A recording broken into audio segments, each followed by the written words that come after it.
on the Dragon patch. So lots of those good luck signs along the way. The crew, indeed, the dragon. I've heard that. Like you see a dragonfly on launch day, that's supposed to be a good omen. Yeah, absolutely. The crew will play a card game. Yes. We'll have a view of that so we can save that conversation for when we see that later, before they exit that suit room. And then in the white room, so the small room that's really at the end of that access arm before they get into the capsule, they'll sign that as well. So lots of different traditions along the way. And I'm looking forward to that. You mentioned the card game. We're going to be showing that in a NASA broadcast for the first time that I know of. They've taken pictures of it, certainly. There's Constantine relaxing. And by the way, those recliners, I understand it, are from the shuttle era. So they've got some miles on them. Yeah, again, that history and tradition is always very important to us here at NASA. You can see Joe Acaba in the blue flight suit there. He is our current chief of the astronaut office. So he's down there talking to the crew right now. He'll be the one playing the commander of Crew-7 in a game of cards. Jasmine Mogbelli, of course. You can see they're holding on to those little packs to the right. That's giving them some airflow so that they'll still get some cooling in the suit. You know, once you get into that garment, it can get warm in there in that pressure suit. So they're carrying their little ventilation system to help them stay cool. Looks like they're going over there now toward that card game table. It sure does. We have some fists on the table.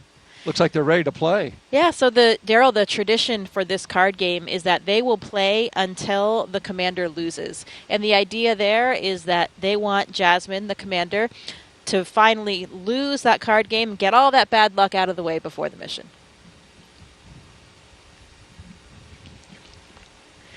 So here they are. I see Joe's shuffling the cards now. Shuffling the deck up.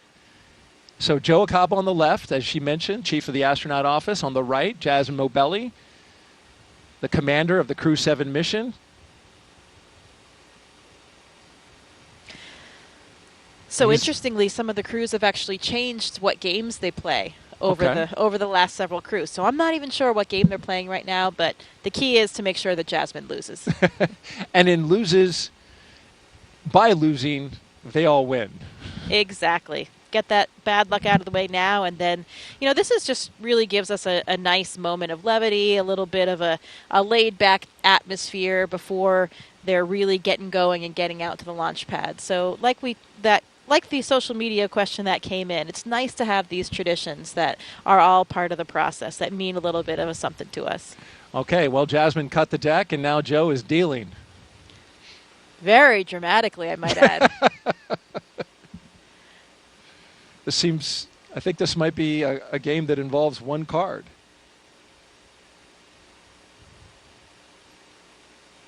Oh, she lost already, it looks like to me. The bat. That's great. That is great news. High fives all around. Oh, they're back for more.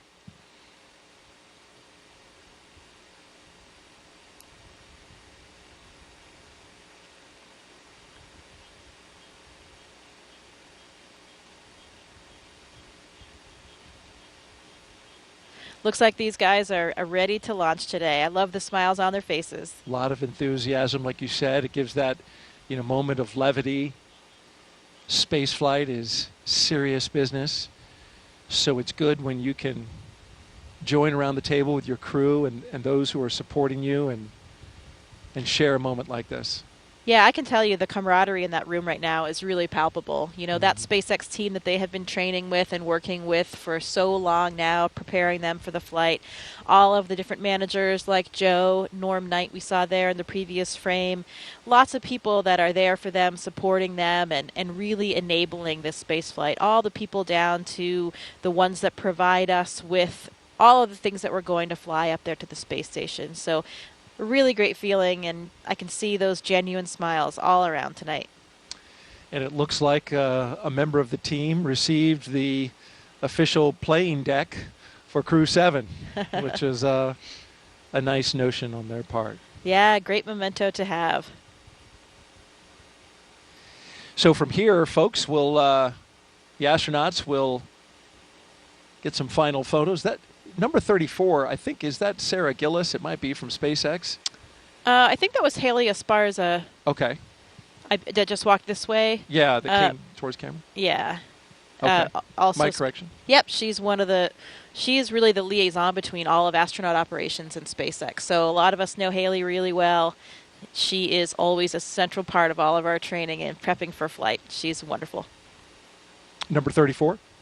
Yep, that's number 34. That's Haley. Okay, very good. Giving Andy some water. Oh, yeah. I hear it is warm, right? So that you want to hydrate, but you don't want to hydrate too much. Yeah, absolutely. There's a good balance. It's a full-service operation down there, providing drinks along the way and everything. There's Satoshi's chatting with Anne McLean.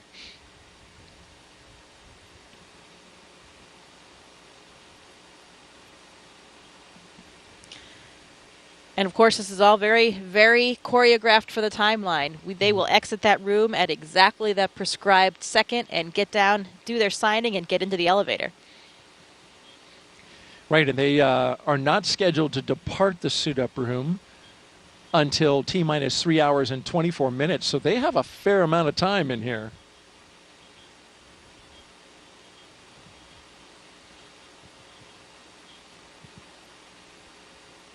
So you mentioned Jasmine's children. You know, all of these crew members have kids. And last year, Satoshi even became a grandfather. Oh, congratulations to him.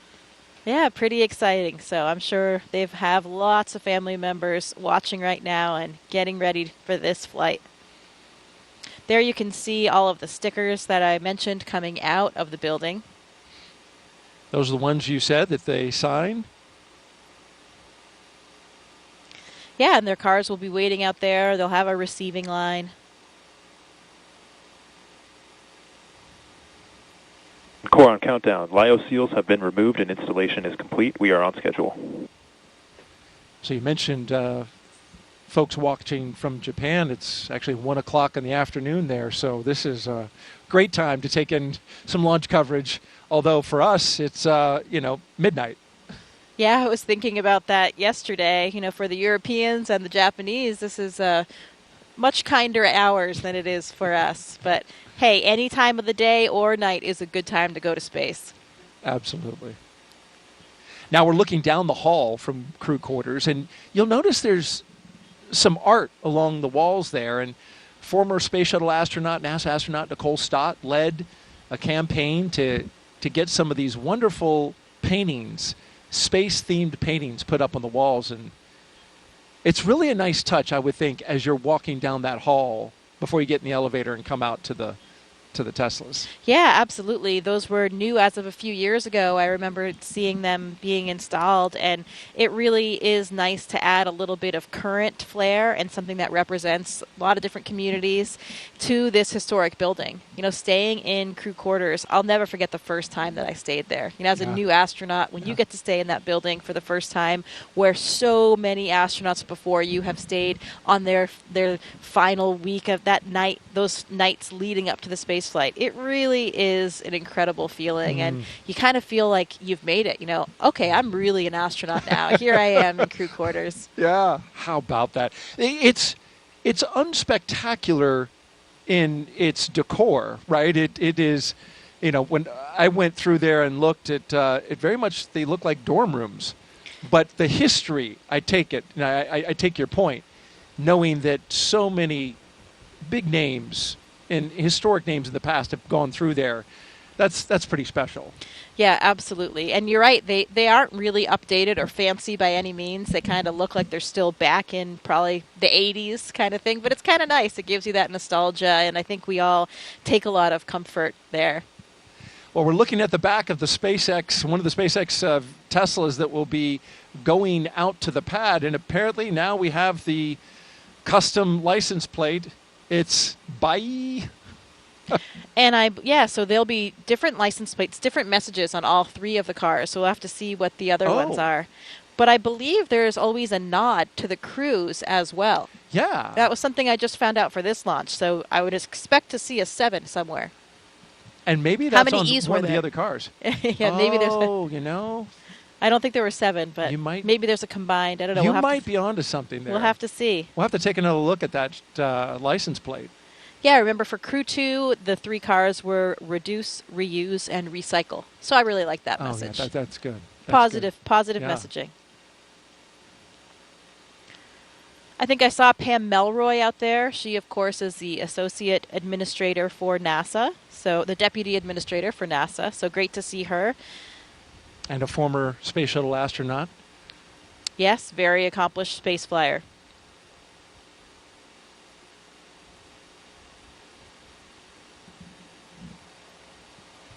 You mentioned crew quarters. It's a facility that is 26,000 square feet. So it's a big space.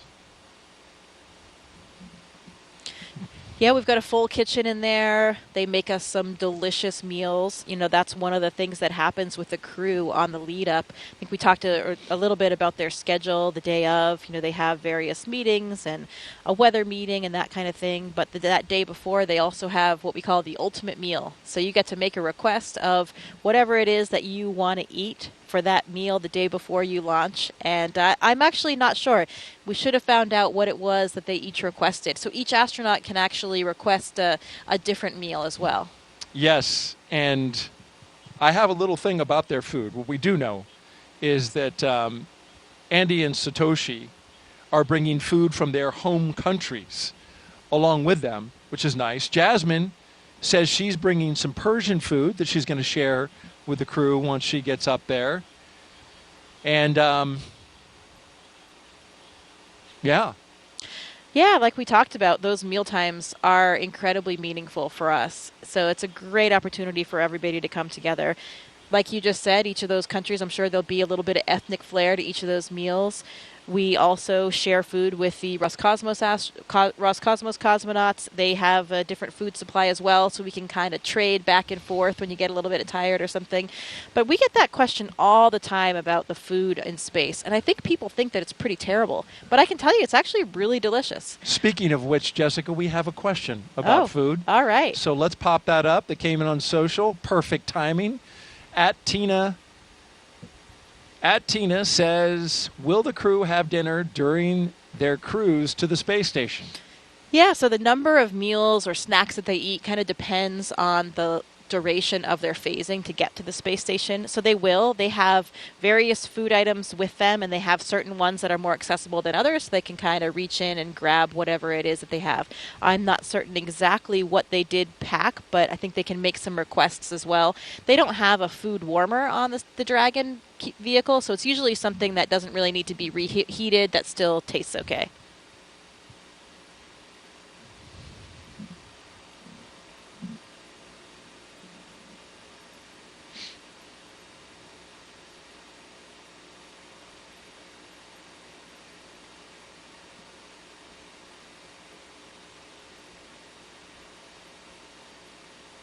And our social participant who asked that question, she is actually here participating in a NASA social at Kennedy Space Center, which is an event we do for launches, invite various influencers and social media account holders to come out and participate in activities in and around the Space Center, as well as take in a launch. So she was right there, you know, watching the coverage, presumably, I guess, on her phone when she asked that question.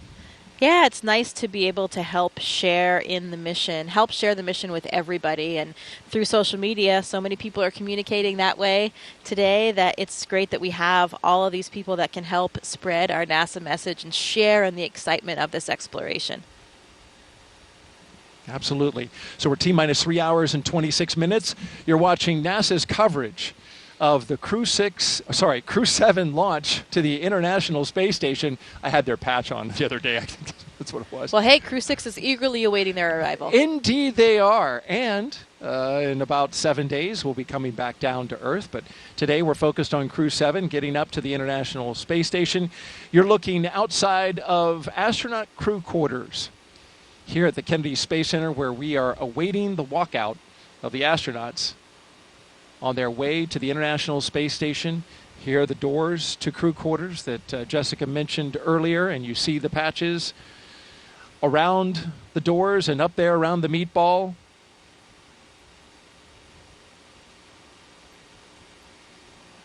They're scheduled to walk out at exactly 3 hours and 20 minutes. So we've got about 5 minutes until they walk out of there.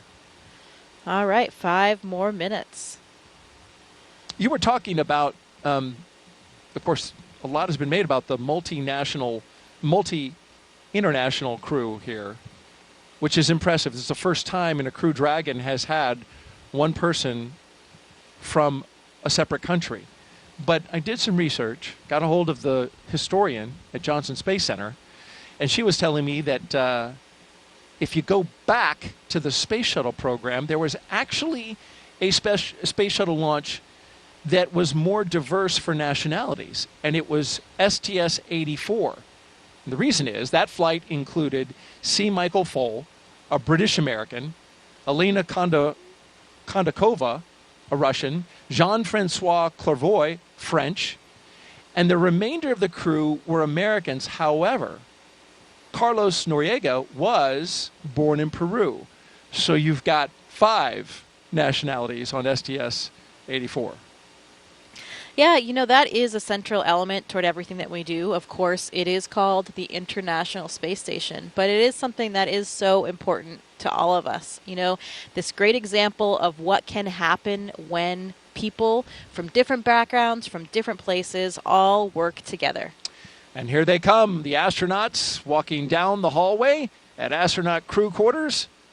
3 astronauts, 1 cosmonaut of Crew-7 waving as they go by into the elevator, headed down to the first floor. Behind them, Joe Acaba. I believe that's Norm Knight with the Flight Operations Directorate. It is. Core on countdown. Crew walkout and suit up room departure is in progress on schedule. It's impossible to not smile when you're watching them walk out with those smiles on their faces, isn't it? It's contagious.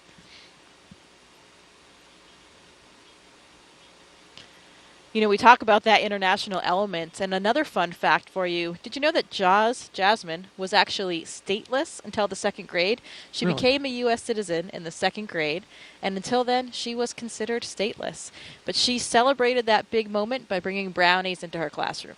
Oh, she went back, right, to many of the schools that she had gone to when she was a kid and visited with those kids and is taking up some mementos from that. I believe some class pictures from those kids. So I like that tie-in of how she is, you know, both a nod to her childhood and her background. Yeah, absolutely. It's something that many of us try to do, to really make that connection to all the people that you've known all along the way and have helped you get there. You mentioned the traditions, Jessica. Let's take a look at one of them. Here's the crew signing that mission patch inside crew quarters at the Neil Armstrong Operations and Checkout Building there, putting it on the wall, and Jasmine putting her John Hancock on there, and each crew member signing away.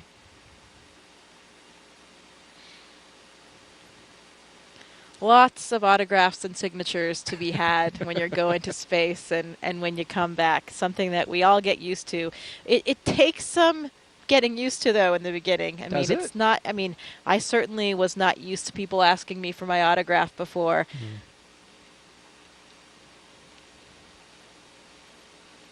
Getting closer to walkout. Now just about 90 seconds away from them walking out of astronaut crew quarters. The Teslas are queued up. The security escort is ready. Now, were they black Teslas last time? I know for Crew 2 they were white. Right. They were black for Crew 6, and then they were white for Demo 2 through Crew 5. Okay. They changed up the color. SpaceX said, you know, just adding some vehicles to their fleet. And I bet they've got their playlists all lined up as well. They do indeed, and I'm glad you asked about that. Yeah, another one of the traditions. You've got to be listening to some loud jamming beats when you're headed out, and it's such a cool. Why is that? It's such a cool feeling. It really helps get you psyched up. I know I love music and certainly thrive off it. Since I was the astronaut support person for Crew-2, I did actually ride out in the Teslas with the crew, and it is such a cool feeling. You have lights and sirens kind of blaring with your escorts. You've got the music going loud. It was night just like this, and you're going out to this impressively lit launch pad. It really gets the excitement flowing and gets you pumped up. I'm getting pumped up just listening to you because the picture you just painted, wow. I can only imagine. Yeah, again, it's hard to not feel the excitement.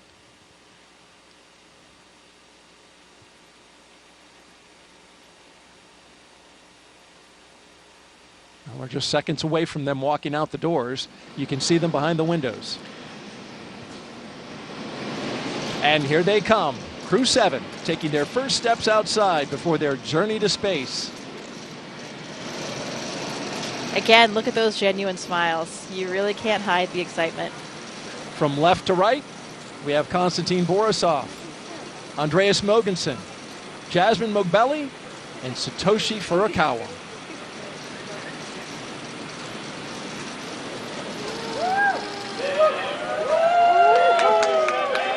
Go. You can see some of the NASA administrator there, Bill Nelson, Bob Cabana's there, the associate administrator. We mentioned Pam Melroy already. Everybody's there to cheer them on, send them on their way. Let's listen in a little bit. We've got a microphone down there.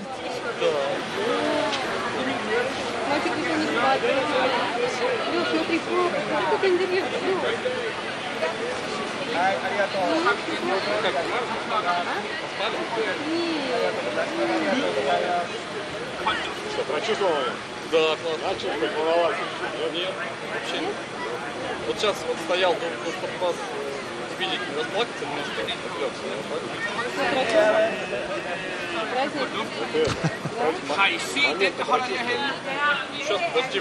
Of course, the astronauts have been in quarantine for the past 2 weeks, so that's why they're standing a set distance away from their family and loved ones. Yeah, that's right. We want to make sure that, of course, we don't carry any viruses or anything like that with us to the space station. So everybody has been in this strict kind of quarantine protocol leading up to the space flight, and they're continuing to keep their distance now.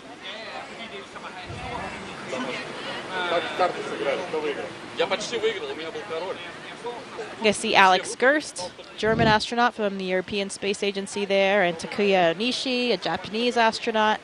You can see those blue suits toward the front, helping out, escort the families and with the guests. Both are space veterans, of course. Mm-hmm.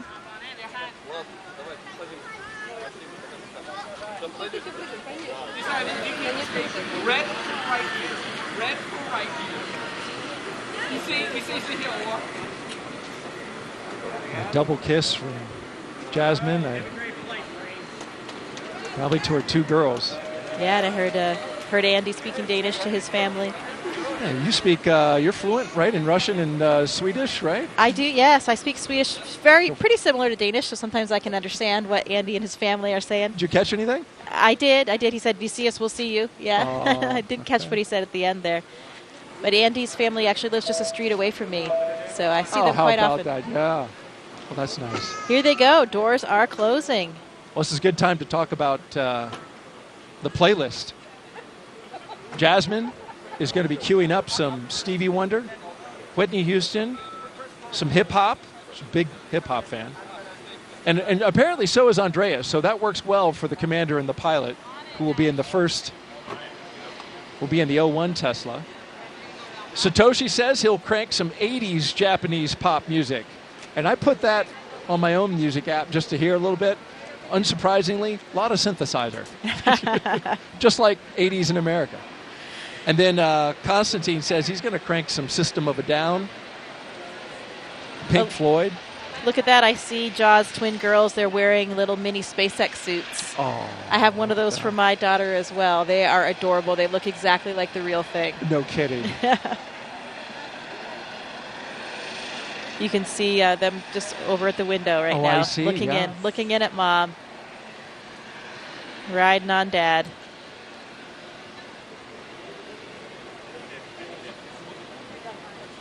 Yeah, those playlists they have for the Teslas and perhaps, you know, we on the Soyuz, we create a playlist for inside the vehicles. We're in the vehicle for so long before things get busy in there that we have some music, and it's so nice to hear a couple of the favorite songs from each of your different crewmates, lots of different styles of music, and those songs that are really important to you.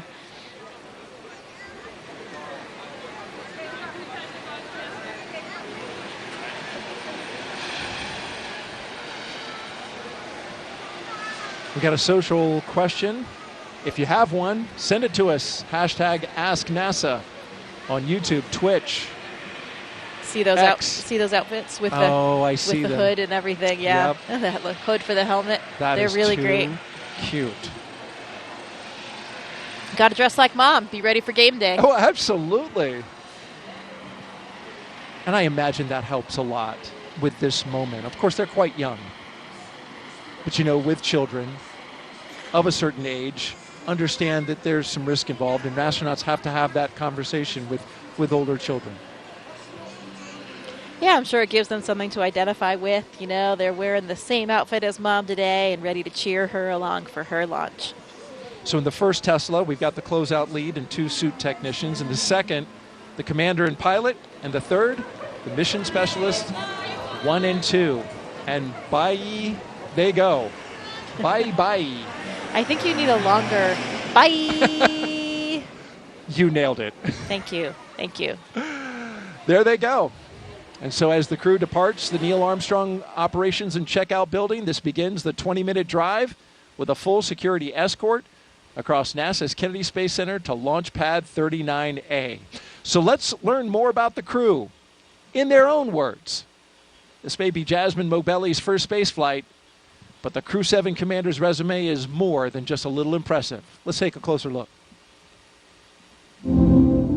I think the reason we explore space in this international way is because it's a human thing to explore. Humans have always wanted to push the boundaries. We're curious beings. We want to know what is out there. My name is Jasmine Mogbelli. I'm the commander of NASA's SpaceX Crew-7 mission to the International Space Station. I was born in Bad Nauheim, Germany. My parents left Iran during the revolution and then ended up in Long Island, and Baldwin, New York is where I grew up. I always loved team sports from a really young age because you rely on one another, and that's something that I think is really important to know going forward in your career. Becoming an astronaut has been a dream of mine since I was in elementary school. But you think about a lot of kids say they want to be an astronaut in elementary school, but it just never went away from me. I loved physics and learning about how the world works. I went on to the Massachusetts Institute of Technology, studied aerospace engineering there, and then joined the Marine Corps after that. I wanted to fly jets, and wondering why would anyone want to fly helicopters when you can go fly jets. I thought you had to be a jet pilot to become an astronaut, and I wanted to still keep that door open. I actually went to watch STS-116 launch while I was waiting to start flight school, and Sunny Williams happened to be on that flight, and as I was reading the bios of the different crew members, I realized she was a Navy helicopter pilot, and from that point on, I went full steam ahead. NASA announced they were going to be selecting a new class of astronauts. It seems like such a long shot, but I figured I had just as much chance as anyone else. The hardest part of going through selection is the waiting between rounds to hear back. Each time my phone would ring with a Houston number, I'd have to kind of take a second to compose myself. They asked, would you like to come join the 22nd group of astronaut candidates? And I don't think I've ever had such a strong physiological reaction to something. Of course I said yes. Ladies and gentlemen, your newest astronaut, Jasmine Mogbelli. I joke sometimes with the members of Crew-7 that We get along so well that we've never had a disagreement about anything. All four of us are so proud to represent what is possible when we come together. Ultimately, everything we do is to benefit the Earth. And this is the second launch to space for the pilot of Crew-7, Andreas Mogensen. He previously flew on the ESA-IRIS mission in 2015. Here's more on the Copenhagen, Denmark native.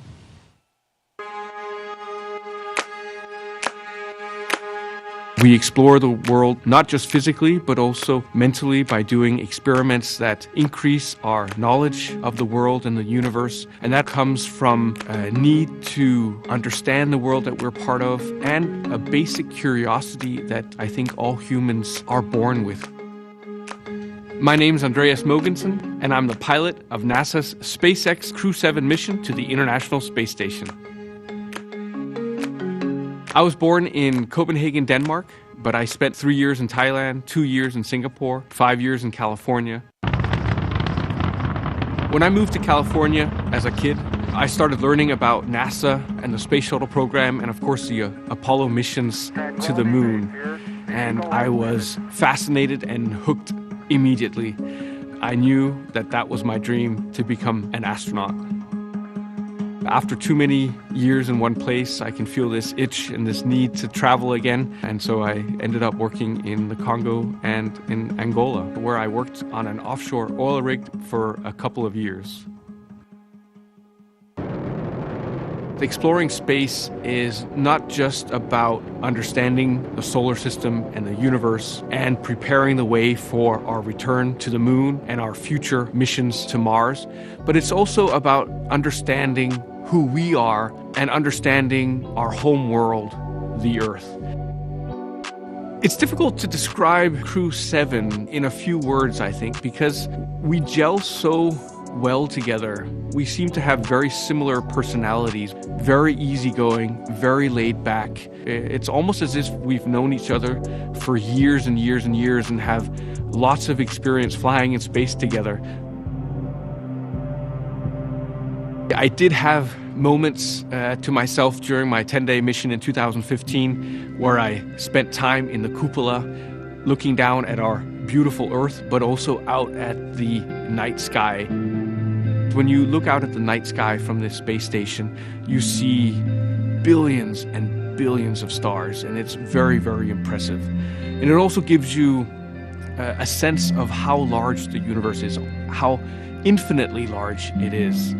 And it very quickly puts things in perspective. You very quickly realize how small and almost insignificant the Earth is, and how small and insignificant we all are in relation to what's out there, simply because the universe is so large. And I think that is exciting, because when something is as large as the universe, it must also mean that there are so many exciting opportunities and exciting discoveries waiting for us in the future. Impressive candidates, the pilot and commander. Now you see Crew-7 on the move, passing in front of one of the most iconic buildings we have here at the Kennedy Space Center. That's the Vehicle Assembly Building. And seeing that building always impresses me. It never gets old. Even last night when we were driving, my first sight of the Vehicle Assembly Building coming over here on site, it always just, you know where you are. Here I am at the Kennedy Space Center. There is going to be something good going on tonight. Absolutely, and this is the view the astronauts have as they pass by the Launch Control Center. And as they pass the VAB, we are, of course, reminded, Jessica, as you know all too well, this is the same path that Artemis II astronauts, Reed Wiseman, Victor Glover, Christina Cook, and Jeremy Hansen, they will take on their way to Pad 39B for Artemis II's return to the moon. Yeah, it is incredibly exciting. And look right there. We have a beautiful view of the moon right now. That is gorgeous and such an inspiration. Absolutely. And this is the same sight that the astronauts will see here. It is a clear Florida night. Winds are calm. We are 95% go in terms of weather. Nothing on the radar that looks like it will interfere. And as you mentioned, Jessica, that is a great look at the moon. We're looking at it from our host desk here. And certainly, the crew that we're looking at here on the screen can see that moon from their view. Yeah, absolutely. It looks to be about a little over a half moon, and it is fairly well illuminated. Yeah. It's pretty bright up there. In a couple of weeks, I believe we're heading towards a blue moon, which only comes around every once in a blue moon. Every once in a while. Thank you very much. The moon is even more beautiful from the space station. I can only imagine. Yeah, it's not obscured by the atmosphere. You have a more direct view since you don't have that obscuration, and it is absolutely gorgeous. You feel like you're closer to it. How about that? The moon is 250,000 miles away, and we're only about 250 miles up from the Earth. So you're really not much closer to the moon, relatively speaking, but you feel like you're closer because of that view, that pristine view without the atmosphere. And there it is on the screen. That's the view we've been talking about, and thank you to our Kennedy production team for getting that shot. It is a beauty and a reminder of exactly the exciting mission in Artemis II that is right around the corner, end of next year. Certainly preparations are happening right here at the Kennedy Space Center for Artemis II. But we are focused tonight on Crew-7 and their launch, and they are only about 3 hours from lifting off from Pad 39A. Talking now about the mission specialists. He was inspired to be an astronaut when he saw the Apollo moon landing on TV as a child, and now this is his second space flight. We're talking about Satoshi Furukawa. I think it's an instinct for human beings to broaden their boundaries and areas of activities. I think it's like the age of discovery. My name is Satoshi Furukawa. I am a mission specialist for NASA SpaceX Crew-7 mission to the International Space Station. I was born in Yokohama, Kanagawa, which is right south of Tokyo. I was a very active kid. There were many mountain areas around the area I grew up, and so I love outdoor life. I played all day in the mountains from sunrise to sunset. The first human landing on the moon when I was 5 years old. I thought it was a great moment for humankind. I had a longing for space from my childhood. I wanted to be an engineer or an astronomer until my high school life. And when I was 17 years old, I had a chance to talk with my uncle, who is a medical doctor. And what impressed me was he told me that it is my happiest moment when a patient gets better and discharges. So I changed my future path and wanted to be a medical doctor because I would be able to positively affect people's life. February 1998, when I was working in a night shift in a hospital, TV newscaster mentioned that there would be new Japanese astronaut recruitment. Those selected would stay on board the International Space Station for 6 months and conduct many scientific research. I felt strongly, I'd like to do this job. My wife said, do your best. So I applied the audition. The moment I was selected as a Japanese astronaut candidate, you are hired, you are selected. It was the happiest moment in my life. Crew-7, we are international crew members living and conducting many scientific researches on the space station to benefit people over the world and also future space explorers. We are going to use the space station as a test bed for the future human exploration to the moon, Mars, and beyond. I am very proud of being a part of this excellent team of international partners and also researchers, engineers, flight controllers, flight directors, and so on. Because working as a team and working together, we can accomplish the big mission.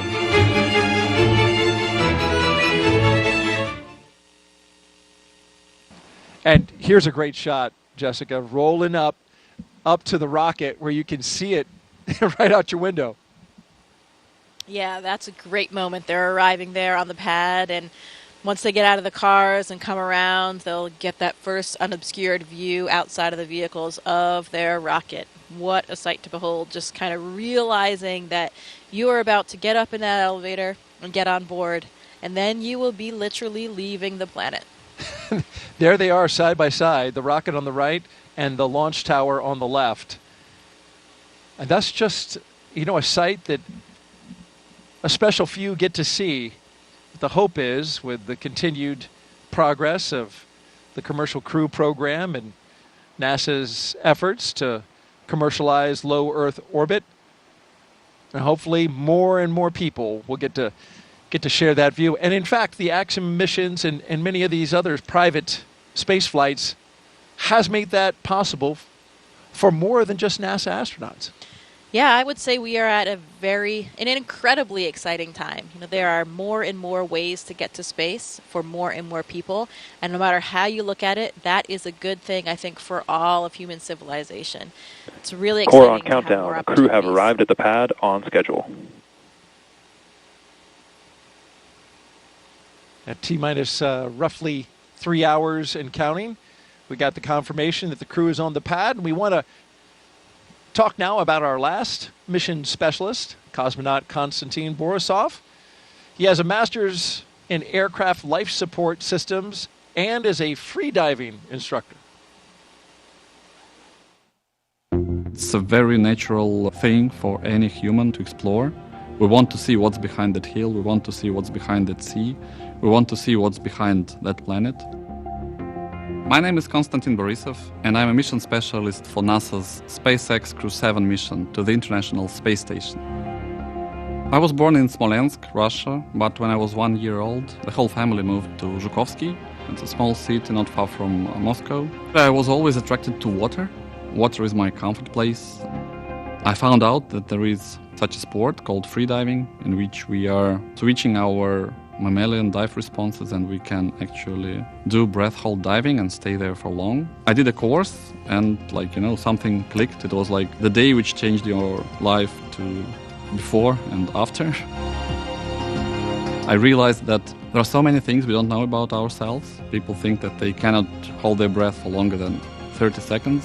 But when I did my first freediving course, I showed myself I can do over 2 minutes. And that's crazy because you understand that your brain tells you have limits, but when those limits are off, your brain is like, wow, maybe there are more things. So it expands the way you see yourself and the way you see the world and the way you see how free you are. It was actually part of my preparation process to become a cosmonaut. But the preparation process, I enjoyed it. It's a lot of travel, it's a lot of new knowledge, and there is a big adventure waiting for you, and I'm very excited about that. For those who ask what a spaceflight is, I would say that we have 3 big jobs on the space station. First job is experiments, second job is take care of the station, doing the maintenance, repair what's broken, storing things, restoring things, cleaning up. And the third big topic is actually taking care of your body, because in weightlessness you cannot help but train.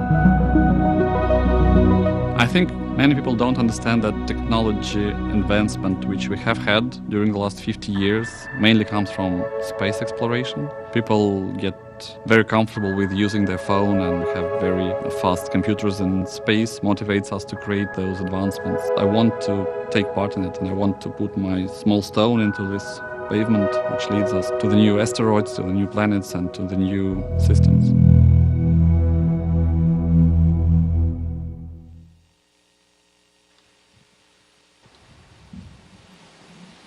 If you just joined us, we are T-minus 2 hours and 56 minutes until liftoff of NASA and SpaceX's Crew-7, a journey to the International Space Station for our 7th rotational flight. 4 new crew members coming aboard, and then about a week afterwards, Crew-6 and their 4 crew members will come back.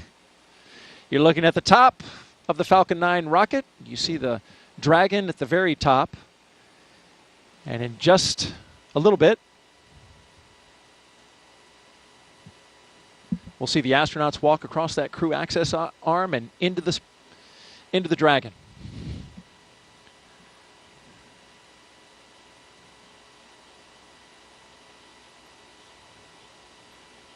You know, we complain about these night launches from our point of view and being up all night, but there is something special about them, isn't it? It's really spectacular with all the lights.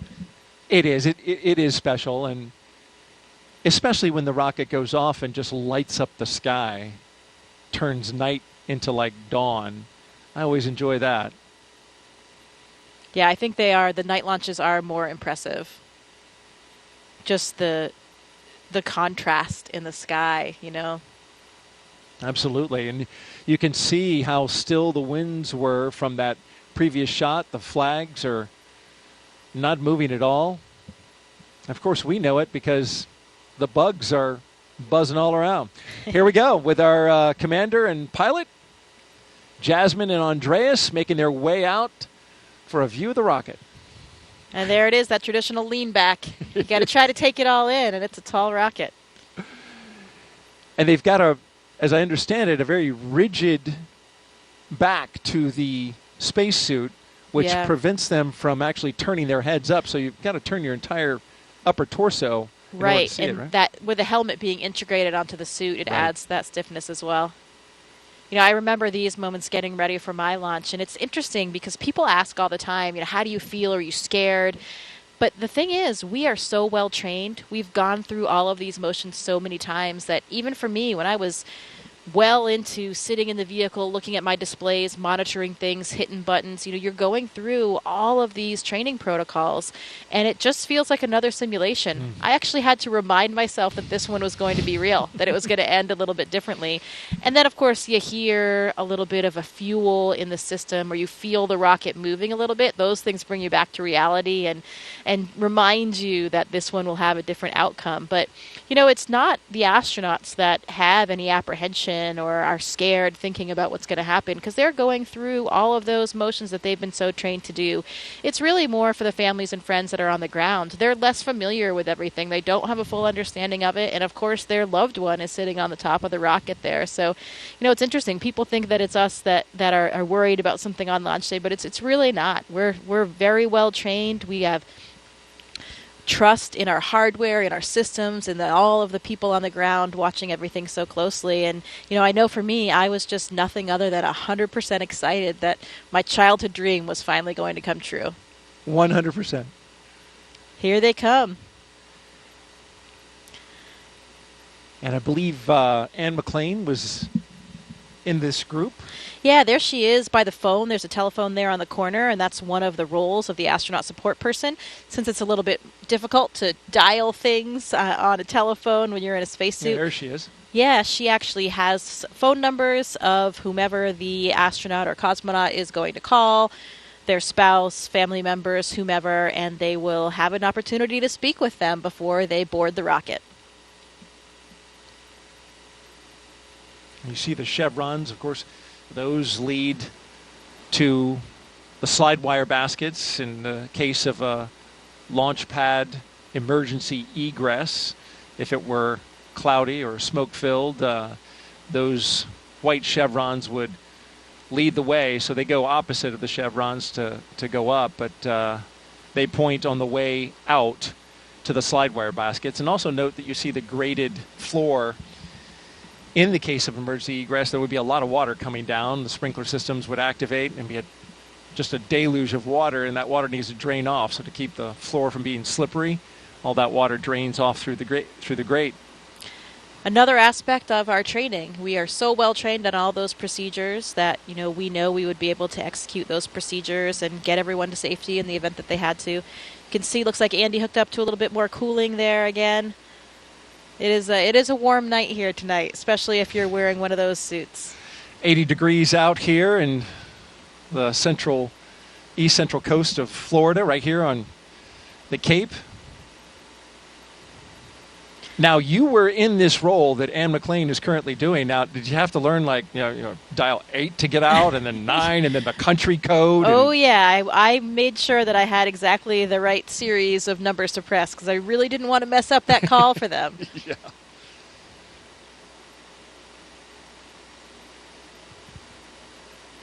Is it, I mean, you must hear the phone call, right? You're standing right there. No, I mean, they will be talking. It's a little bit difficult for them because they have the helmet in and they're trying to get the phone handle in there. It's not a small cell phone. This is an old school real landline, kind of like a payphone. Looks like if you remember those, Daryl. I mean, we remember those, but some people watching might not remember those. I do remember. Oh, look, he's waving. He's waving on the cameras as well. I'm sure he's waving to his wife and 3 children. This is first time for an ESA astronaut to be in the pilot position in a Dragon.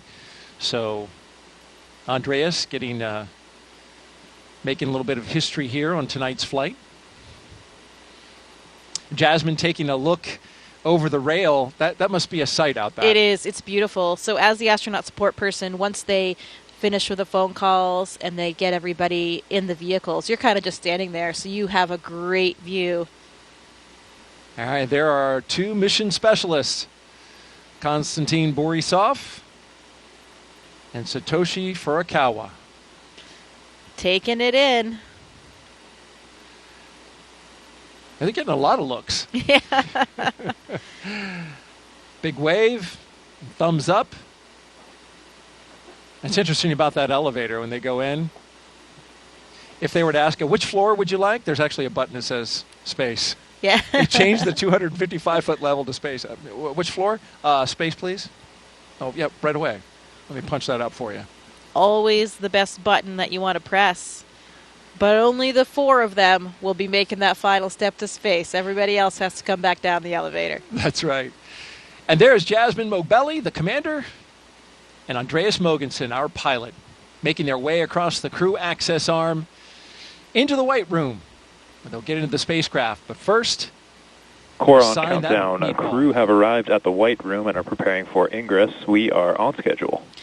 Yeah, that other tradition that we talked about. There's the last signature that they'll have to dole out before they get all strapped in. It's interesting when we talk about all these training protocols that we have and the amount of time that we spend training, particularly for contingency scenarios. That's where we really want to make sure that our skills are sharp and we are ready for that in the event of any kind of emergency. We're ready to execute and get the job done. And most of our training for our ISS missions ends up being for launches and landing. And if you think about that, we're talking now about a 6-month mission on the space station, and that ride to space is only a few minutes and a number of hours before they get to space station, and coming down is usually even quicker depending on the profile. So it's really only a minuscule fraction of our entire mission, but because it is such a dynamic phase of getting to space and coming back, that's where a lot of our training is really focused. And as it should be, as you mentioned, the most dynamic part. There's a lot of energy that is required to get into space. Core on countdown, crew ingress has started. And you got to get rid of a lot of energy when you come back. There go our pilot and commander carefully getting in. They don't want to mess up that seal, so you'll see him take a lot of time to crawl over that entryway, the side hatch.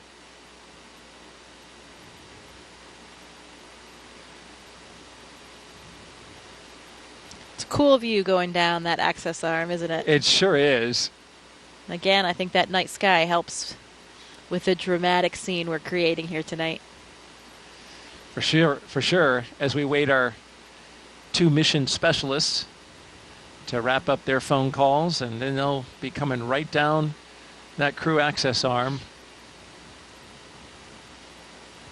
We've been doing this for 3.5 years now, but that crew access arm still looks futuristic.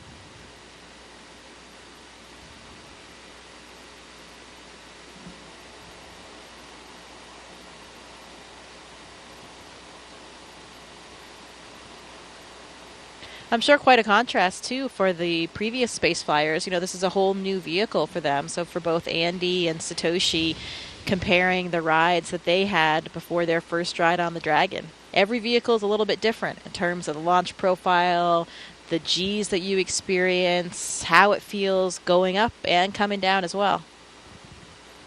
Andy talked a little bit about that in a press conference comparing Soyuz with Dragon, and you, of course, flew Soyuz up to the International Space Station, and I thought it was interesting. He mentioned that his flight time to space was something on the order of 56 hours, which is almost double what the Dragon takes to get there. A lot of that is orbital mechanics, obviously where you're launching from on the Earth to get up to the ISS.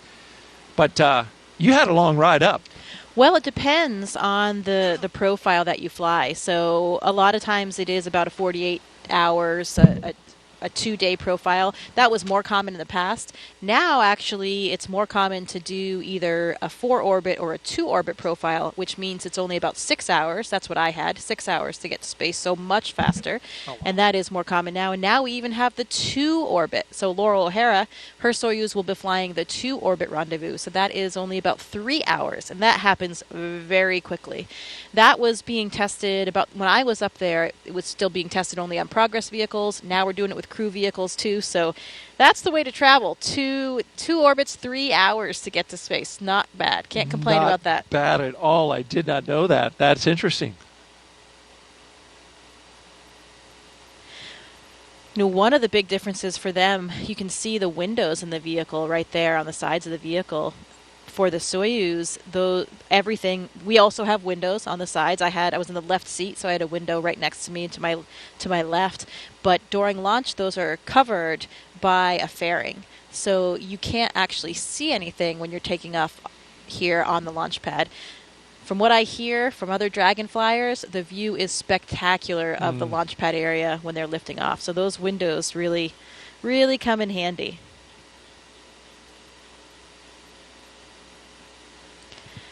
Thomas Pesquet tells me those windows are also really useful for viewing the northern and southern lights, the aurora from space station. When the Dragon is docked, the orientation that you have looking out those windows, you can spot those aurora and see them coming from hundreds of miles away and get your cameras ready.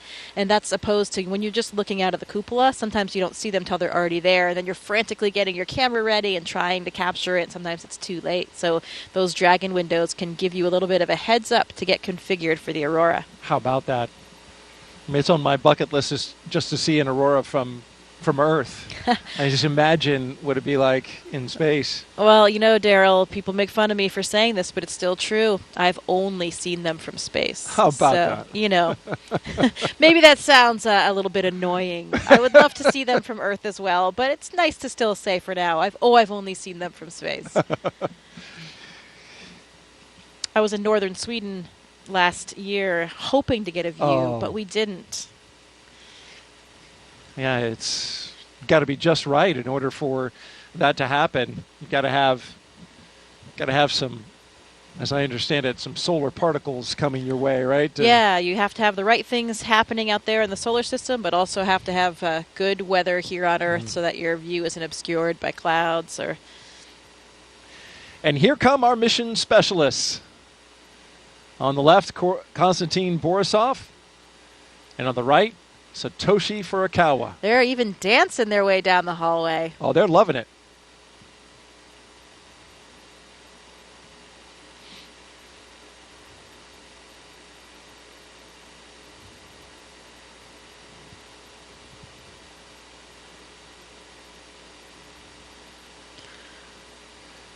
Oh, another tradition.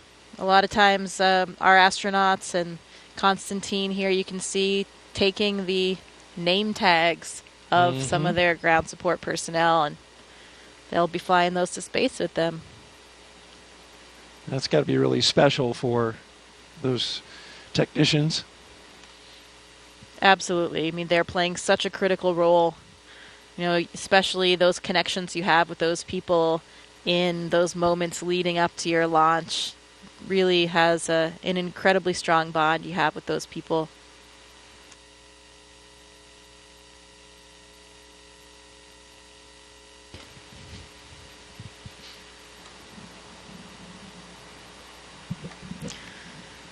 Any good astronaut or cosmonaut always has a Sharpie with them. I don't think there's a Sharpie pocket on this suit, but the technicians are handing them Sharpies to get this job done. Yes, in fact, it's on the to-do list. Make sure that the Sharpie is in the white room. And you saw briefly Satoshi holding his arm up, and those zippers. They have zippers on each arm, zippers on the leg. Those got to be zipped up, nice and secure, so that that pressure suit functions exactly as needed. Yeah, there's actually 2 layers of zippers. That was probably just the external one, so there's a redundancy there. The main pressure is held by the lower set, the more internal set of zippers.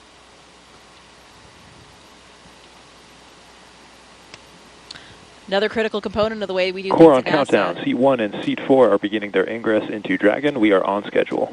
You know, safety always comes first. We always have a lot of built-in redundancy to each system, including the spacesuits, to make sure that we can keep everyone on board safe.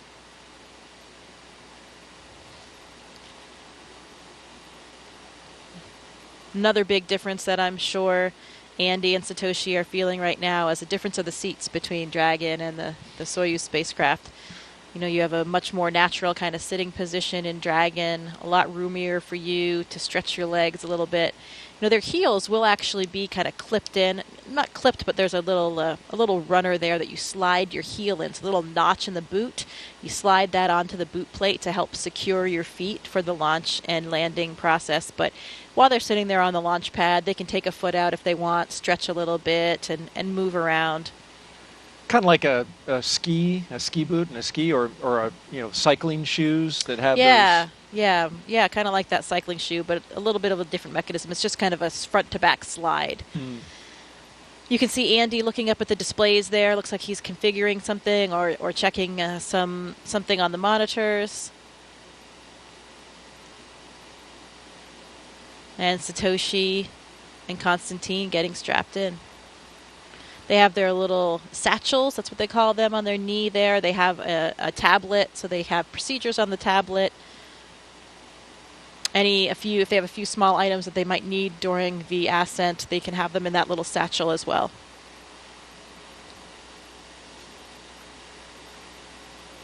If you're just joining us, you're watching live coverage of NASA's SpaceX's mission known as Crew-7. Good morning to you. It's 12:48 Eastern Time here in Florida. And we're showing you live coverage here at the Kennedy Space Center. I'm NASA's Daryl Nail, joined by NASA astronaut Jessica Meir, giving us some great insight tonight. If you'd like to ask a question of Jessica, just jump on our social media channels, Facebook, X, and YouTube. Put in the hashtag AskNASA that you can see at the bottom of your screen, and we'll get that question on the air.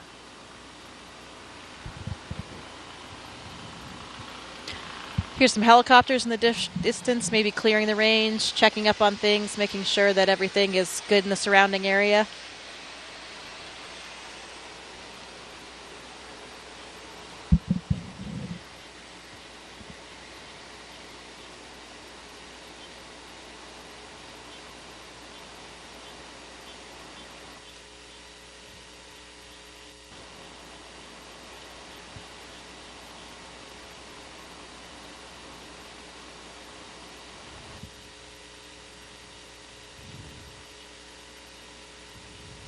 The Ninja in there making those final configuration checks, making sure the crew is strapped in correctly to be safe and comfortable.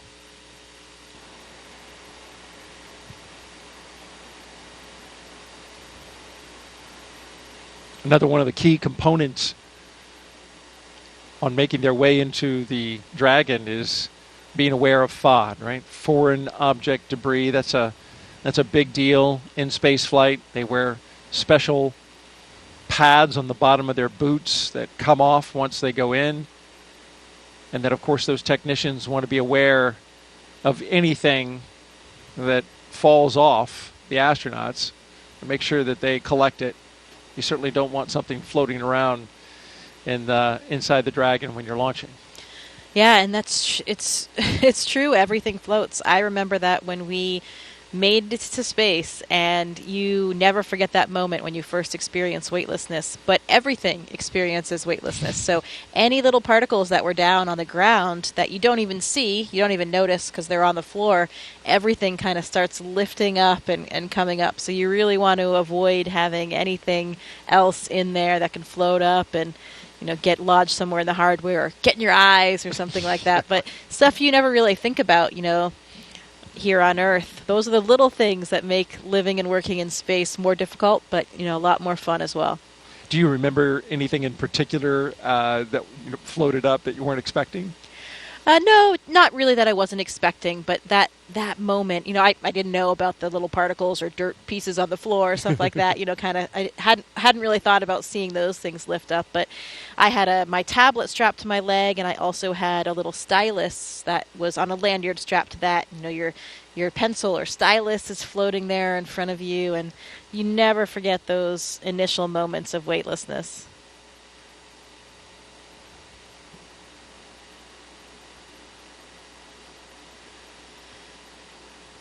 Pretty dramatic when you have that last engine cut off and suddenly you're in weightlessness and it's prolonged. Almost everybody has been on a parabolic flight at least before their mission. So you've had some periods of weightlessness, but those are usually only about 30-35 seconds. So you don't have that prolonged feeling. It's totally different. I felt like a bat hanging upside down and because the blood is all rushing to your head. Yeah. Because, of course, gravity is not pulling it down to your feet like it's doing for us sitting down here on Earth. Like you're hanging off the monkey bars, that kind of feeling of all the blood rushing to your head, and then it just doesn't go away. You kind of get used to it, and your body adapts a bit and becomes accustomed to the feelings, and you have a little bit of a redistribution of your body fluids, so things change over time. But, yeah, I just felt like I was hanging upside down, and here you are. You notice that. I've noticed that when I'm watching interviews on the International Space Station, some astronauts will look fuller in the face, and that's got to be exactly what you're talking now. Their blood pressure and all the pressure of the fluids internally are now going to distribute differently in space, right? Yeah, you actually look different. Yeah, the pressure kind of remains the same, but you have a redistribution of where the fluids are. So okay. Yeah, exactly. You have this upward shift because we're not pulling things down with gravity. So yeah, some people have a much fuller face. Yeah. I thought it was great. It gets rid of those under eye bags and wrinkles.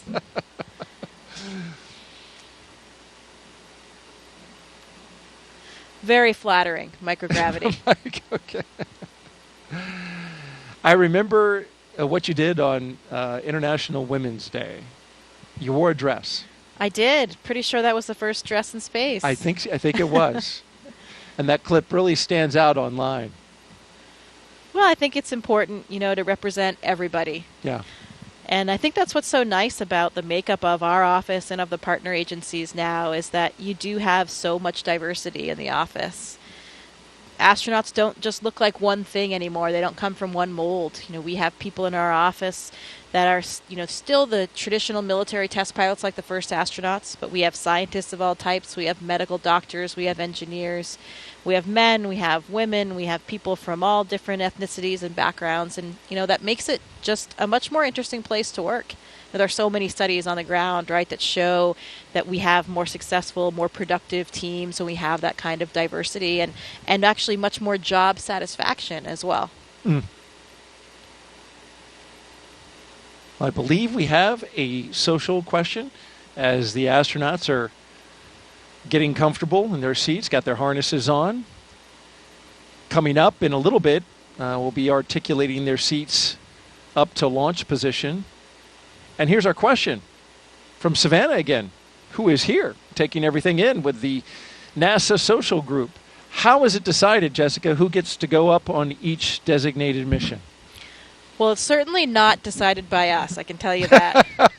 And we have a chief astronaut for each space agency. And for us, that's Joe Acaba. We talked about him. We saw him in the suit room.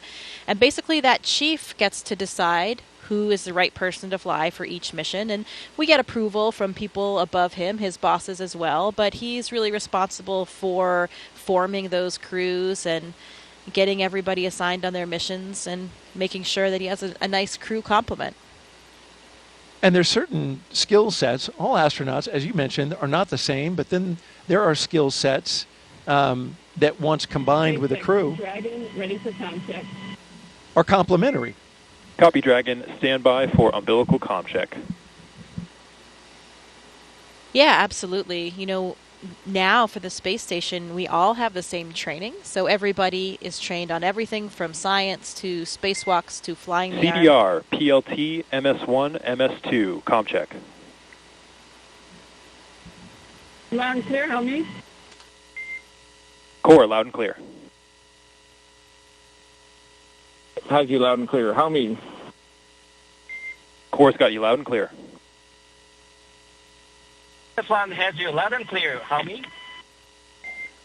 Core's got you loud and clear. So I have you loud and clear. How me? Core's got you loud and clear. Umbilical comm checks are complete. Report when ready for seat rotation. Thanks, Dragon, roll test.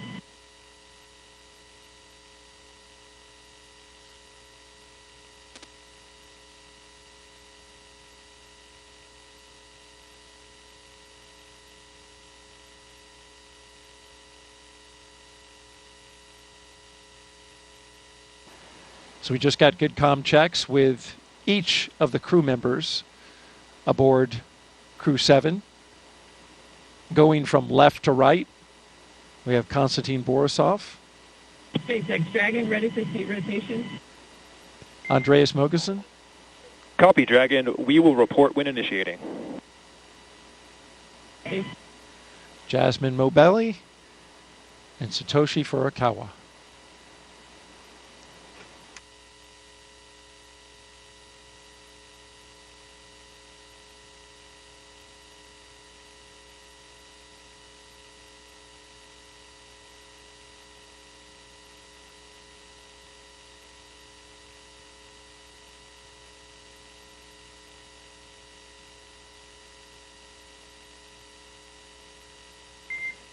And Dragon SpaceX initiating seat rotation. Copy.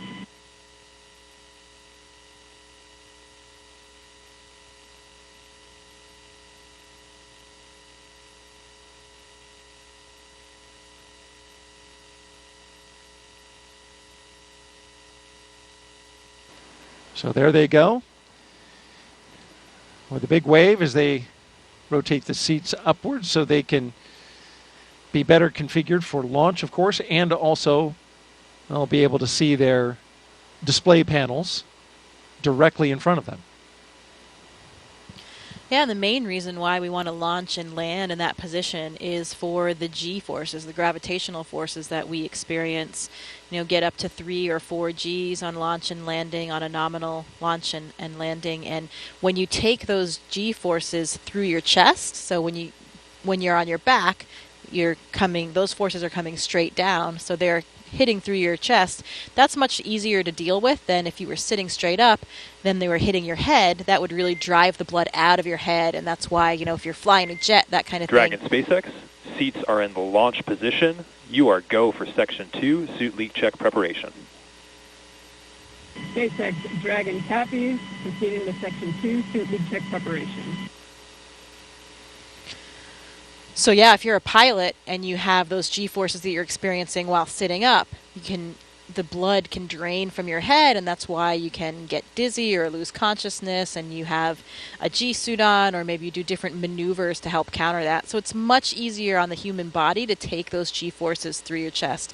And we train in centrifuges as well so that we become accustomed to what those G-forces are, how they feel, and make sure that you can still feel comfortable, function with what you have to do.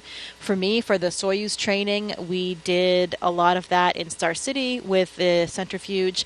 We went up to 8 Gs, and we also did some landing profiles under the G, so you're in the centrifuge and you're controlling where your descent is to make sure, you know, to see what that would really feel like for the real day. And actually, I was pretty surprised. You know, taking those Gs, as we said, through the chest is a lot easier to deal with.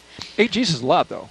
8 Gs is a lot, and that's a lot more than you would experience on a normal launch and landing, but that would be for the Soyuz for a ballistic entry. If you had something a little bit off nominal with your re-entry and you went into that different type of profile, you could experience around 8 Gs. So that's why we train for that. The SpaceX crews do centrifuge training as well here in the U.S., and I'm not sure what the maximum of that profile is. They probably fly similar. I think they actually fly the real Dragon profile for launch and landing, which would be up to around 4 Gs.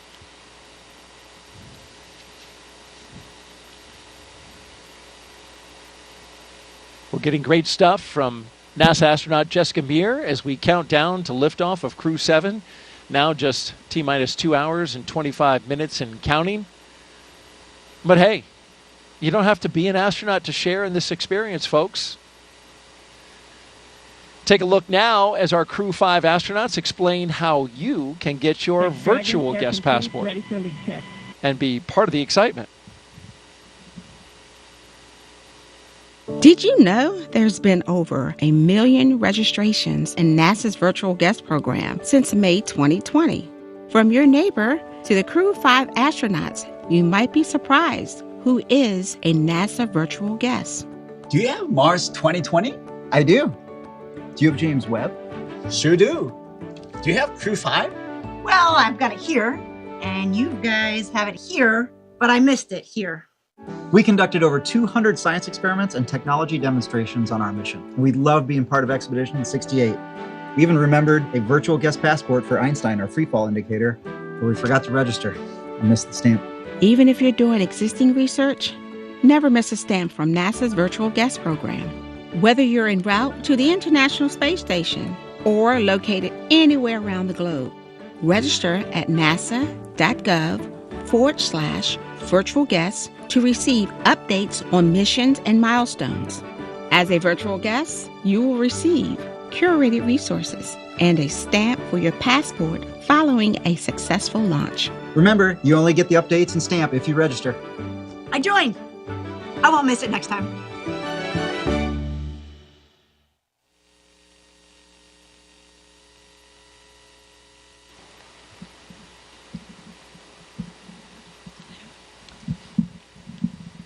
If you missed the QR code, you can jot this website down. Just register on nasa.gov/virtual guest. It's all one word. You can see it on your screen along with the QR code. Be our guest. We want to have everybody here with us along with our mission. It's incredibly important to us. This isn't our mission, not as the astronauts or cosmonaut on board. This is everybody's mission. All of our agencies, all of our countries, really the entire planet and all of humankind. And we really do take that seriously. It's a lot of responsibility, but we want to be able to share it with everybody. It's an important part of the job.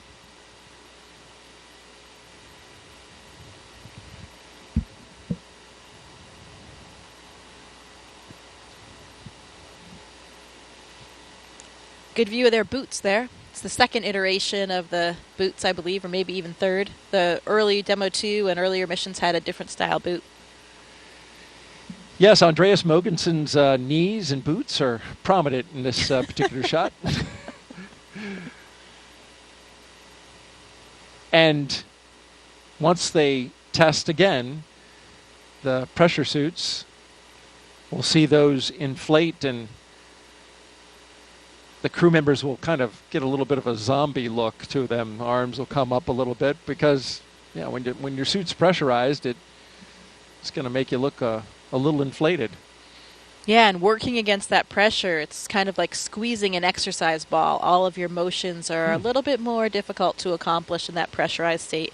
But of course, that pressurized state is really only there to protect us. If for some reason we had a depressurization in the capsule, at any time during the space flight, those suits would inflate and they would protect us, still provide us with the air that we need to breathe and protect all of the systems of our body. So that's why we wear them. Nominally, during the mission, you would never have it inflated at all, just during these pressure checks to make sure that it works. You would never wear this suit outside of the Dragon. This is just in case, something breaks the hull or somehow you lose your atmosphere inside the Dragon. Right, absolutely, that's correct. So the spacesuit that we wear to do spacewalks on the space station, the extravehicular mobility unit, or the EMU, much different than these suits. Dragon, we copy and concur 4 good suit leak checks. Closeout team will be performing its final closeout steps. You are go to proceed to Section 4 and report when ready to close the side hatch. Dragon, also proceeding with Section 4 side hatch closure. Good news. 4 good checks. You can hear Jasmine speaking to the ground and getting ready for those next steps.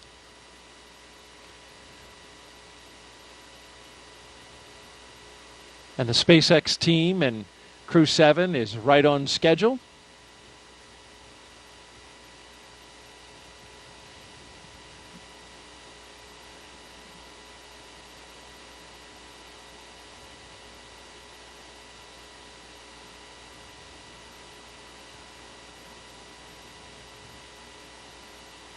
We got a split view now.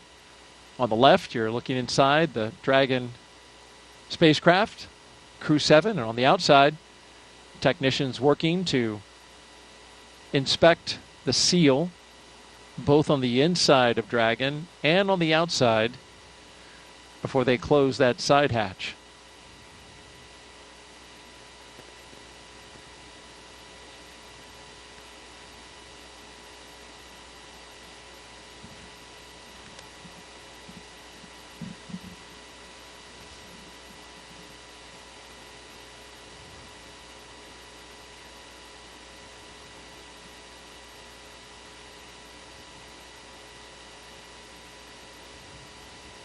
Dragon crew is ready for side hatch closure.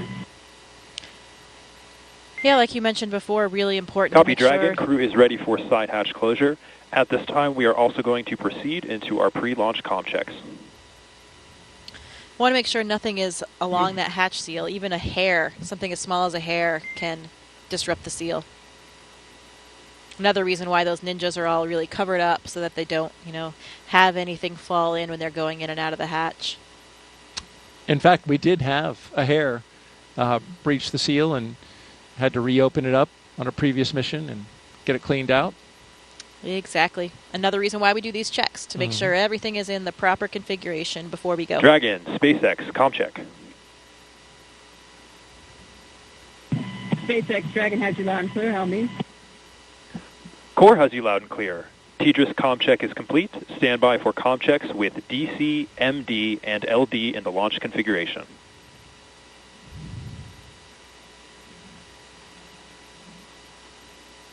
Dragon, DC, on countdown 1, comm check. DC, Dragon has you loud and clear. How me? DC, loud and clear. Stand by for comm checks with MD. Dragon, MD on countdown 1, comm check. MD, Dragon has you loud and clear. How me? MD, loud and clear. Stand by for comm check over Dragon to ground. Dragon, MD on Dragon to ground, comm check. MD, Dragon has you loud and clear. How me? MD, loud and clear. Stand by for comm checks with LD. Dragon, LD on countdown 1, comm check. LD, Dragon has you loud and clear. How me? LD, loud and clear. Stand by for comm check over Dragon to ground. And Dragon, LD on Dragon to ground, comm check. LD, Dragon has you loud and clear. How me? LD, loud and clear. Let's go fly. Let's do it. And Dragon SpaceX, launch configuration comm checks are complete. Dragon copy.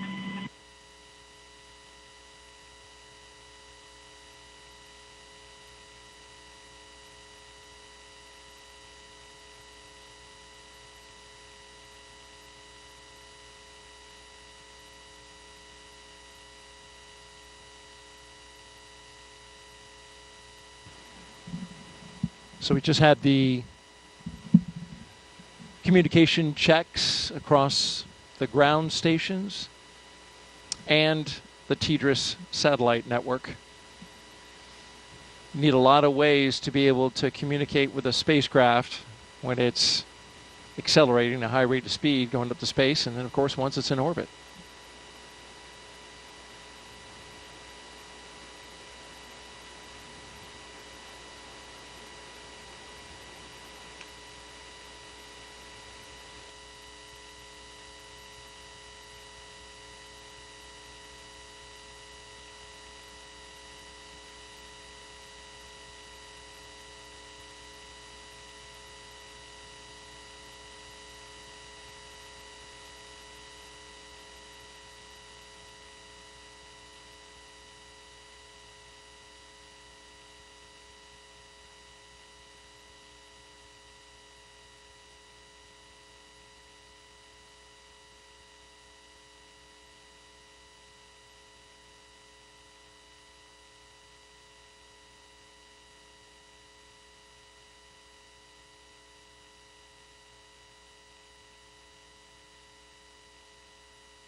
You're watching live coverage of NASA and SpaceX's Crew-7 mission to the International Space Station from Kennedy Space Center in Florida. NASA's Daryl Nail joined by NASA astronaut Jessica Meir as we count down to liftoff. Crew-7 got up early this morning, T-minus 7 hours. Had their medical checks, their pre-launch meal. Got suited up at roughly around T-minus 4 hours. Drove out to the pad. Arrived at the pad at right around T-minus 3 hours and change. And since then, they've gone up the launch tower and into the Dragon, where they are strapped in, secured, had their suit leak checks, individual comm checks, and spacecraft communication checks. And now we are awaiting the closure of the side hatch. And we've got a range of time in which this can happen. Yeah, we're looking pretty smooth so far. Those good leak checks, good comm checks. Crew is all situated and ready. I think those feelings of anticipation are building up now as they start thinking about what's going to happen in 2 hours and 13 minutes from now. It will be exciting, and we will have all the best views. It certainly will be exciting, and we'll have all the best views as they go into space. If you're just joining us, you're watching live coverage of SpaceX and NASA's Crew-7 mission to the International Space Station from here at the Kennedy Space Center in Florida. We have beautiful weather for launch. We are 95% go. It doesn't get any better than that, Jessica. Wow, I don't think I've heard a number that high for a while. Yeah, sounds great. The 45th Space Wing started going to increments of 5 percentage points. They used to do just 10, but then they changed it to 5. Now the best you can get, it used to be 90%. Now it's 95%. All right. Can't ever get 100, though. It just has to be, 95. Well, we've got a lot of overachievers on board. That's probably difficult for a lot of people in our office not to get that 100%.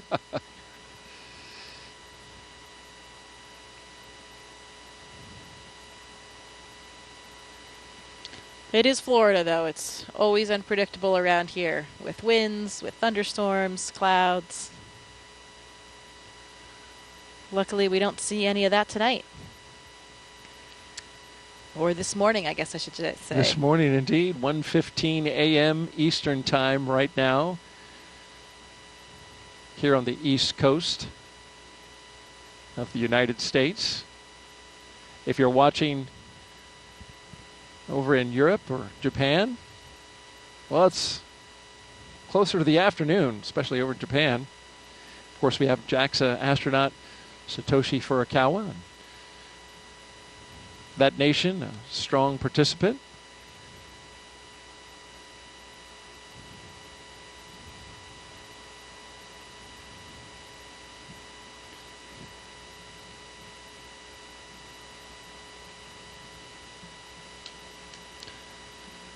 "7:16 a.m. in Copenhagen," so Andy's fans are probably waking up. What a great way to start their day over there in Denmark. Great start to a weekend on a Saturday morning. Absolutely. Wake up, have a cup of coffee, and watch your countrymen go to space. And once Andy, speaking of Andy, once he arrives at Space Station, he'll be able to take over as commander of the International Space Station. That's quite a responsibility. Yeah, it absolutely is. And it's a nice experience to be able to have some different representation in those roles. You know, he's not the commander of this vehicle, but he'll be the commander on board the ISS, and each of those carries a lot of different responsibilities. And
so our next step will be closing that side hatch. Is that right? Waiting for that move? Yeah, that's right. We expected that at T-minus 2 hours and 13 minutes, but they have a window of time in which they can close that side hatch. And then they'll pressure test it, do the leak check on the side hatch. There's a lot of margin built in to the timeline.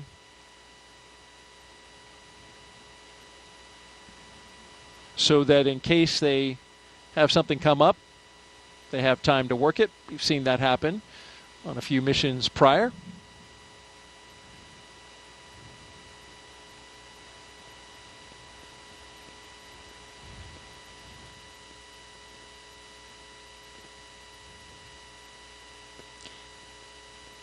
Getting some more thumbs up from the crew.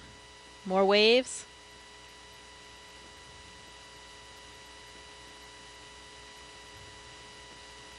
And Dragon SpaceX, the closeout team is taking its final steps in preparation for side hatch closure.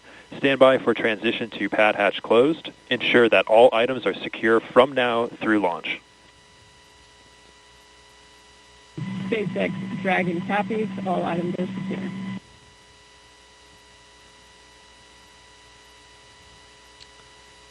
Just like we mentioned, want to make sure that things aren't going to be floating away from them in the launch environment. Straps and Velcro are your best friend when you're in space.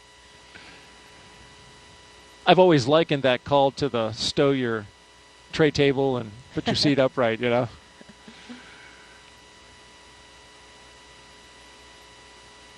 No in-flight service for them, but like that question that was asked earlier, there will be water and snacks.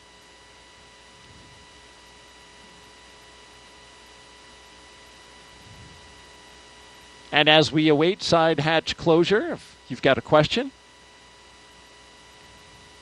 for our own Jessica Meir, NASA astronaut, just punch up hashtag AskNASA on the social sites, Facebook, X, and YouTube.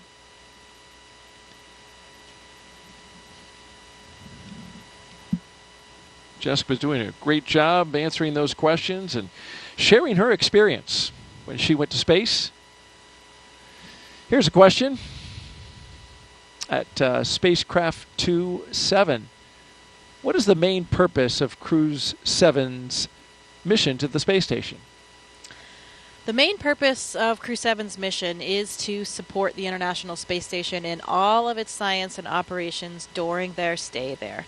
So what does that mean? You know, now that we are at assembly complete for the space station, which we reached back many years ago, 2011, I believe it was, assembly complete, we have much more time for doing what we call utilization. So any type of scientific experiment or something that is flying as a hardware demonstration, those are our most important objectives, that science that we are getting done. Of course, you have to do maintenance as well. You need to fix the toilet, change the light bulbs. We don't have those plumbers or electricians coming up to help us out, so we have to be able to do all the work ourselves.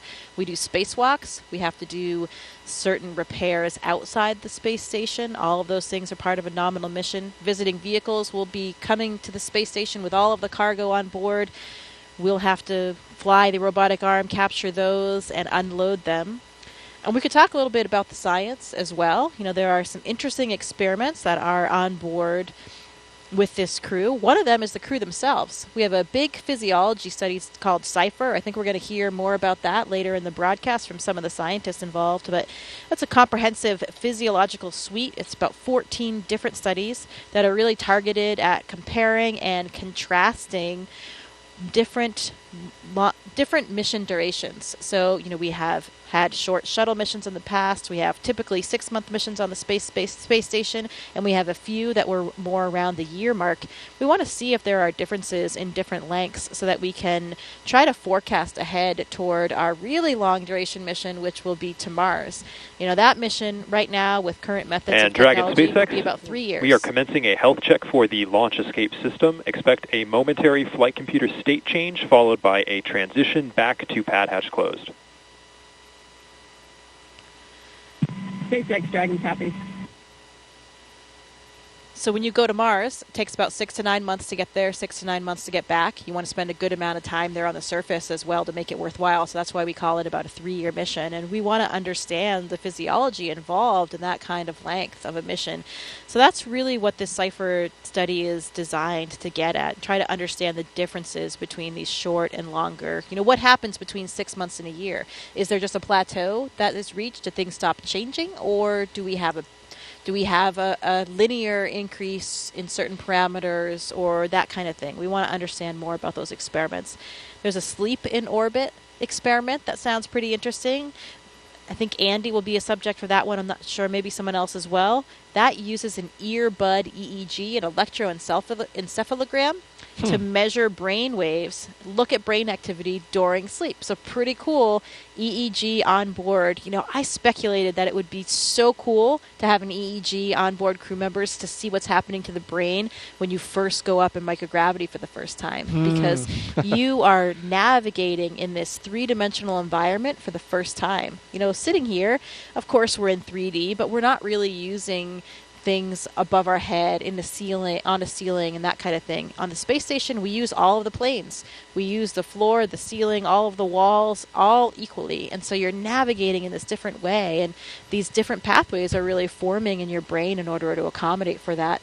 It was a really interesting feeling I felt during the first few weeks I was in space, where I felt like my brain would actually do these flip-flops. If I went from the floor up to the ceiling and I was working there, you know, here on Earth, when we think about how we navigate and move around, it's all in relation to down, because we have this gravitational vector pointing down toward the Earth. When you don't have that in space, you know, suddenly there's no right or left. And if I'm up on the ceiling working, my brain would kind of reinterpret that as being the floor or the deck, as we call it on the space station. So then when I, you know, lifted my head up, I didn't know which way to turn because, you know, I was on the ceiling, but my body felt like it was on the floor. And that takes a couple of weeks for your body to get used to. And I think these new neural pathways are forming. And such an interesting thing for me as a physiologist, because I felt like I could really feel that happening. And Dragon SpaceX for post-ingress briefing.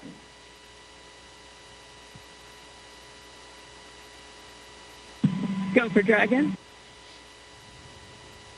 Okay, Jaws, we'll keep this one short. At this time, the Dragon team and F9 teams are not tracking any issues, and you couldn't ask for better weather. How copy? Dragon copies. Good to hear.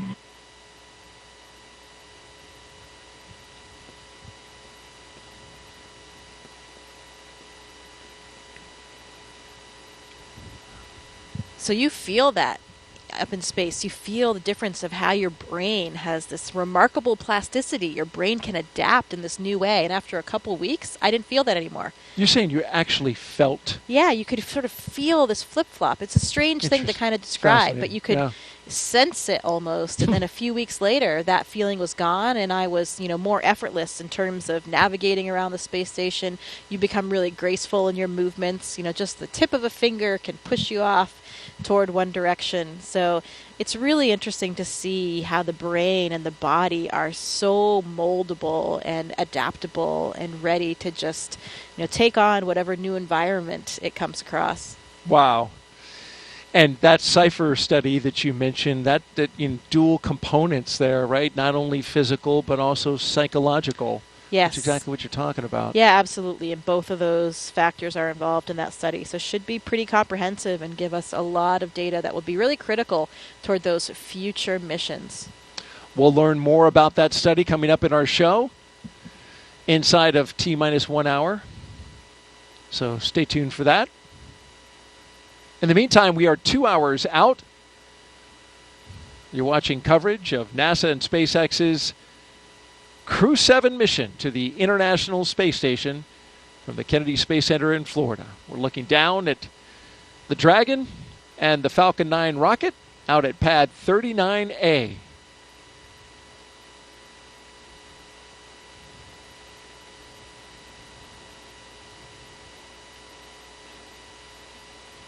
It's been a smooth countdown so far. Countdown proceeding nominally. Onboard Dragon spacecraft endurance. We've heard the communication checks between the Dragon team and the crew. We saw the astronaut seats. They were also rotated into flight position. We got the suit leak checks successfully completed. The closeout lead verified the cabin environments were good. We got the side hatch closed.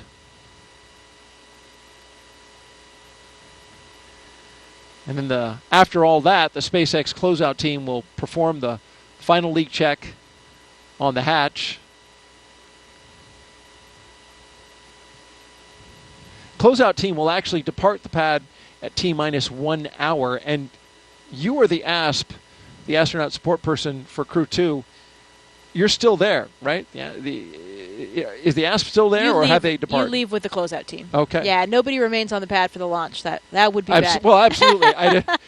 I was wondering if they had already left, but no. it's at right all now leave they're together. still there. Yeah, that's right. So Anne is still there, probably hanging out somewhere around that phone area, and then she will leave with the closeout team. Anne McLean, she's talking about, spaceflight veteran, NASA astronaut. And there she is. There she is, yeah.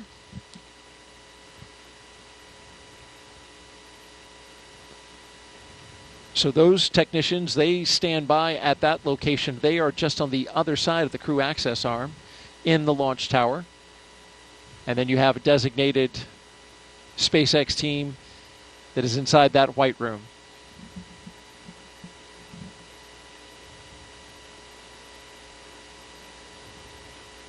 And as they continue to check that side hatch,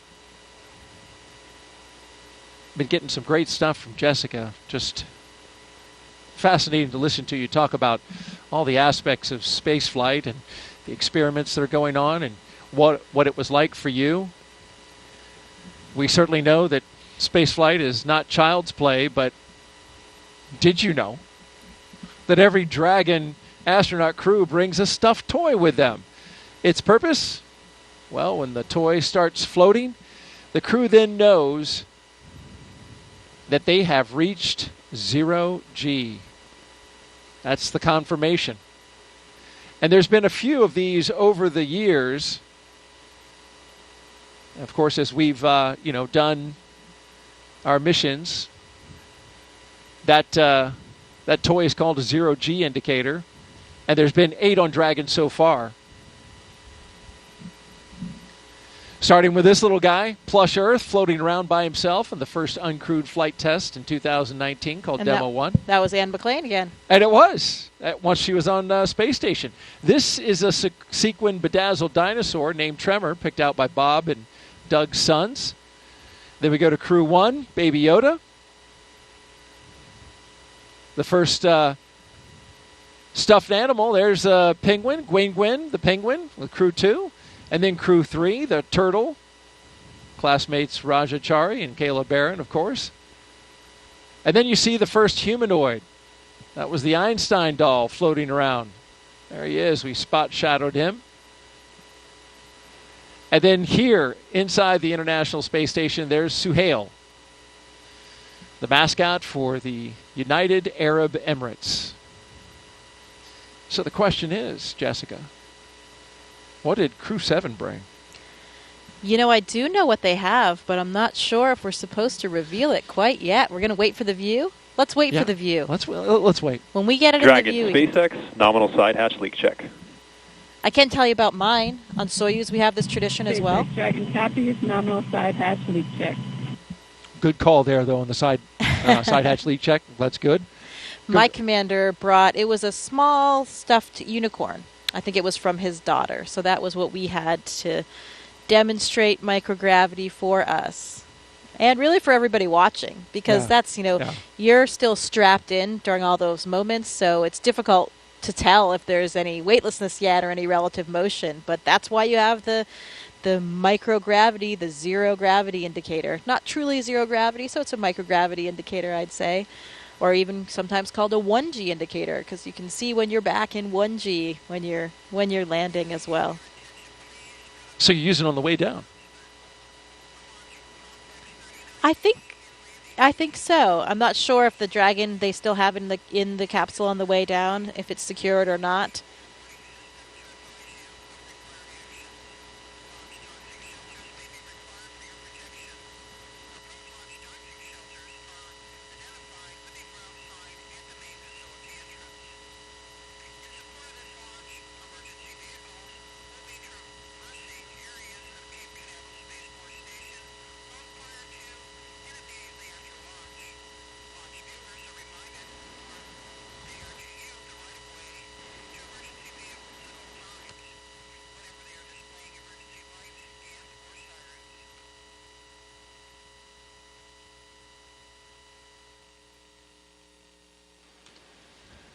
Yeah, it's a fun tradition, though, and it's, a group activity, or at least usually up to the discretion of the commander. Who's going to choose it? Maybe it's your first space flight.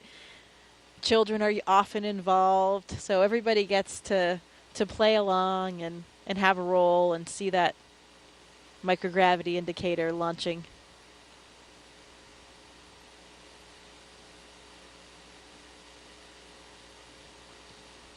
And while we've got a moment here, Jessica, we want to catch everyone up on our preparations for our first launch of a crew around the moon. First in more than 50 years. Let's take a look at our Artemis Moon Minute.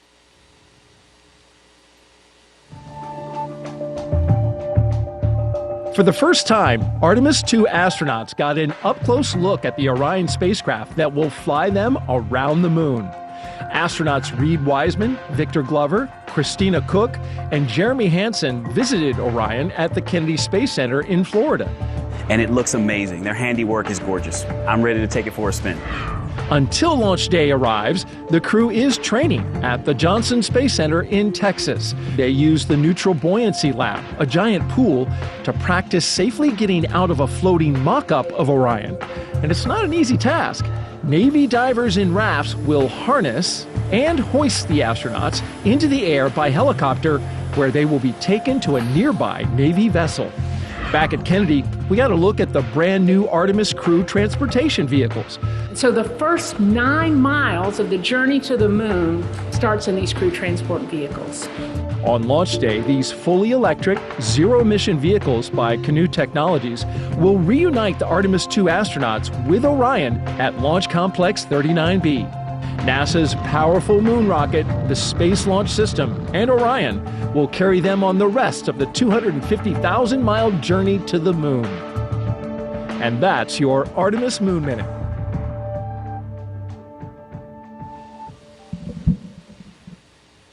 For Artemis updates, please see the QR code on your screen right now. Or you can visit the website at nasa.gov/Artemis 2. Certainly, you know all the crew members for Artemis 2, but also friends with the A2 crew, and 2 of them, Christina Cook and Victor Glover, were even part of your astronaut class, the 8 Balls, right? 2013? Yes, that is correct. Yeah, I am good friends with all 4 of them, and especially with those 2, with Victor and Christina being my classmates, it makes it even more meaningful. You know, when you are classmates with new astronauts, there were 8 of us, of course, called the 8 Balls, and they're like your brothers and sisters, truly. They really are. And I know if anything happened day or night, I could call on any one of them, no questions asked. And it's really, really exciting that we're going to be sharing this moment with them. When I was on board, I even had, at one moment when I arrived, we had 4 members of our class. Half of our class was actually on board the space station at the same time. Oh, wow. Nick Hague was still there for the first 8 days of my flight. Christina, as we just talked about from the Artemis II crew, she was up there already. Of course, the historic all-female spacewalk. That's right. 2019, yeah. And Drew Morgan was there as well. So there were 4 of us from the class, and that was truly something we never thought would happen.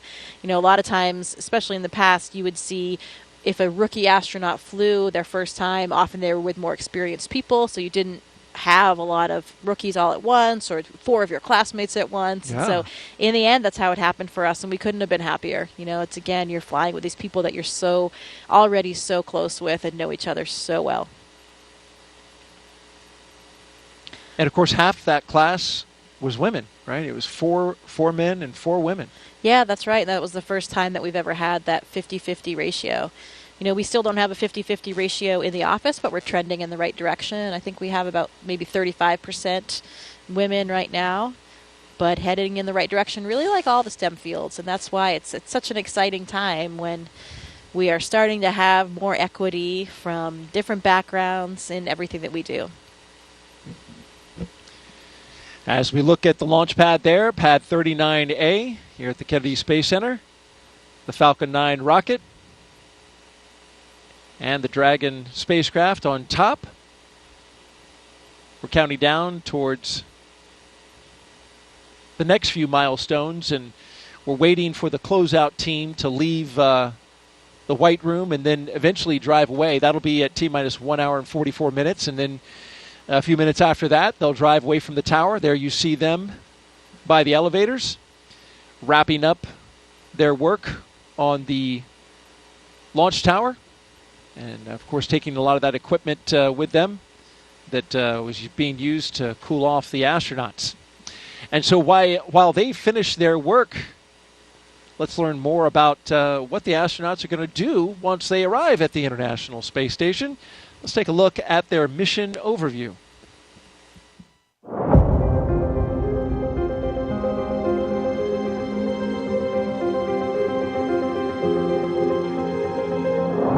Our Crew-7 mission will take our 4 crew members to the International Space Station, which is, think of it as an orbiting laboratory around the Earth. In the broadest sense, Crew-7 and Expedition 70 is about the exploration of space, because a lot of the science and technology development that we do on board the space station not only benefits future missions to the Moon and Mars, but it also benefits humanity and it benefits the Earth. The main topic of our work is always science, so we have numerous scientific projects and scientific experiments which we are part of. We're doing science and research on ourselves, our human bodies, and how we react in space so that we can eventually go further in the solar system. Using the long-lasting microgravity environment on board the International Space Station, which we cannot obtain on the ground, we can perform many scientific research that makes our life on Earth better. Well, with my international upbringing, I'm especially proud of the fact that our Crew-7 mission has 4 different astronauts from 4 different countries. And it's just something really special when you think about we've all come from very different backgrounds. We have different cultures and different traditions, but we share those with each other. Working as a team, we can back up each other and accomplish the mission easily. And I hope that this is something which can show the world how we can achieve big things when we cooperate and we work together. It's a human being's instinct to broaden our boundaries. Humans have always wanted to push the boundaries. We're curious beings. We want to know what is out there. We want to see what's behind that hill. We want to see what's behind that sea. We want to see what's behind that planet. Every time we've explored in the past, it has been beneficial to humans and to humankind. We always learn and develop technologies that help us. We learn more about our home planet. We travel out into space to gather knowledge, to expand our understanding of our world and the universe, and return that knowledge to the Earth, to humanity, for the benefit of us all.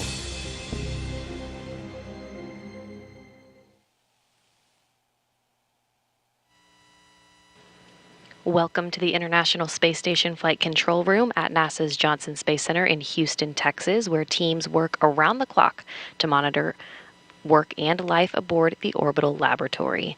Mission Control Houston is essentially the nerve center for operating the International Space Station, working in tandem with our partner agencies and providers around the globe. Together, we've ensured the station is ready to welcome Crew-7. Leading the team inside the room right now is Flight Director Chris Dobbins. He will lead the joint NASA-SpaceX Go, No-Go polls once we're in integrated operations with mission controls here in Houston and SpaceX in Hawthorne, working together to bring Crew-7 to its new home in space. Like many launches to the International Space Station, today's launch has an instantaneous launch window, meaning the crew must launch at exactly 3:27 a.m. Eastern Time to line up with this space station. Launching at that time puts us in an orbit where Dragon's thrusters, which don't have the same power as Falcon 9, can carry Crew-7 the rest of the way to the space station. When Crew-7 arrives at the space station, they will no longer be referred to as Crew-7, but rather as Expedition 69 flight engineers. They'll be declared Expedition 70 once the Soyuz MS-23 departs in a few weeks with NASA's Frank Rubio on board. He will land September 27th with the longest single spaceflight by a U.S. astronaut with 371 days in space. Once on board, Crew-7 will conduct a direct handover with Crew-6, and Crew-6 will remain on board the station until their scheduled undocking day. A direct handover also helps ensure a continuous U.S. presence on the space station, a record approaching 23 years in duration. After docking and hatch opening on Saturday, Crew-6 will give Crew-7 a safety briefing and orientation, which might be particularly helpful for the first-time space flyers on this flight, NASA's Jasmine McBelly and Roscosmos cosmonaut Konstantin Borisov. As the station is first and foremost a laboratory, the crew will jump right into conducting experiments with new research still to be delivered on upcoming cargo flights. For now, we'll send it back to you, Daryl. All right, thank you very much, Courtney. Back here at the Kennedy Space Center in Florida, looking at pad 39A, the rocket and the spacecraft that will go to that destination that Courtney just gave us an update on, the International Space Station, which of course is flown from Mission Control in Houston. Give you an update on what's happening out the pad. We've got the crew inside the Dragon spacecraft. They are buckled in, plugged in, ready to go, had their comm checks completed. And right now, the closeout crew is making their way, finishing up their work and making their way out of the launch tower. Dragon SpaceX closeout team has departed the crew arm. So that means they're out of the crew arm. You can see them going down the steps to the elevators and then back down to their vehicles to clear out of the blast danger area. There you see their vehicles awaiting them, the 3 Teslas that took the astronauts to the launch pad. They will take the closeout crew out of the perimeter of the launch area, and they will stand by at an area a good distance away from the launch pad. We're 1 hour and 41 minutes and counting until liftoff, and as we look at the pad and think about traveling to the International Space Station, we talked about the crew and how they'll be performing many groundbreaking science experiments. Let's take a closer look now at some of that science they'll be doing. The International Space Station is a state-of-the-art microgravity laboratory that is unlocking discoveries not possible on Earth and helping us push farther into deep space. Every single day, we are answering big questions about Earth and about space, about where we came from and about where we're going. But the other thing that we're doing is we're learning more questions to ask. Microgravity turns almost everything we know upside down. Liquids behave completely differently. Fire burns in new ways. Biological systems reveal surprises. There's a few things that have made me gasp out loud up on board Space Station. Watching heart cells actually beat has been a pretty big one. We're studying ways to grow food in microgravity. I got to tell you, these are pretty amazing. We're learning how human bodies react to life in space and how to keep crew members safe and strong on long-duration exploration missions. Deadlifts are awesome on Earth. They're also awesome in zero gravity. We're testing technologies that will be critical to our return to the moon and great leap to Mars. Our research has contributed to medical and social benefits on our home planet, allowing us to find new ways to combat disease back on Earth and develop technologies to deliver clean water to remote communities in need. The spectacular vantage point of more than 200 miles above our planet supports our monitoring of Earth's climate, natural disasters, and plant life. The orbital perspective that we have here on the ISS is just absolutely amazing. Earth is gorgeous. The growing new space economy, so vital to our continued progress in space, is flourishing in low Earth orbit. We're inspiring future generations from a platform that is one of the largest international collaborations of our time. We're doing science at 17,500 miles per hour. Come along for the ride.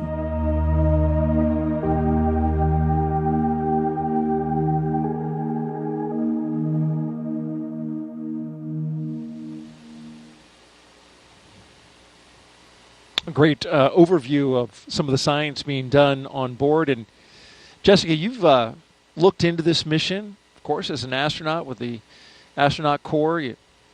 And a scientist yourself. You're pretty curious about some of the science that's going up on this mission. Yeah, we talked about some of the experiments already, the CIPHER, physiology and psychological experiment, the sleep in orbit experiment. There's another one that I find particularly interesting. It's called ISS external microorganisms. So this is a really cool one because for the first time we're going to be taking samples during the spacewalk to determine whether or not the space station releases microorganisms through things like life support vents. So we'll be swabbing and collecting these samples and try to understand how far they go, how many of them are there, how far they travel, and get a good idea for what it would be like. In particular, if we think about going forward and being good stewards.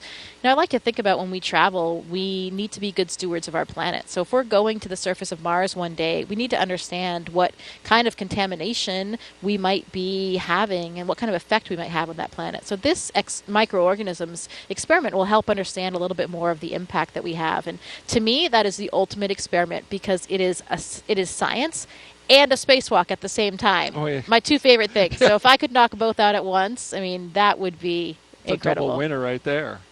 And so they're going to actually swab the outside of the space station? Yeah, they're going to collect those samples during that spacewalk. How about that? Now, what are these vents that you're talking about? What are they venting? So some of the vents are for the life support system. So, we are introducing an atmosphere into the space station to give us the air that we need to breathe. And so there are some vents associated with life support systems in general, stuff that is off-gas or released to the external environment. Out into space. That's right. Yeah. And so you're wondering if by chance there could be some microorganisms out there growing, which would just blow my mind if there were. Right, and perhaps rapidly evolving in the space environment. How about that? Fascinating. And as a scientist, Jessica, you did a lot of work early in your career. You've talked a little bit about that. And it calls back to an experiment that is worth mentioning now that had some amazing results. And when you were working on this experiment, it even got a catchy name called Mighty Mouse. And I was wondering if you could share a little bit of that with our audiences. This is a mission to the International Space Station, and science is at the forefront. You were involved in an experiment that had some pretty incredible results. Yeah, the Mighty Mouse experiment is one of my favorite ones to talk about for a couple of reasons. One, I'm a physiologist, as we mentioned, and so there's a lot of similarities between the work that I've done and working with animals. This experiment looked at the myostatin and activin pathways. So these are very important molecular signaling pathways that influence muscle degradation or breakdown. So on the Earth, the researchers involved here have identified these as very important for providing possible targets to prevent muscle and bone loss. So you can see a picture here. These are two of the mice in question, the Mighty Mouse experiment. I think it's pretty obvious to the naked eye, even without a scientific background, that they are very different. So what you have here is what we call a wild type mouse on the left, the smaller mouse, just the normal mouse. And then on the right, you have a Mighty Mouse. And this was accomplished in two different ways in the experiment. One, by creating a myostatin knockout mice. So this means that this mouse actually does not have the gene for this pathway. So as you can see, this mouse, these myostatin knockouts, have 2 times the muscle weight compared to the other mice. So because you're blocking that pathway, degradation is not inhibited, and they have much more muscle on board. And you could feel that in the mice. When I was doing the experiment, holding the mice, you could feel how strong they were and how much bigger they were. Interestingly, when we treated another set of mice, again, just the normal mice, with a therapeutic agent, they also did not lose muscle or bone mass in space. What I'm pointing to right there in this picture, this is a bone densitometer. So we were actually putting the mice into this bone densitometer and imaging their bone density while they were on board the International Space Station to get these images, because we're looking at not only muscle but also bone. These pathways are important for both muscle and bone. And why is this important? This is important for a lot of different reasons. First of all, here on the ground, we have a lot of different disease states that have different types of bone loss or muscle wasting. Muscular dystrophy, osteoporosis, heart disease, any kind of disuse wasting of the muscle for like elderly people or bedridden people. And if we can understand more about the mechanisms involved in these pathways, we can help those patients. And the other interesting thing about this experiment in general is that it also has applications to space. You saw a video earlier of us exercising in space, incredibly important part of our day. We have 2-hour blocks on our schedule because if we don't exercise every day, we will have significant muscle loss and bone density loss. We have these really large systems on the space station, these pieces of exercise equipment to keep our bones and muscles healthy. But when we talk about going back to the moon, going to Mars for long periods of stay, we'll have smaller capsules. We won't have these big pieces of equipment. And so we might need to employ some of these strategies that we're learning about on the International Space Station. So that's why this experiment is such a favorite of mine. It really touches life back here on Earth, helping patients with various disease states. Also is applicable to the future of space travel as well. And even I'll cap it off with a really interesting story of the investigators. Se-Jin Lee and Emily Germain Lee, they met back in college. Se-Jin was working on the myostatin pathway, the one involved in the muscles, and Emily before she was his wife, she was already working on the activin pathway, the one involved in bone. And they realized, although they were working separately at the time, they had this very complementary system that worked in concert. And if they worked together, then perhaps they could solve some of these even bigger questions. They were incredibly excited. They had always dreamed of having an experiment of theirs fly in space, and they had demonstrated these concepts on the ground. So it was really cool to be part of this team and watch that experiment come to fruition and to have such dramatic results. Again, those mice that were treated with this therapeutic agent did not lose muscle and bone density in space, while the ones that were not, just like us, had dramatic losses in both of these. So really interesting to see that these agents were successful in space and the applications it might have for the future. And amazing that it was, an experiment. The results, of course, incredible, and they obviously, you can see them in the photo of the mice and how it turned out. But I mean, this experiment was right in your wheelhouse, right? All of that came together. Both the scientists, you up on board the International Space Station as well. I remember reading, I looked into the study a little bit in preparation for the show, and space was said as, the ultimate bed rest, right? Yeah. Which is not good if you're trying to maintain that bone and muscle mass. Right. We need to make sure that we can bring astronauts back to be healthy. And when we think about going and walking around on the moon and Mars, we need to make sure that astronauts are healthy when they get there as well. My colleague Drew Morgan and I were super excited to be performing this experiment in space. He's a medical doctor by background, and me as a physiologist. We were utilizing our own backgrounds, and that was another one of the big contributions that we felt we made. And we even ended up on their scientific publication as well. How about that? Well, thank you very much, Jessica, for sharing that outstanding science.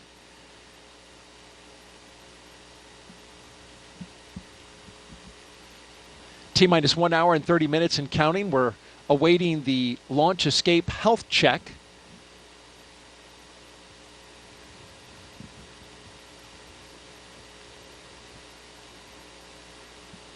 And then in a few more minutes, we'll get to our chief engineer technical poll.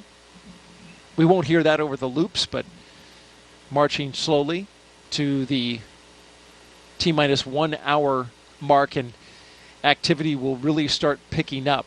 Until then, let's take a social question. I've been getting them all night. Keep them coming in. Hashtag Ask NASA. Here we have at Indiana Jonas. Do you have a favorite item, Jessica, that you brought with you to space? Yeah, I think we'll actually have a chance coming up here to show some of the items of things that I brought to space. So I won't spoil the surprise quite yet of everything. But, a lot of times astronauts will bring pictures of loved ones, whether it's a physical picture or just something that we can bring up, sent up on a computer or an iPad.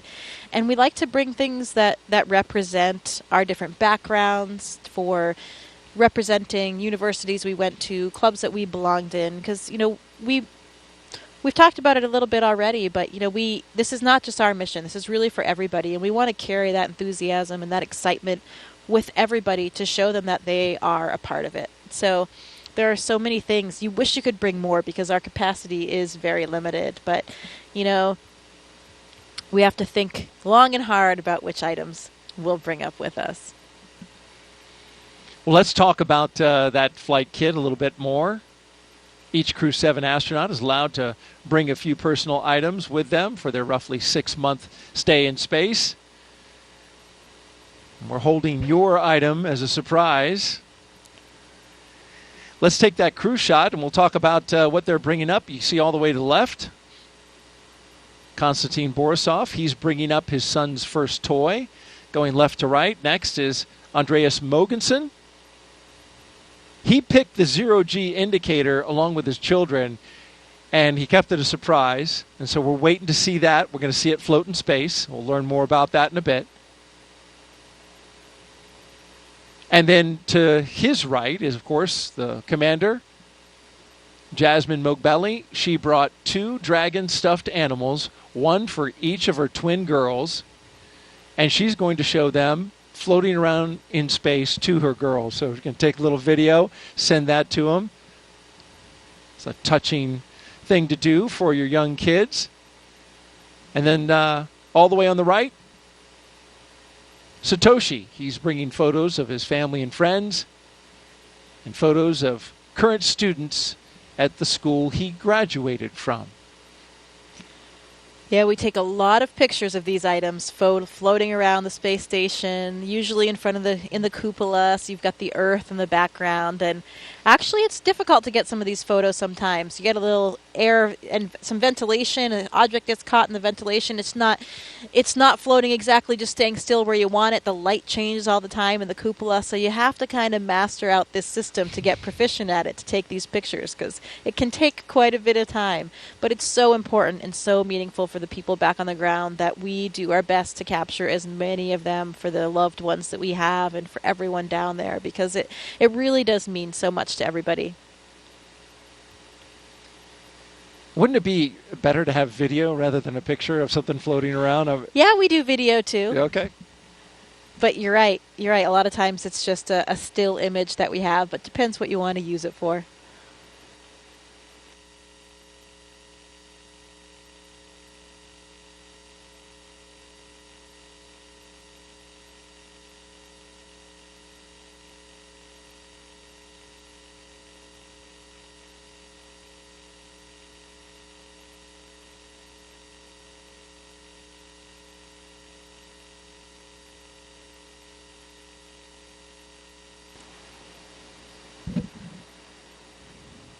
Great stuff there by Jessica Meir, NASA astronaut, with us on the broadcast. Thank you very much, Jessica. And continuing to count down 1 hour and 25 minutes and counting until liftoff of Crew-7. You're watching NASA's coverage.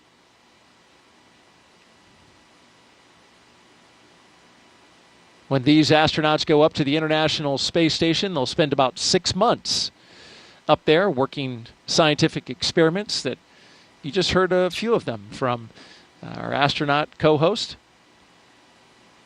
And then they'll come back down, and one of the traditions we've just started to see now is the astronauts coming back to the Kennedy Space Center to talk to the folks that help support the mission. And there's a lot of people here at the Kennedy Space Center working behind the scenes to make those launches a success.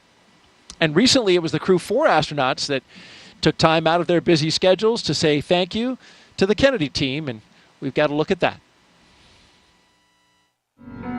It is very surreal to drive around the grounds. The last time we were here, we were in quarantine, and so we were very isolated. We got to have our families around us, but we didn't really get to interact with a lot of people. But we could see all the hustle and bustle that goes on in order to make it possible for us to launch. It is hard to imagine looking over at the gantry from here, thinking back to when we were sitting on top of a rocket. It is a pretty amazing place to be able to come back to. Kennedy really has a special place in my heart.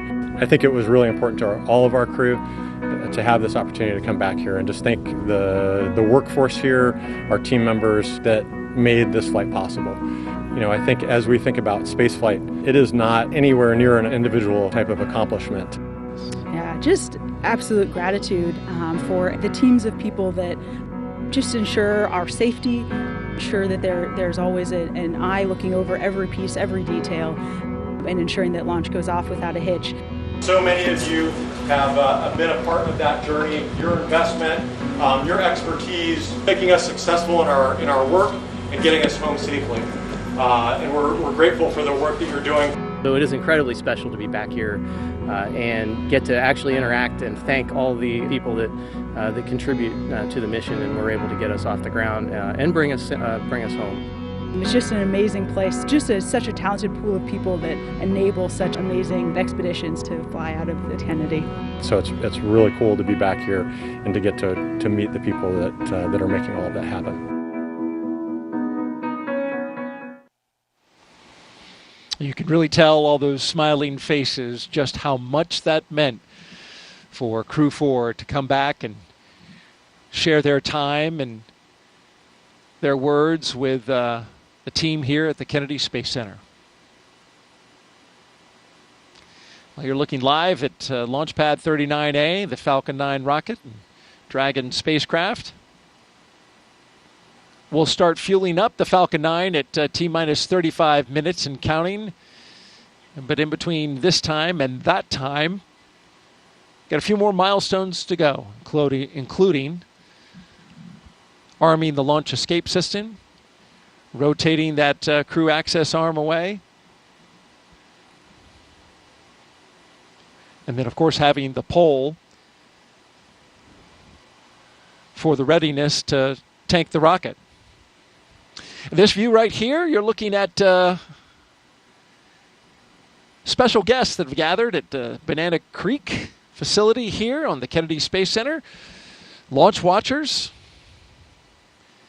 Got a big group here, which is impressive because it is 2 a.m. Eastern Time, but it's always exciting to take in a crewed launch when you know that you've got astronauts going up on top of a rocket. And so they've all gathered pretty early in the morning here and pretty early in the countdown. An hour and 21 minutes to go. It's great to see the crowd out there at the Banana Creek viewing site. Got about 6,000 people who are at various viewing areas around the Kennedy Space Center. Banana Creek is one of them. Also got folks along a causeway that's just across the water, watching from those locations. Of course, we've got special guests up at a building we call the Operations and Support Building. We've got our own Jasmine Hopkins up there who will be interviewing some special guests here in the final hour. And they're joined by several hundred VIPs who are taking in the site from the 5th floor up there on the balcony. It's a great view up there as well.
We've talked a lot about the different astronaut classes this evening. Of course, our astronaut co-host, Jessica Meir. She's from the 8-ball class of 2013. Our crew tonight, the commander, Lieutenant Colonel Jasmine Belli, is the only NASA astronaut going up on this flight. It's a multinational flight. But she is one in many and a highly accomplished group of astronauts selected in 2017 and nicknamed the Turtles. But I think for me what's really special is that we all just come from such a diverse set of backgrounds and experiences. We have scientists, engineers, people from all different walks of life. We're just really, really fortunate. The team that selected our class, I think, just did an amazing job at really looking at how personalities meld together. That's what I appreciate the most, is just the way that we were able to enable each other's strengths and lean on each other in ways that bring us together and bring us closer as a group. We all care so deeply about each other. We have such an amazing relationship across the entire class, and just what an amazing group of people. We've been able to really lean on each other and our expertise in different moments where it's most applicable. Jasmine is an amazing person. Our class is incredibly close, and she is just an amazing leader, an incredible pilot, and a great choice to be the commander of Crew-7. And that's one of the biggest blessings of being up here for so long for me, is I'll have flown with pretty much half of my class. We now have a continuous turtle presence in space, which started with Crew-3 when Kayla and Raja launched, which we look forward to Jasmine carrying forward. So the Turtles class, an amazing class. They were the class that was selected just after my class of the 8 balls, and pretty cool that they have this kind of run of the space station right now. I remember when we were saying that about the 8 balls, but Jasmine, will be joining her classmates Frank Rubio and Woody Hoberg on board. They are already up there awaiting for her. And then Laurel O'Hara will be joining from her Soyuz launch in the middle of September. So pretty exciting to have all of those turtles up there at once. And I know that's how it felt for me. Daryl and I were talking earlier about when I arrived on the space station and we had 4 members of our class all up there at the same time. And in thinking about it, I think I've talked about all 7 of my classmates during this broadcast. You've seen photos of most of them in the previous coverage. And it just shows how we really do become like a family here at NASA in the astronaut office, especially with those classmates. We talked about my classmate Ann McLean. You saw her as the astronaut support person on the pad, helping the crew with all of those final preparations. We saw Christina from the spacewalk footage from the spacewalks. Actually, we did 3 spacewalks together, Christina and myself, during our mission. And you saw Victor and Christina in those Artemis images as well, as they are now in training for the incredibly exciting Artemis 2 mission. You saw some footage of Nicole Mann and Josh Cassada from their recent mission on board the space station. They were on Crew-5, so again, carrying that legacy with them. We talked a little bit about Nick Hague earlier as well. Nick was there on the space station when I arrived. And I talked about Drew Morgan just recently with the Mighty Mouse experiment. Drew was the astronaut that I was up there. Actually, I didn't spend a day in space without Drew. He was there for the entire 7 months of my mission. I was up there for 205 days, so almost 7 months.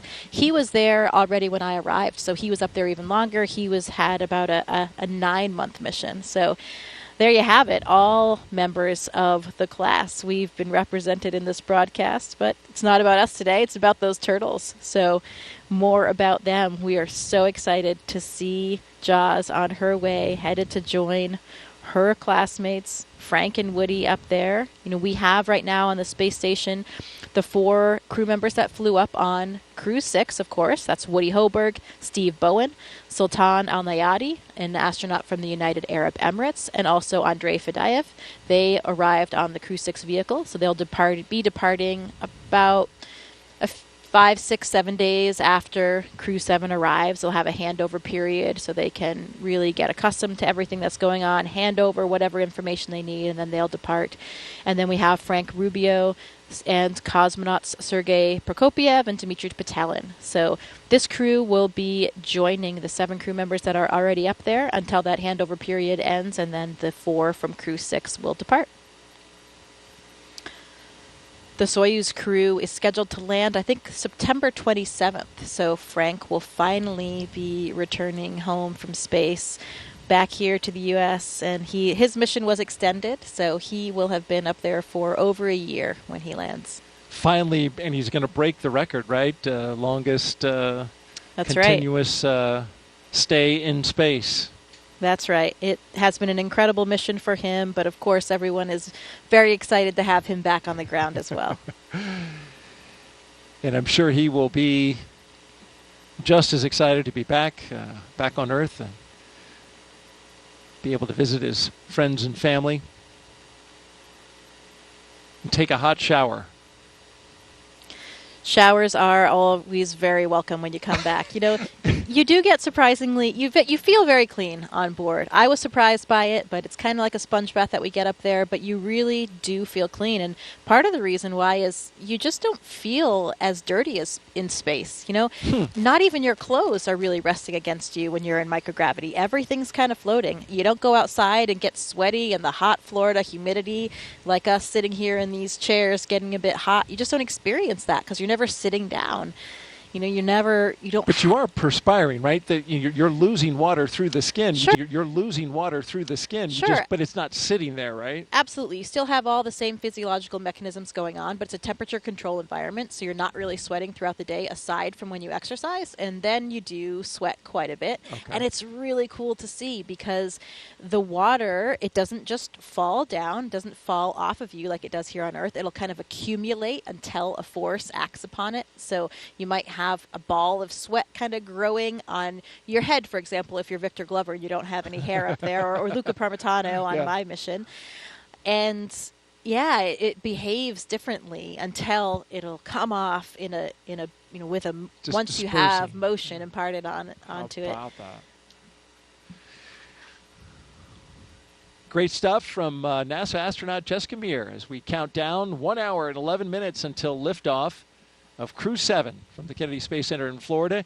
If you're here with us in the area and you want to hear the call-outs live as they happen, you can hook that up on amateur radio. The VHF frequency you can see on your screen, 146.940 megahertz, and on the UHF radio frequency, 444.925 megahertz FM mode. And you can hear that throughout the county here on the Space Coast. So we're a little over 1 hour until liftoff. And this is a continuation of regular crew flights to the International Space Station from U.S. soil.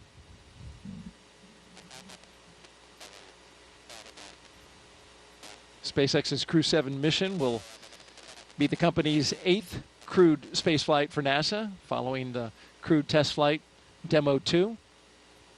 It will also be SpaceX's 11th crewed spaceflight overall, including the private orbital mission Inspiration 4 and Axiom missions 1 and 2. Our crew at the very top in the spacecraft Endurance. It will be the third flight for that Dragon that you see right there on top of the rocket. The Falcon 9 booster, well, that's a brand new one. Booster 1081 M1D on its first and flight. MVAC fuel bleed has started.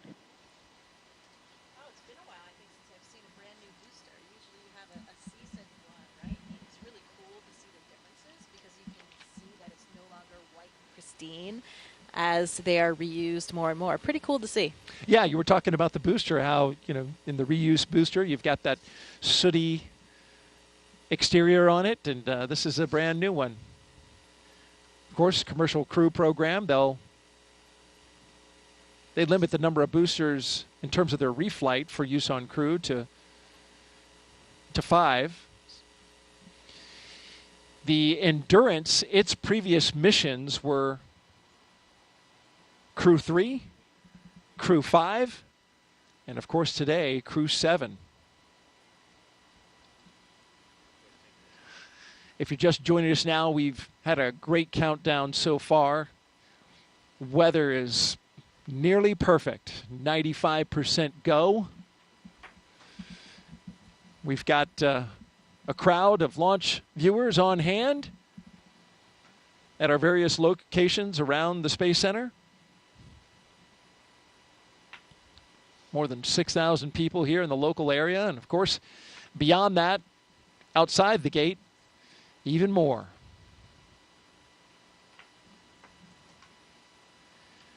Now, we mentioned this, once we get to an hour to go until liftoff, things will start really picking up.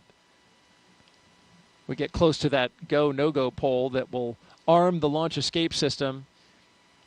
And then once that's armed, and we rotate the crew access arm away, we'll get the propellant loaded into the rocket at T-minus 35 minutes. That crew pole for readiness happens at T-minus 1 hour.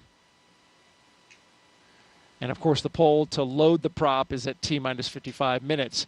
At T-minus 45 minutes, there'll be an internal mission control Hawthorne pole, and then the launch director's pole for propellant load.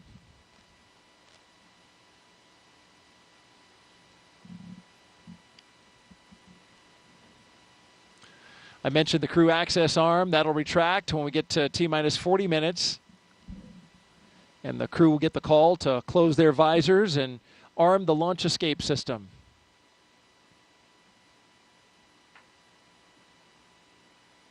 Of course, once you have the Falcon 9 being loaded with propellant, you want a safety system that will allow the astronauts to get off the top of the rocket in case anything happens, and that automated safety system is in place. What makes it work are 8 Super Draco thrusters that are on Dragon. They would fire and quickly separate the crew from the rocket, and they can do that either on the pad or during flight on the ride uphill.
And thanks for tuning in. You're watching live launch coverage of NASA and SpaceX's 7th rotational flight of astronauts and one cosmonaut to the International Space Station from the Kennedy Space Center in Florida.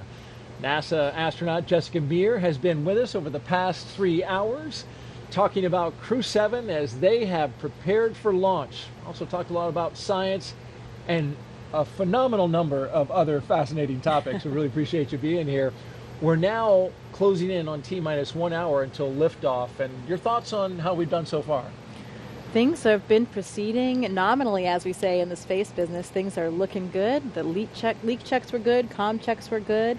The hatches closed. I think we're in good shape. And the weather, what did we say? A 95% favorable odds for weather. So looking good, and I'm feeling good about it tonight. What about you, Daryl? Oh, I am feeling fantastic, and it's good. We both got the positive vibes going. You mentioned the weather. It's nearly perfect. Liftoff time still holding for 3:27 a.m. Eastern time and 27 seconds if you're right down to the second.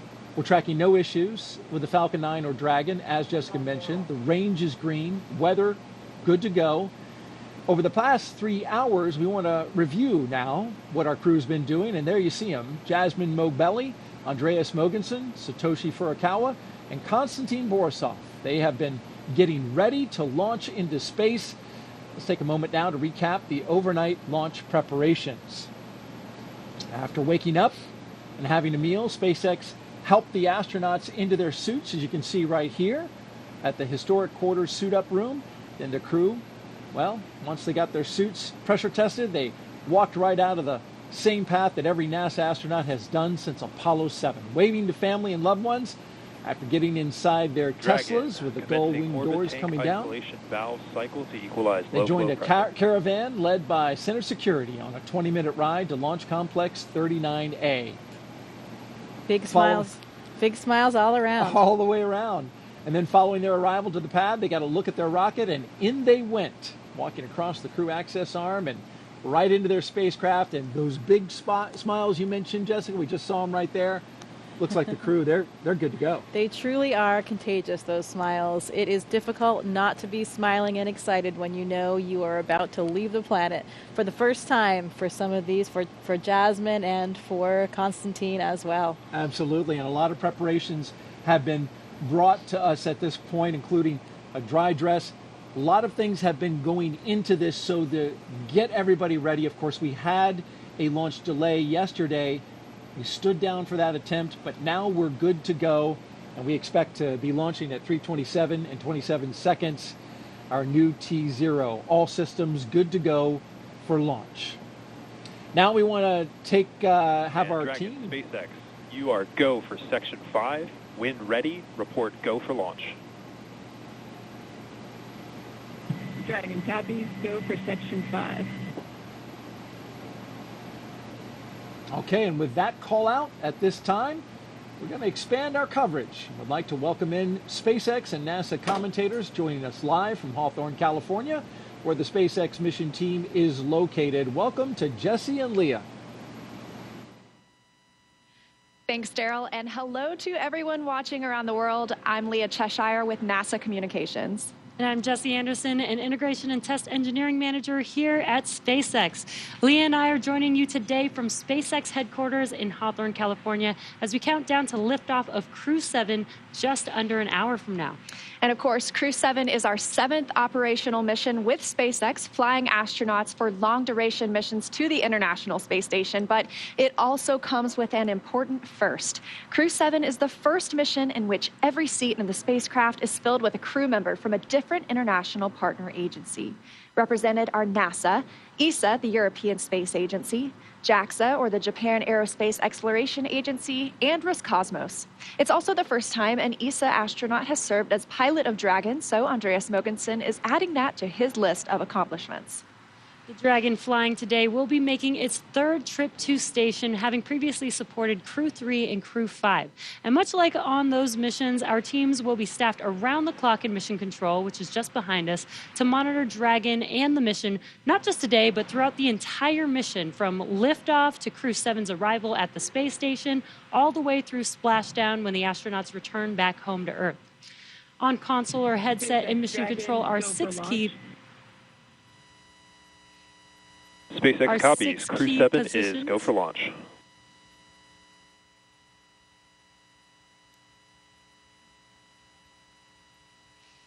The mission director is in charge of the room and tasked with making real-time decisions to ensure mission success. The person that you may hear talking to the astronauts, which we just heard a few seconds ago, is the Crew Operations and Resources Engineer, who you'll hear us refer to as the core throughout the broadcast. And the 4 additional team members are focused on vehicle systems, including avionics, navigation and control, software, propulsion, life support, and communication with ground support teams. Apart from Mission Control, our Falcon 9 team is currently located in the Launch and Landing Control Center at Hangar X. With less than an hour until launch, they are settling in for final checkouts, propellant loading, and for launch. And of course, NASA has its own team members at NASA's Mission Control Center in Houston, Texas, who have been preparing the International Space Station for Dragon's arrival. They recently gave their go for launch and confirmed the station is ready to receive Dragon and the new crew. Now, upon liftoff, today's flight to the space station will take almost 30 hours, with Dragon flying autonomously the entire way. And just like autopilot on a commercial aircraft, the crew always has the ability to take manual control of the spacecraft if needed. It continues to be a smooth countdown, and we're looking good for an on-time liftoff. Coming up at T-minus 45 minutes, the team will report their readiness for propellant load with a final go-no-go poll. In the meantime, NASA's Courtney Beasley is going to help us take a closer look at propellant load and launch go-no poll. Go-no-go polls open at 55.80, procedure 1.160. Thanks, Jesse. I'm here in the International Space Station Flight Control Room in Mission Control, Houston. What we have our sights set on today is low Earth orbit, which you'll sometimes hear us refer to as LEO. This is classified as orbits around Earth that are 1,200 miles or lower. There are a lot of satellites in this orbit, including the Hubble telescope and, of course, today's destination, the International Space Station. The space station's orbit averages at 260 miles above Earth, but varies based on its apogee or perigee, the highest and lowest points of its orbit. Being that the space station is 260 miles above Earth, crew members are too far away to make things out like cars, people, or buildings. But they can see other landmarks around the world, and the long camera lenses they use help them zoom in on familiar sights of our home planet. NASA astronaut Steve Bowen captured Cape Canaveral on Florida's Atlantic coast earlier this month, near Cape Canaveral Space Force Station and NASA's Kennedy Space Center, where Crew-7 is launching from today. The contrast of the colors between the Indian River and Atlantic Ocean become much more pronounced from space. And here's a beautiful nighttime shot of the city lights of Mecca in the desert valley of western Saudi Arabia, captured by NASA astronaut Woody Hoberg on July 26th. Human presence on Earth becomes much easier to see at night. And this final image was captured by NASA astronaut Frank Rubio of Vedima Lake, one of the largest in Argentina, on May 7th. Each of these images are taken from the vantage point of the International Space Station that orbits roughly 260 miles above Earth. Satellites collect imagery of Earth too, of course, but the International Space Station is unique in seeing these viewing opportunities because astronauts and cosmonauts can tell scientists on the ground what they're observing and what stands out in real time. We can't wait to see what Crew-7 captures, but for now, we'll send it back to Hawthorne. Jesse and Leah. SpaceX's ultimate mission is to make life multiplanetary. To get us there, we've been developing a fully and rapidly reusable transportation system called Starship, the most powerful launch vehicle system ever developed and designed to carry passengers and cargo to Earth orbit, the Moon, and planetary destinations like Mars. In fact, earlier today, the team completed a successful static fire of our Super Heavy Booster 9, an exciting step towards our next Starship flight test. But you have to learn to walk before you can run, or should I say fly. And our learning started with Dragon, designed from the beginning to transport both people and cargo to space. The Dragon hanging from the ceiling behind us was initially flown to certify SpaceX for cargo missions to the space station. Dragon launched to space in December 2010 and became the first private spacecraft to return from orbit. 2 years later, Dragon became the first commercial spacecraft to deliver cargo to and from the space station, and in 2020, as we remember well, became the first private crewed spacecraft to reach the International Space Station. Altogether, the reusable Dragon spacecraft has completed 9 human spaceflight missions and visited the International Space Station 38 times.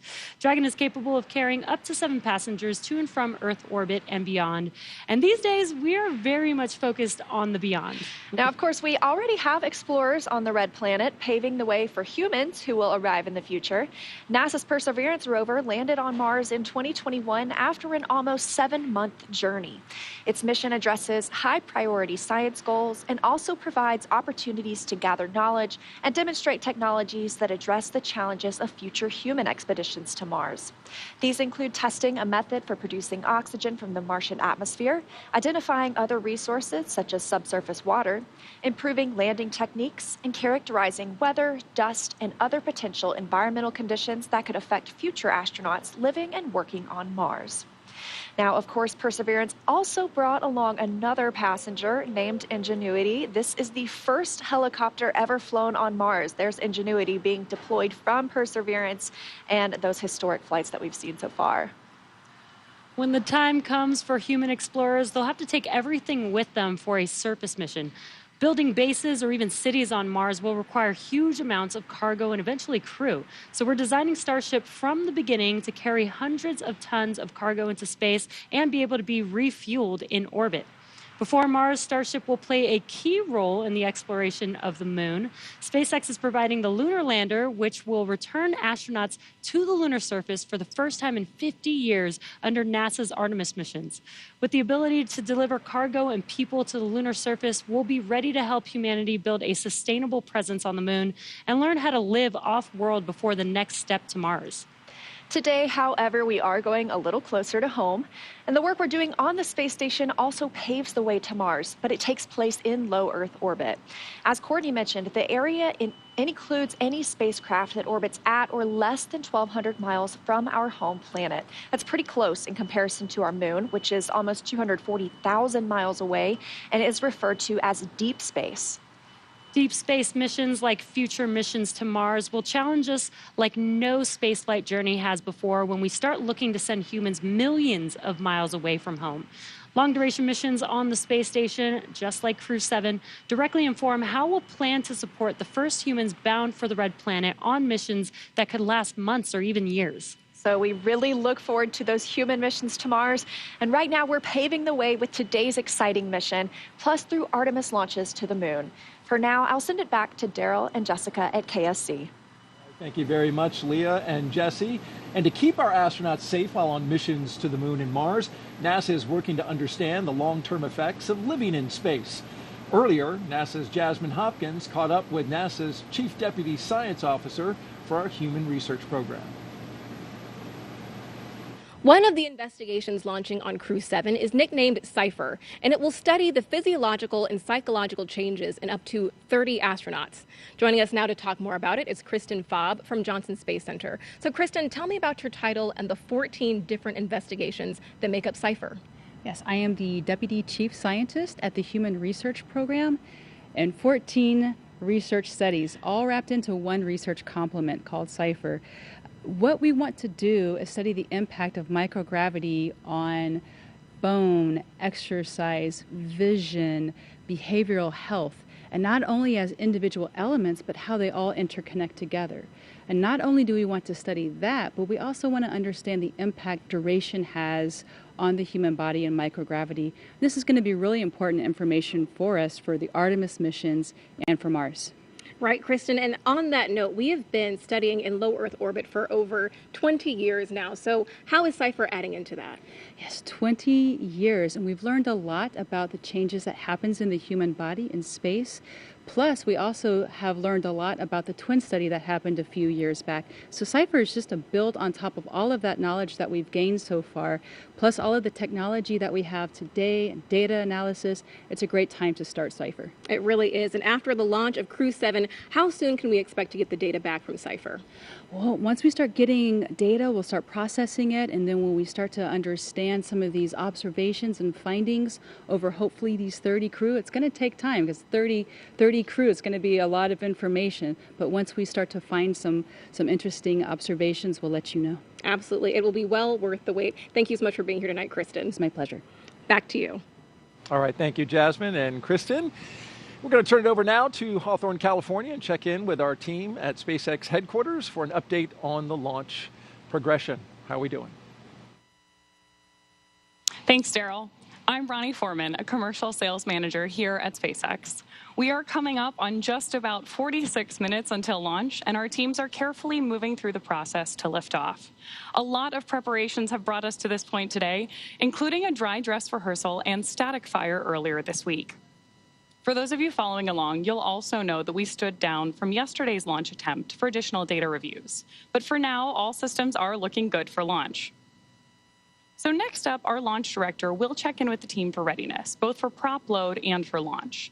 The 7 SpaceX responsible engineers, often called REs, indicate that they are go by voting electronically.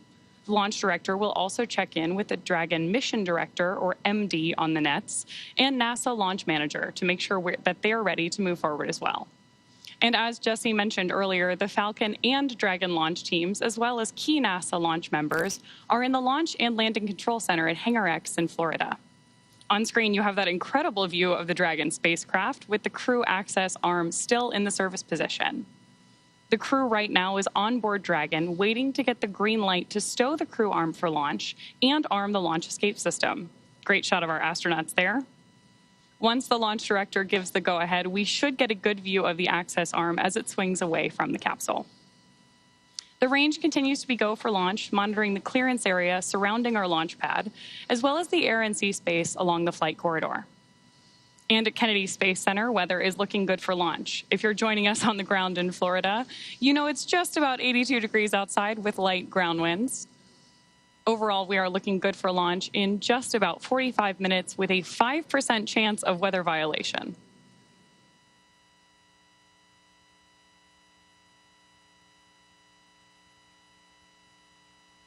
Right now, we are listening in for that readiness poll announcement and instructions to our launch team.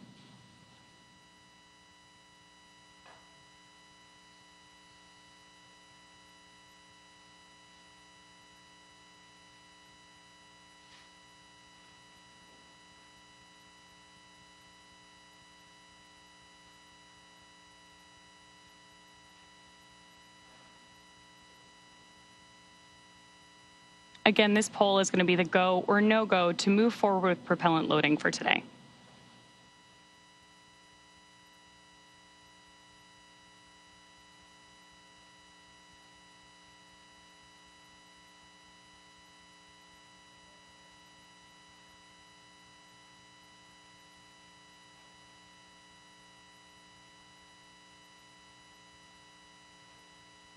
As soon as that briefing ends, we should see that crew access arm, which you can see lit up on your screen right now, immediately start to move away from the capsule when that stow procedure begins.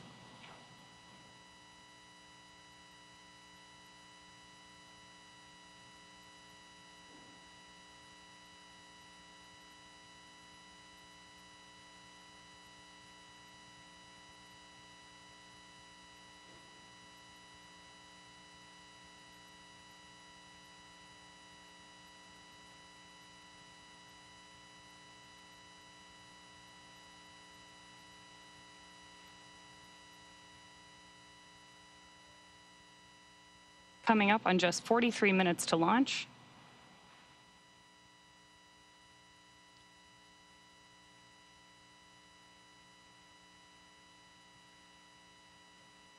Great nighttime views of our Falcon 9 and Crew-7 capsule there on the screen. SpaceX Dragon. Go ahead, Dragon. We didn't hear the poll for prop load and launch readiness. We're just giving a call.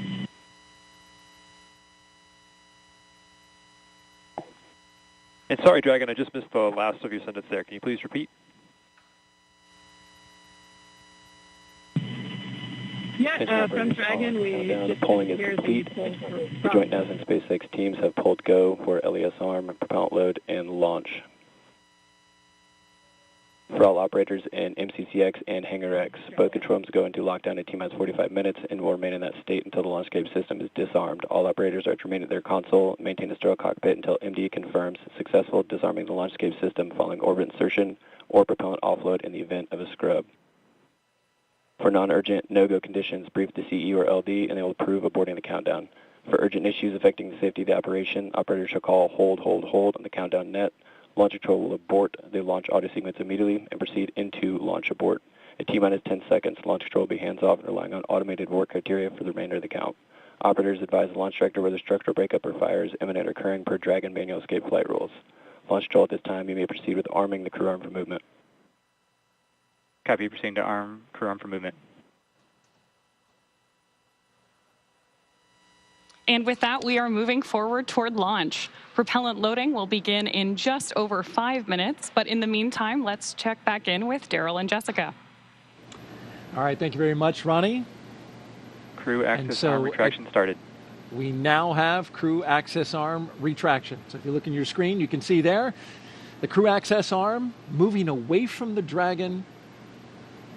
Another great shot of it there, articulating away. It takes about 90 seconds to 2 minutes to move away, and this is a critical milestone, Jessica, as that arm moves away, because now that means if the astronauts needed to get off that rocket for whatever reason, they could either bring the arm back quickly, and it can move, as I understand it, a lot faster than it's moving now in the case of an emergency egress, or they would move forward and arm the launch escape system. That hasn't been armed yet. So this is the moving and stowing of the crew access arm so that we can clear that away from the rocket and get ready to lift off.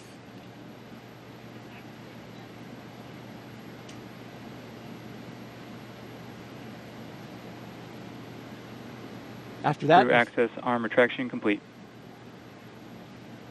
We're now waiting to hear that Dragon is go for Section 7, closing the visors and arming Dragon, the launch SpaceX, escape system. You are go for Section 6, close visors and arm launch escape system. Well, they changed the number, but it's the same. Dragon copies, go for Section 6, launch escape system arming. Same milestone. I hear from previous crews that this system arms the very loud thump, so they can actually hear that on board. Which makes sense. You've got those engines, those Super Dracos, which are Dragon visors closed, arming launch escape system. right there next to their heads, right? You know, Copy, your go. Right, and sounds like that was Jasmine saying she was ready to arm, and that command can be sent from either the ground or the crew, and the crew is sending that command now to arm that system. And that launch escape system is, of course, the system that will propel us away from the rocket, the crew capsule itself with the crew inside, in the event of any type of emergency with the rocket. And that is, of course, a system that we hope to never use, but it consists of 8 Super Draco thrusters on this Dragon vehicle that are used only for this abort. And we say we hope to never use it. We hope to not be in the situation, but we have had situations where we've had incredible in-flight tests. Unintentional. For example, there was the launch abort for the Soyuz for Nick Hague's first launch in 2018.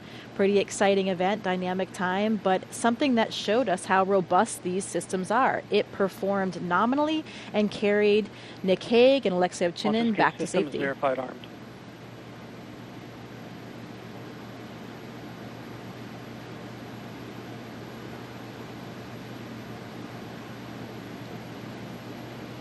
we got the verification of the launch escape system now armed. You mentioned Nick Hague. As I understand it, he counts himself having gone to space twice. That's right, or at least 1.5. But this system is now active. They do that 2 minutes before loading of the prop, since that, of course, then does present a more risky situation with that prop on board, and it will stay armed all the way through orbital insertion.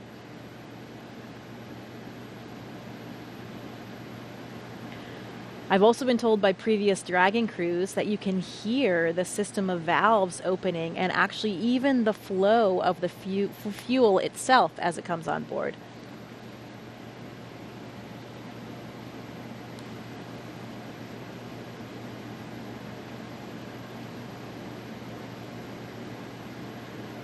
The scenarios in which the launch escape system would be used. F9 tanks venting for prop load in 10 seconds. Expect loud venting. There they are warning them about that, exactly what you just mentioned. Giving them a heads up that they'll be hearing those sounds. Yeah, Victor Glover was telling me it's a very noticeable process. You can hear the opening and closing of the valves, and there are these low hums and kind of a fluttering sound as that super cold liquid oxygen and kerosene fill those large propellant tanks, first on the first stage and then on the second stage. Must be pretty exciting to be hearing those noises, knowing what that means and how much closer you're getting to liftoff. This is pretty unique in the launch industry, right? Where the astronauts are inside the Dragon, inside their spacecraft, as it's being loaded with propellants. That's correct.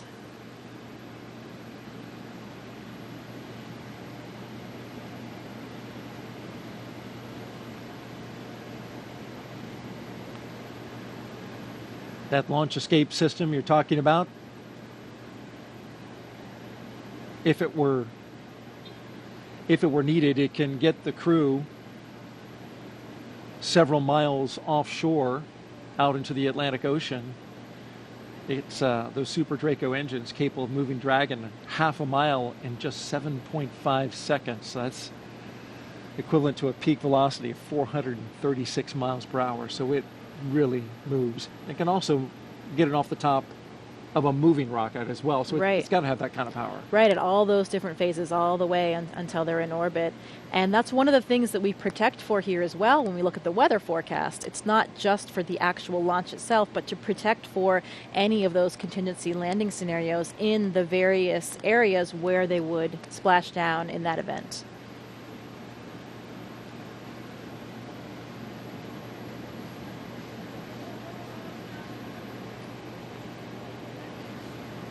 Propellant load has started.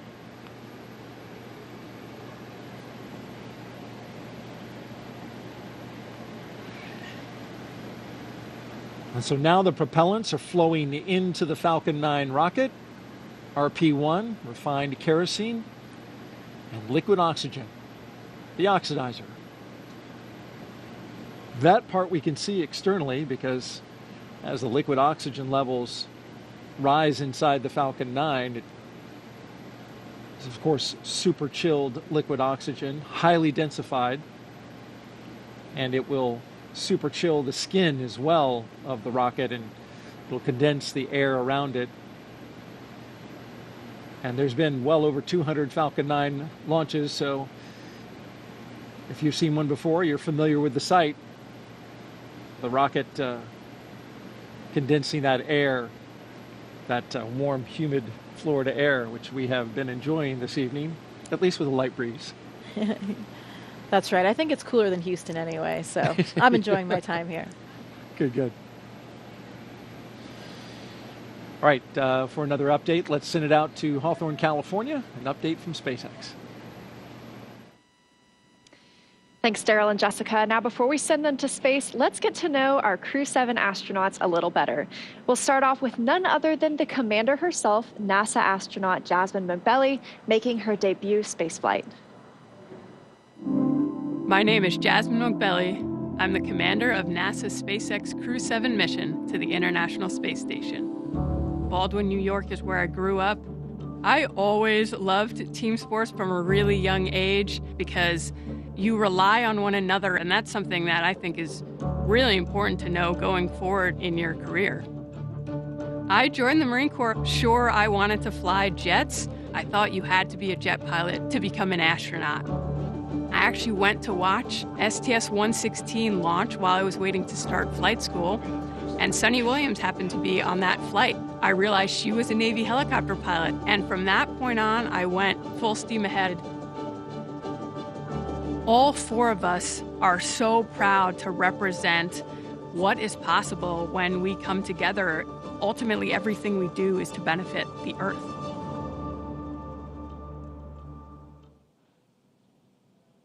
Right next to Jasmine in Dragon Endurance is Andreas Mogensen, today's pilot representing the European Space Agency and making his second trip to low Earth orbit. My name's Andreas Mogensen, and I'm the pilot of NASA's SpaceX Crew-7 mission to the International Space Station. I was born in Copenhagen, Denmark. In 2008, ESA were looking to select a new class of astronauts, and I applied together with about 8,500 Europeans. So I thought, there's just no way that I'll get selected. The chances of being selected are too small. But that changed when we were down to about 20 candidates. My first mission to the International Space Station was on a short 10-day mission. I had to hit the ground running as soon as I arrived on board, and as soon as I landed back on the Earth, I knew that I wanted to go back to the space station. I'm especially proud of the fact that our Crew-7 mission has 4 different astronauts from 4 different countries and 4 different agencies.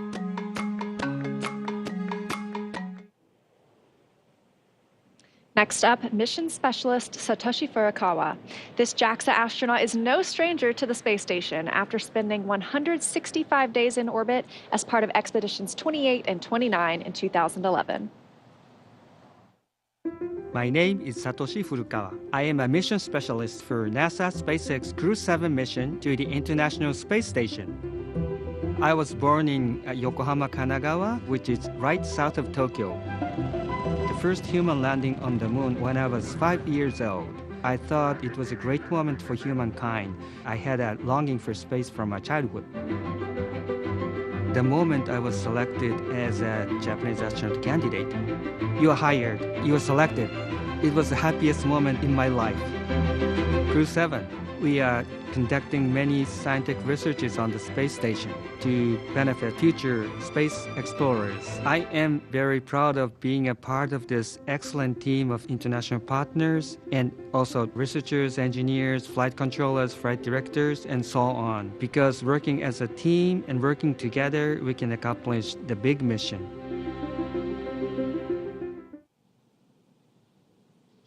Rounding out our fully international crew is Roscosmos cosmonaut Konstantin Borisov.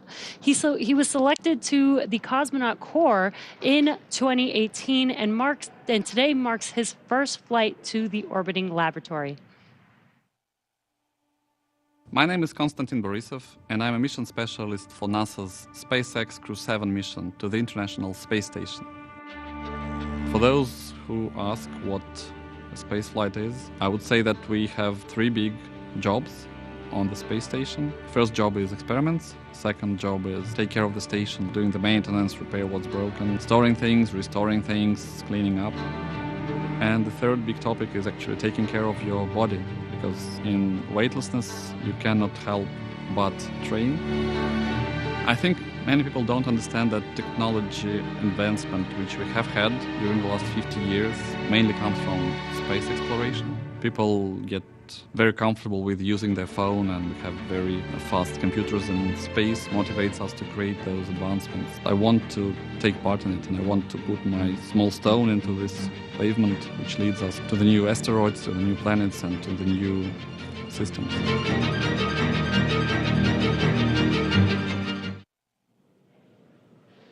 Now, as we see with all of our crews, these 4 crew members who make up Crew-7 have a mission patch they worked together to design. The first thing that you notice is the white dragon on top of the Earth, its neck craned into the number 7 for Crew-7. Its tail curves upwards towards a golden star, and they say that symbolizes our ascent towards the stars and the pioneering spirit needed to propel us further into space. The blue, white, and red on the tail are the common colors in the flags of all 4 nations flying on this mission. Now we are less than 30 minutes to launch, so let's check back in with Daryl and Jessica at KSC, where the countdown continues. All right, thank you very much. Everything going well with the countdown so far. A little over a mile and a half from the launch pad we're going from today, this morning, 39A, is 39B, where the mobile launcher is back out on the pad right now, going through testing for the Artemis II crewed mission to the moon late next year. Here's more about Artemis in our Moon Minute.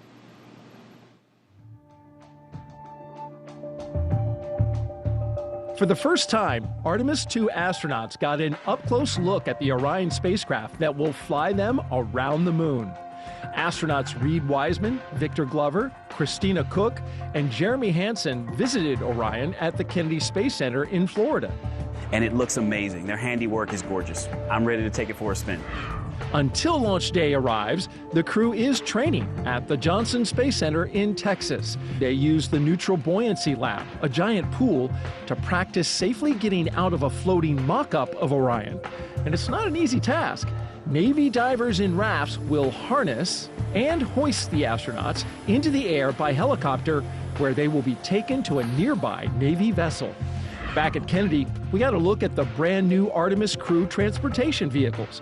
So the first 9 miles of the journey to the moon starts in these crew transport vehicles.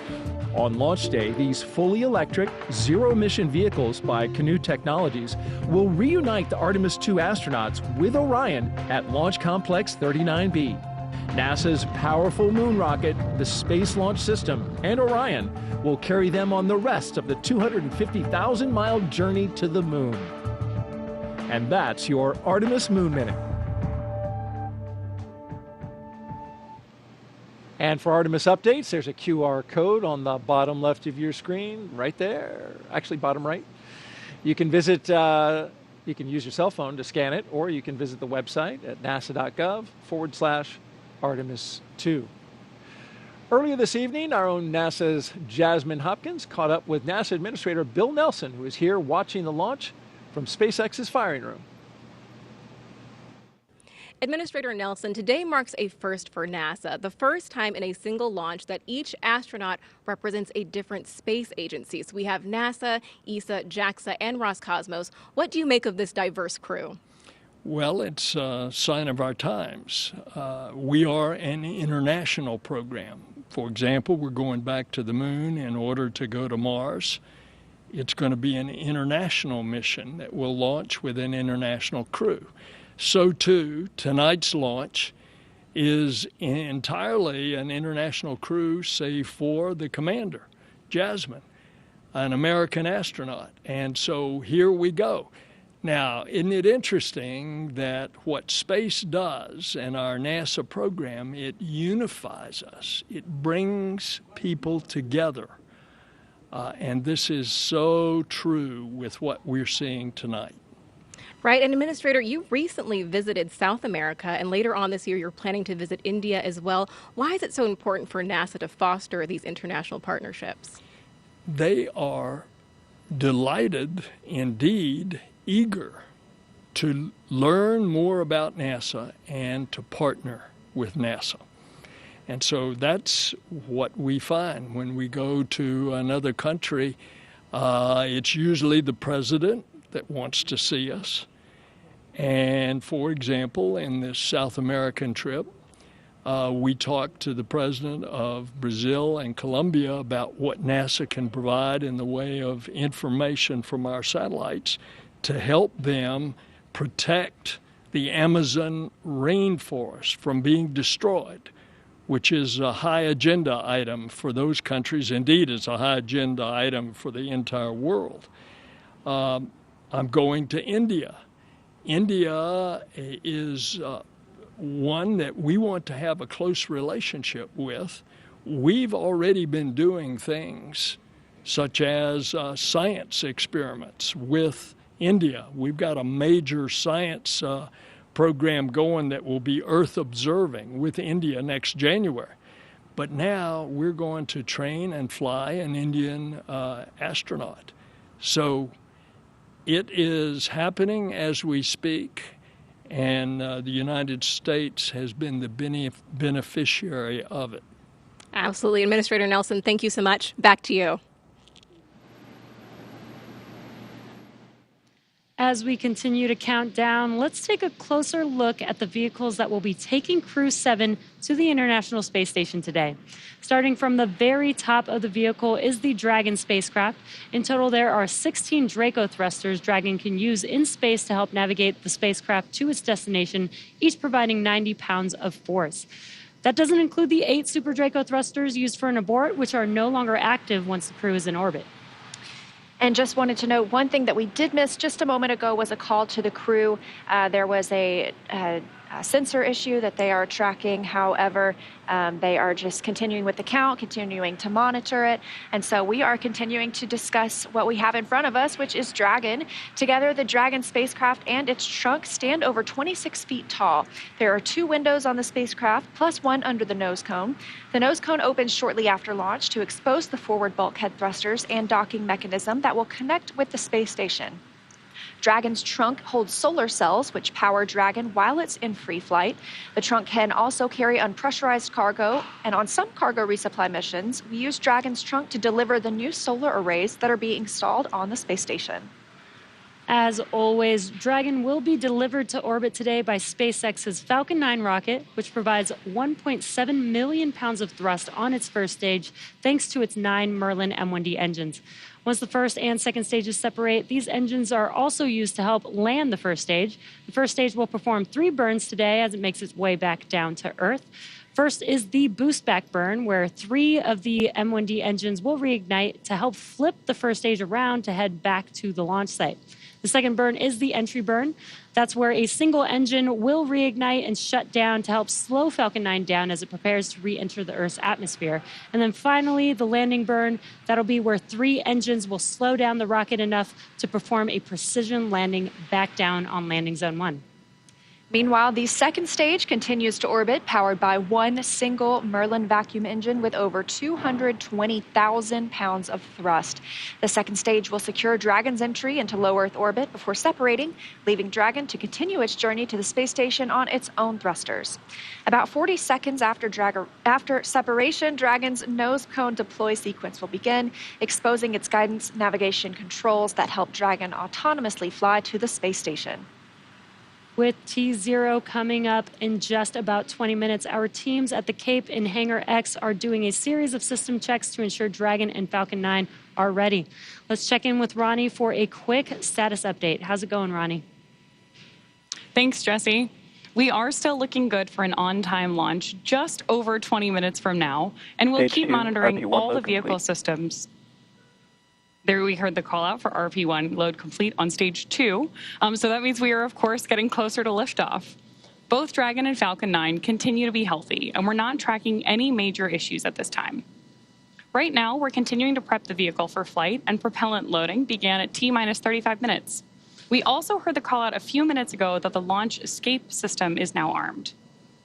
The range, which is monitoring keep-out zones and among other key flight requirements, also continues to report no issues, and they are go to support launch tonight. Weather also looks good, and we are still tracking just a 5% chance of violation at our T0 time. But as a reminder, today we have an instantaneous launch window, driven by the orbital mechanics constraints of 2 spacecraft meeting in orbit. Fun fact, the technical term for that meeting is called a rendezvous. So at this point, if we hear a hold for any reason, we will have to stand down tonight because of that instantaneous launch window, and instead target our backup opportunity, which is tomorrow at 3:04 a.m. Eastern Time. But for now, with all systems go, let's turn it back over to Courtney for a status update from Houston.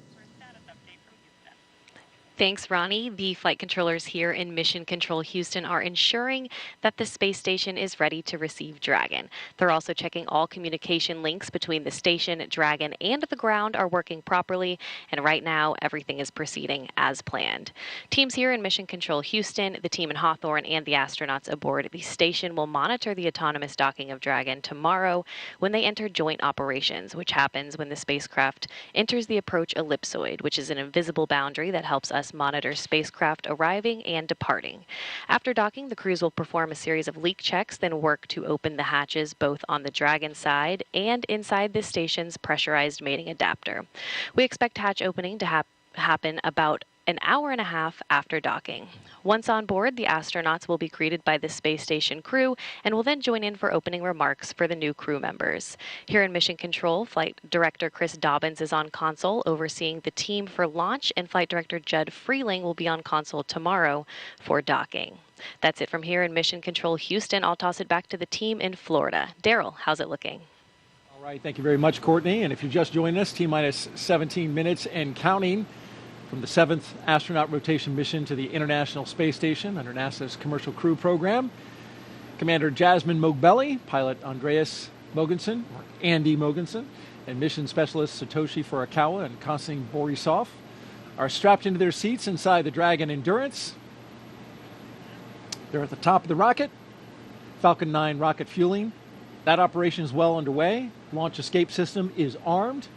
Of course, that means Dragon is prepared to launch itself. SpaceX, stand by for an update on the sensor. Teams are still discussing and looking for our path forward. As you just heard there, SpaceX is Dragon copy. looking at a sensor issue.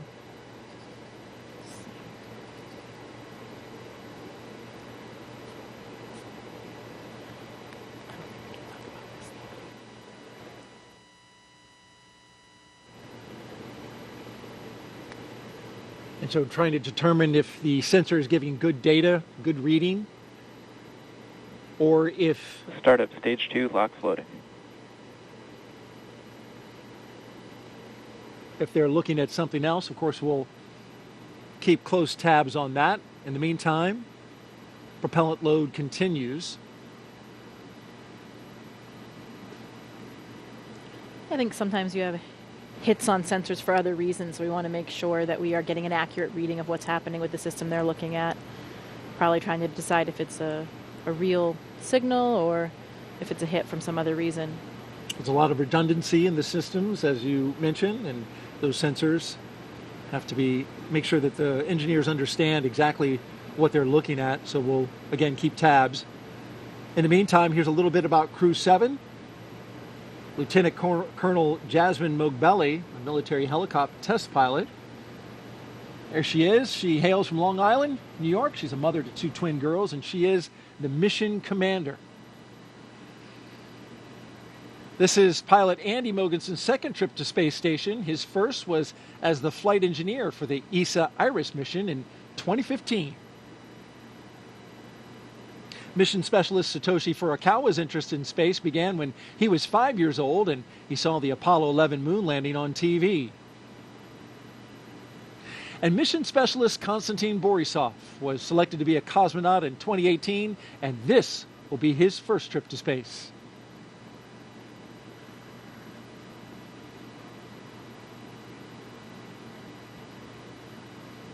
We've got more than 10,000 people all gathered, including these folks. Some special students. Those kids are, I shouldn't call them kids, they're students, right? College students. They're part of the First Nations launch, and they're giving us a big wave from the Banana Creek viewing location. They're from the University of Washington, University of Colorado, and Queen's University. They're visiting as part of NASA's First Nations launch, an Artemis Student Challenge, where they design, build, and launch their own high-powered rockets. And those students that you saw there in the stands, they were the grand prize winners. So welcome and enjoy the launch. T-minus 14 minutes and counting. Awaiting Crew-7 are 7 crew members at their destination at the International Space Station. I caught up with 3 of them as they were zipping around the Earth. Hey, Daryl, good morning. Well, good morning to you, Frank, Stephen, and Woody. Okay, minutes away from liftoff. You're inside the spacecraft. What's it like? The rocket is a living, breathing machine. We fuel the Falcon 9 rocket on the pad while the crew is on board. I expected that my heart would be racing, but actually it was just so much like training that I felt quite calm. Well, I'm sure calm will give way to excitement, right, when Crew-7 comes aboard. What do you think that'll be like? More than anything, it's your friends coming up to station, right? And so you get to hug and greet your friends that you haven't seen for several months, and it's always just a really fun reunion. You know, they're coming on board. They're going to live on board. It's really exciting to greet them as new friends and crewmates. Well, those new friends and crewmates, will you have any advice for them when they come on board, like things to do, things not to do? The awesome thing is that we have an amazing ground team that catches all of it and keeps us honest and keeps us out of trouble. And so you can just kind of relax and enjoy it and just allow yourself to take it in, because it really is a pretty special experience. Really enjoy your time up here with the people, with the environment, and with the opportunity to work up here and look at the Earth. It's really amazing. Just really enjoy it. All right, speaking of enjoyment, Do you have a fun way to confirm that you're in space? Something you can do?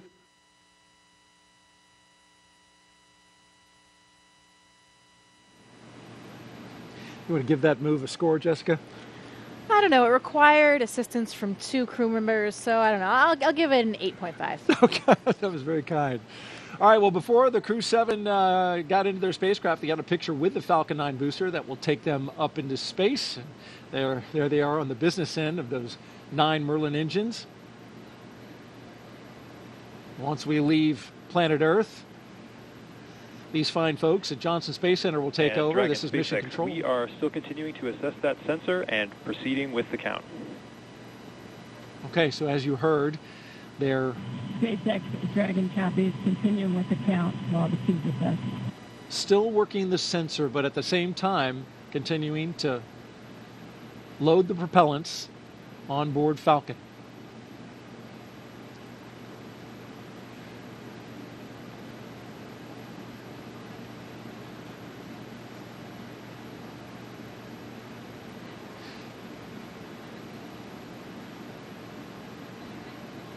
So Jessica, as we count down these last few minutes, you've got the launch team. They're taking a look at a sensor and some of the readings there. At the same time, we're proceeding forward, and they're communicating with the astronauts inside. And so as we get down to these final minutes, any thoughts? This is an exciting time for the crew. You know, they're probably running through some checklists of their own right now. They may be pretty busy in there, going through those same things that they've done in their simulations so many times before. But I bet it's getting pretty real right now, and hearing those calls about the sensor probably raises a few questions as well, but I know the ground will keep them informed as we go. 10 minutes, it's getting very close. Indeed it is. And tracking everything are Leah and Ronnie at SpaceX headquarters in Hawthorne, California. Will take us through the rest of the count. Thanks, Daryl. Our next major countdown event will be at the T-minus 10-minute mark, so coming up here, And when the Dragon Falcon 9 SpaceX, launch stand by for display configuration. There we go ahead and have the Dragon astronauts are standing by for display configuration, which will let them know that we are even closer to liftoff. The launch commit criteria that we're waiting to hear that call out for are specific thresholds and pieces of information about the entire Falcon 9 system needed to make sure that the rocket is healthy. Of course, we do have many systems in place to ensure that the rocket and crew are both safe leading up to liftoff and during flight.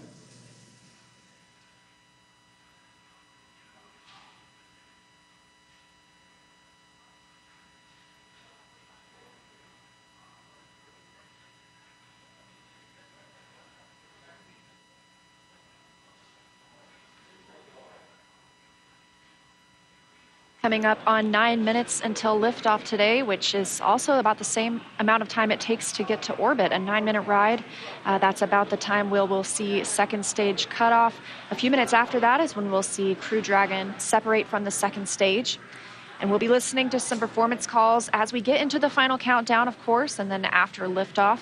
On the ground, you'll hear SpaceX flight controllers reporting on trajectory, speed, booster performance, and other key milestones. But there are some other calls you'll hear the crew make also after liftoff. These are different abort zones. They come in the form of different number and letter combinations. And these are throughout the flight up the eastern seaboard. So the first two are 1A and 1B. They have that name because they're in the first stage. That lasts until they're up to the very north of North Carolina. And the next are 2A through 2E. Those come into play when the second stage is powering Dragon. That takes us from the top of North Carolina all the way to the tip of Newfoundland in the northern Atlantic. Now, a little bit different from the other naming system, you'll hear the call Shannon, which refers to Shannon, Ireland, meaning they would target off the coast of Ireland if they were later in that second stage and needed to abort. You'll hear those different calls throughout the flight uphill, along with key performance call-outs from the guidance, navigation, and control officer, as well as the propulsion lead.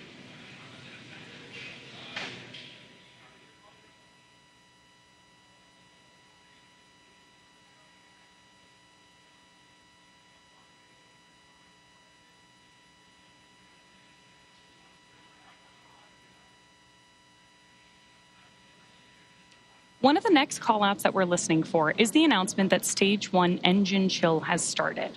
Right now, the propellant in the tanks is isolated from the engines, but at T-minus 7 minutes, we'll open up the engine pre-valves and start passing just a trickle of liquid oxygen through the Merlin engine pumps, chilling the engines for the start sequence. We do this because the super chilled and densified liquid oxygen is really cold, and we use that small amount of LOX to basically prepare the engine hardware.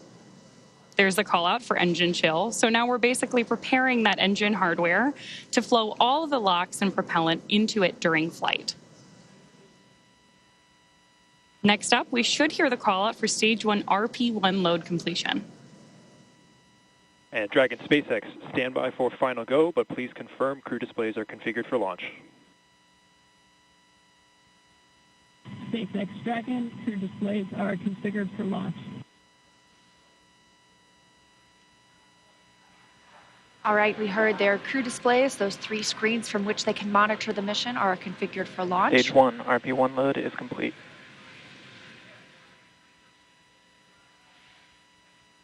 And confirmation that RP1, the densified kerosene or the rocket fuel that propels the crew into orbit, loading is complete on the first stage. We did hear the second stage was completed a short time ago as well.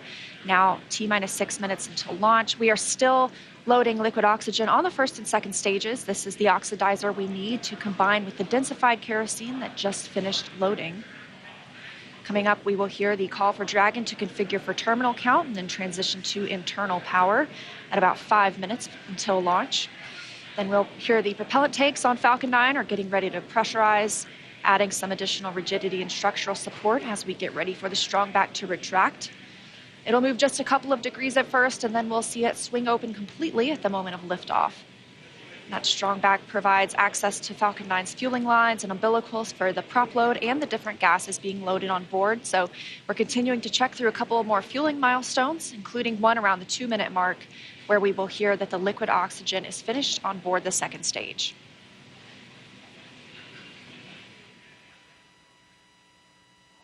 Dragon is configured for terminal count, and Dragon's on internal power. Falcon tanks are pressurizing for strong back recheck.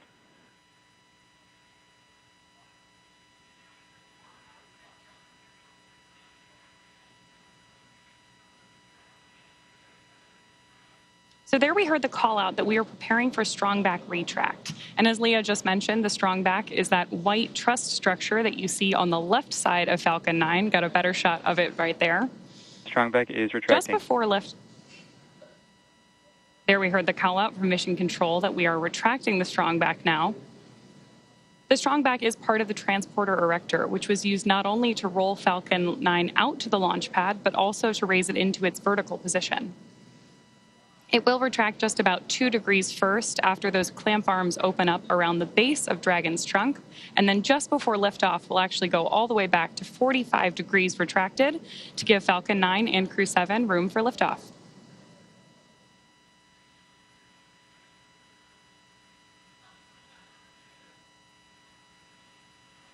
Now under 4 minutes until launch. Next up, we're looking for the first stage liquid oxygen loading to finish at T-minus 3 minutes.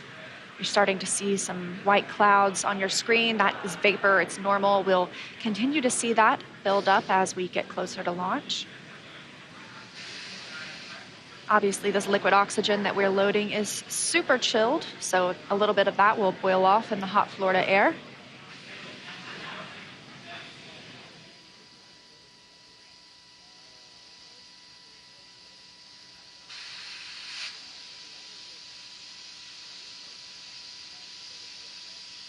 Stage 1 LOX loading is complete. Great view of Crew-7 there inside of the Dragon spacecraft, awaiting liftoff just under 3 minutes from now.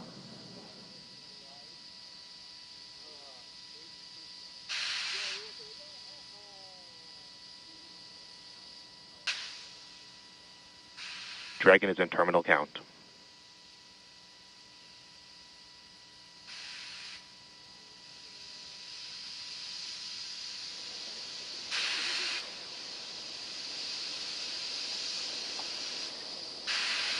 Now about 2 minutes and 30 seconds until launch. Next milestone, we're looking up for stage 2 LOX load to complete. Additionally, shortly after that, we'll hear gas closeout begin, isolating the feed lines from the different gas systems for the Falcon 9 rocket. Those will get vented overboard through the umbilicals and the strong back itself.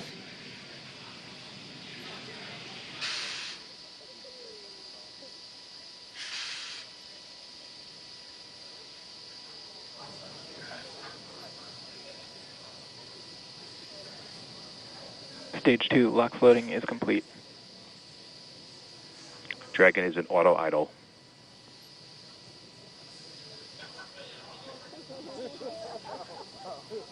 Confirmation that stage 2 LOX load is complete. Dragon and Falcon 9 fully fueled. Gas closeout has started. Expect loud venting. There's the gas closeout call that we expected. Additionally, we will be in auto idle. This puts the rocket in a state the flight computers understand before it takes over, making sure the transition to final countdown is smooth. Coming up at T-minus 1 minute, we'll hear that Dragon is in countdown. Its computer will switch to countdown mode. We'll also hear that the flight termination system on Falcon 9 is armed. Falcon 9 is in startup. Dragon's in terminal count.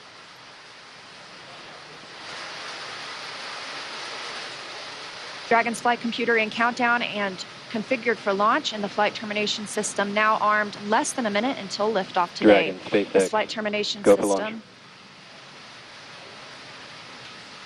Dragon copies, go for launch.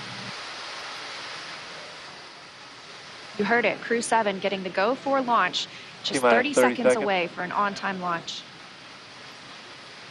At the time of liftoff today, the space station will be flying 260 miles over southeastern Iraq.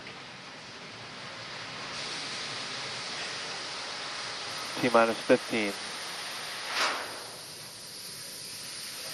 T-minus 10, 9, 8, 7, 6, 5, 4, 3, 2, 1. Engine full power. And liftoff. Go Falcon, go Dragon, go Crew-7.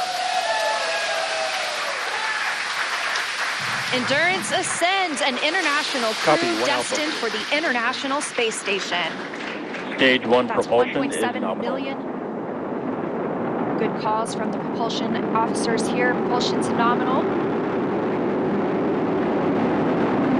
1.7 million pounds of thrust on Falcon 9, taking Crew-7 to the International Space Station, now traveling almost 300 miles per hour.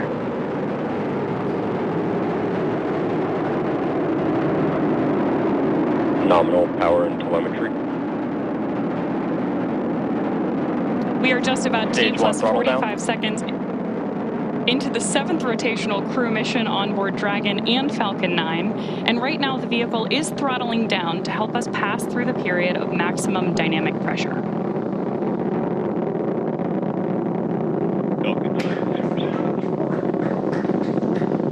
There's the call out that Crew-7 is now moving faster than the speed of sound. Max Q. Stage 1 throttle up. Confirmation we have moved through max Q and are throttling back up. Copy, 1 Bravo. Heard that call from Jasmine on Crew-7, as well as confirmation from the ground. The call out for 1 Bravo means we are in the second and final abort mode for the first MVAC stage, chill is continuing to underway. get good performance. We've got engine chill on the second stage MVAC engine. We will then be looking for MECO, or main engine cutoff, where the 9 engines on the first stage will cut off ahead of the first and second stages separating. Then the single Merlin vacuum engine on the second stage will ignite. We are now coming up on 2 minutes into the flight, the spacecraft traveling over 2,000 miles per hour. Really incredible nighttime views of Falcon 9 and Crew-7 on your screen right now. So as Leah just mentioned, we are keeping an eye on a couple of critical flight milestones coming up back to back here. Stage 1 throttle Those down. are going to be MECO, so main engine cutoff now that we're throttling down stage 1, followed by stage separation and second stage ignition. Main engine cut off. Stage separation confirmed. Copy, 2 Alpha. MVAC ignition.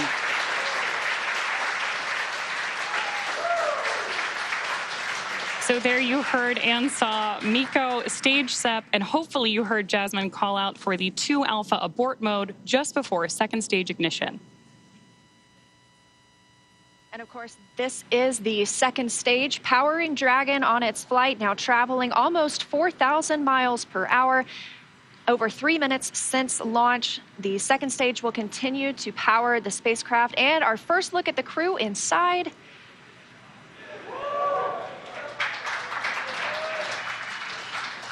We'll be standing by for SECO. That's the next major milestone for this second stage engine. That comes shortly before 9 minutes into the flight, so we've still got some time on this engine.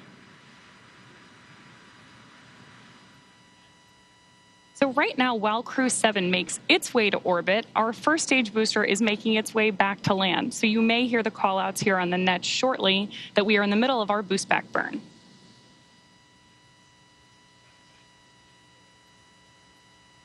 Right now, stage 1 is coasting. Dragon, SpaceX, trajectory nominal. Good call-outs there that Dragon is on the right track. And confirmation from Commander Jasmine Mogbelli. Continuing to see good performance on this lone Merlin vacuum engine on the stage.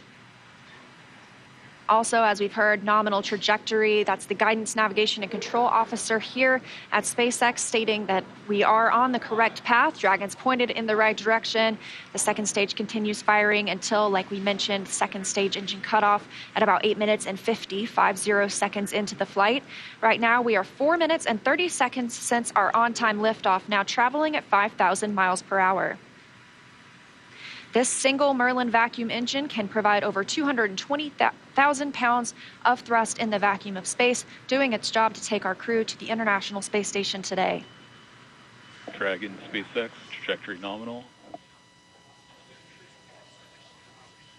More good news from Mission Control. Acquisition of signal, Bermuda. So with that Bermuda call out, we actually know that the ground station transmitting this flight data back to us is coming from Bermuda.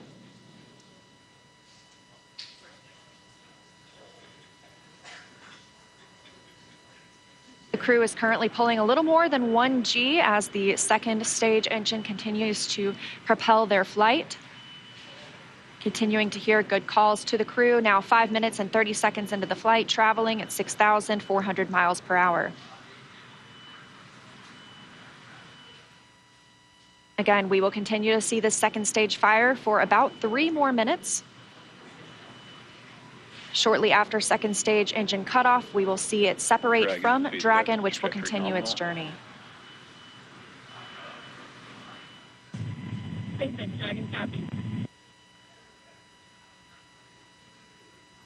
Now, at this point in the flight, we are just about 15 seconds away from stage 1 entry burn start.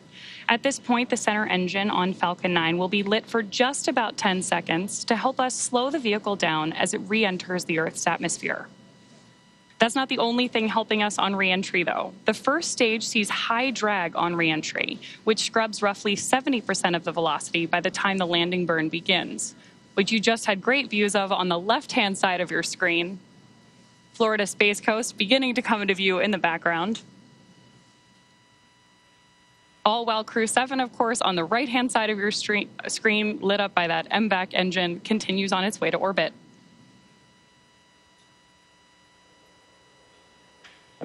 And we are now coming up on... Continuing to get good calls as we reach almost 7 minutes into the flight. Crew traveling at 9,400 miles per hour. Again, we still have about 1 minute, 45 seconds left with the second stage propelling the crew.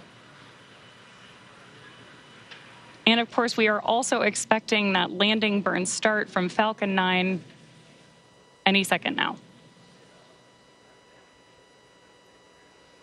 Great views.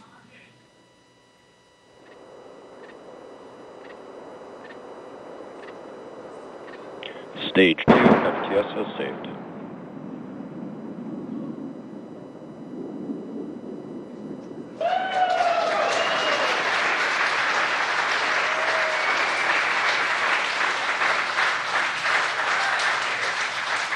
Great news there that Stage 1 has successfully landed back at Landing Zone 1 in Florida.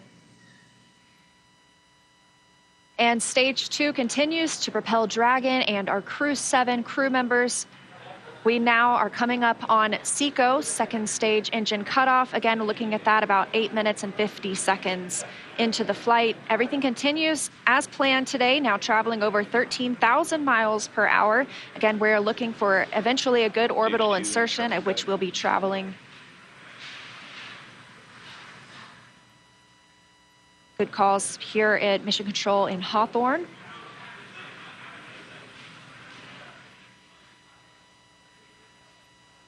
And we are standing by for second stage engine cutoff. Copy, Shannon. Heard that call for Shannon. That is the call out for Shannon, Ireland, the final abort zone.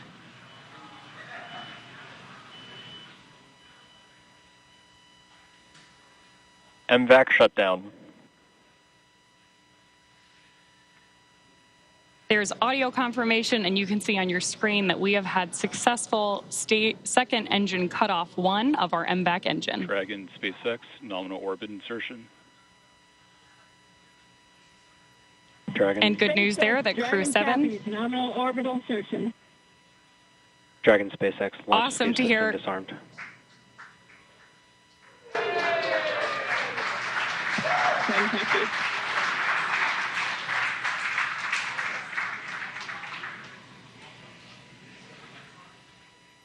That's the first look at the crew, now in microgravity, confirmation of a good Earth orbit insertion. We are now coming up on 10 minutes into the flight. Of course, we saw second stage engine cutoff, and you're actually getting a look at their zero-G indicator there. We'll stand by for them to tell us a little bit more about that shortly, but we are also standing by for second stage separation from Dragon. Acquisition of signal, Newfoundland. So as Leah mentioned, right now, Dragon and Stage 2 are still attached. Great views of that zero-G indicator there. And what we're doing right now is basically letting any residual dynamics of the vehicle settle out prior to separation.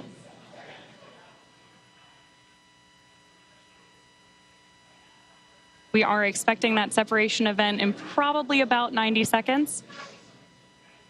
Crew looks like they're having a great time up in space, too.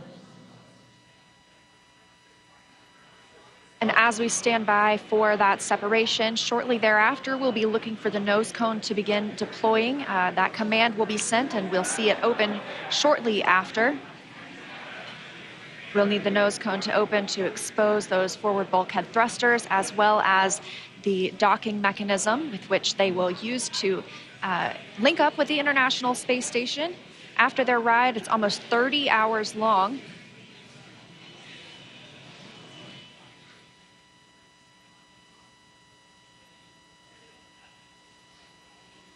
Again, we had liftoff right on time today at 3:27 a.m. Eastern Time. The crew making a smooth journey into orbit. It's now been 11 minutes, 20 seconds since that liftoff. We had confirmation of good orbital insertion, and we are standing by for second stage separation from Dragon.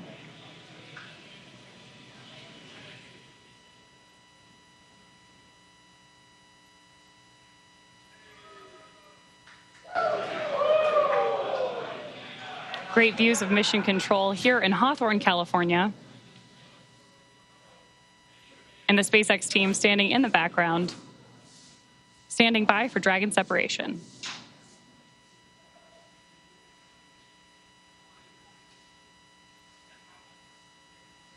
Of course, you also have continued telemetry readouts from Dragon and Stage 2 in the bottom left-hand corner of your screen.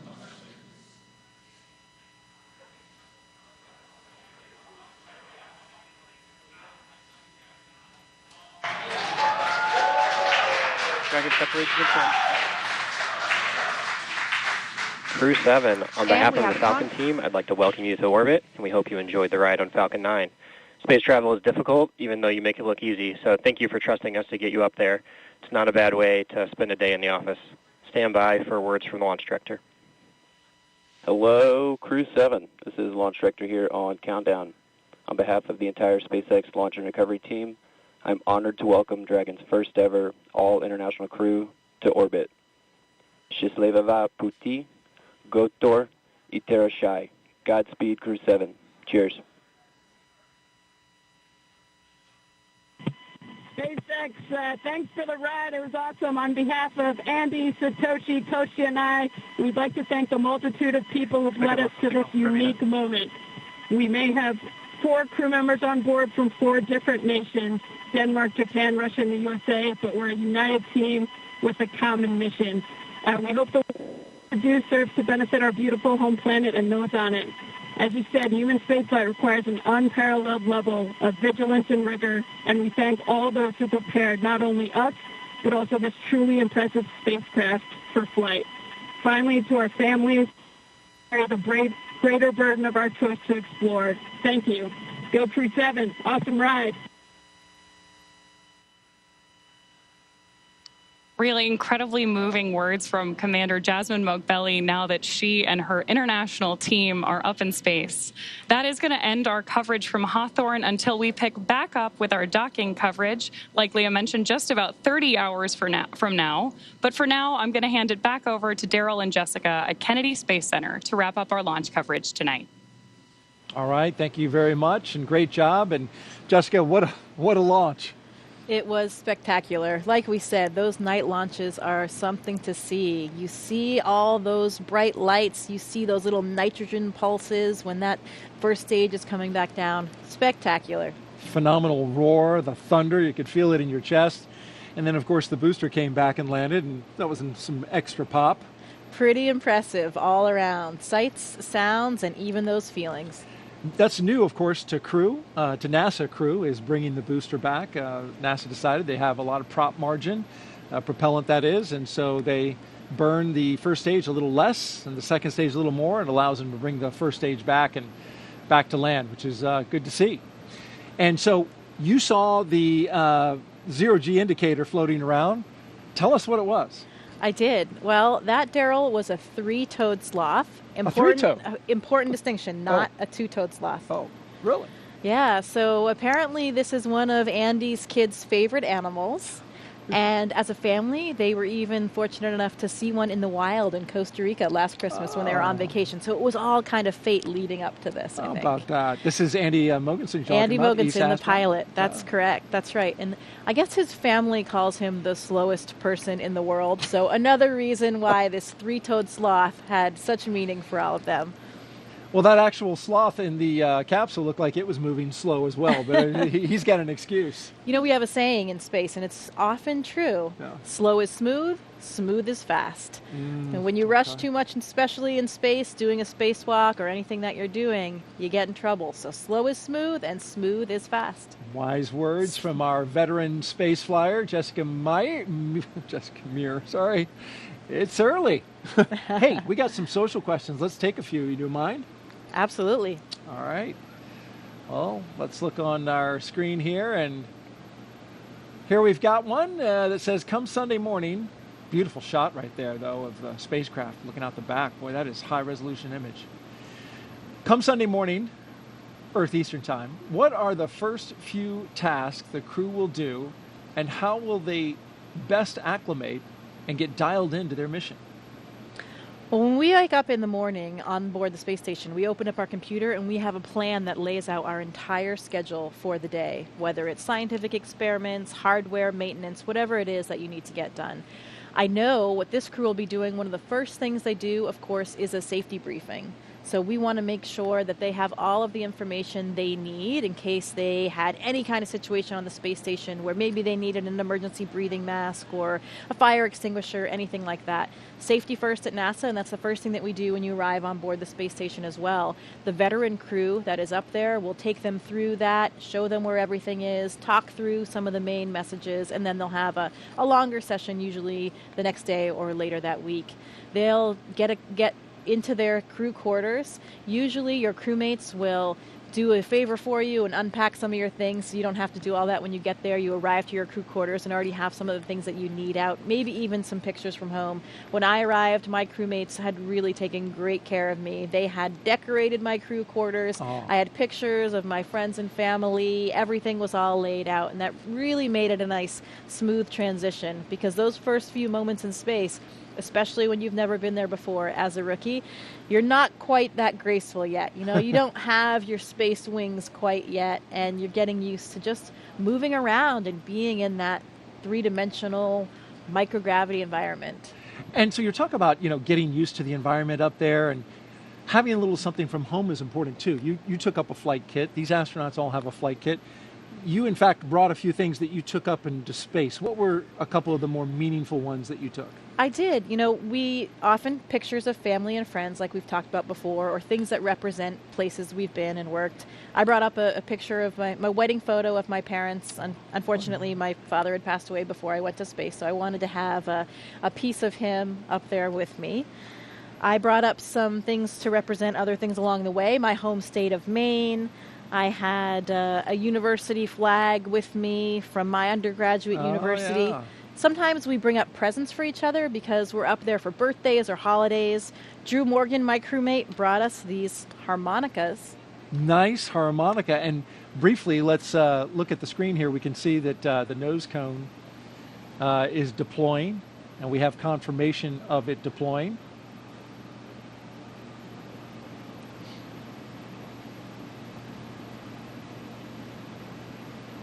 Beautiful shot there.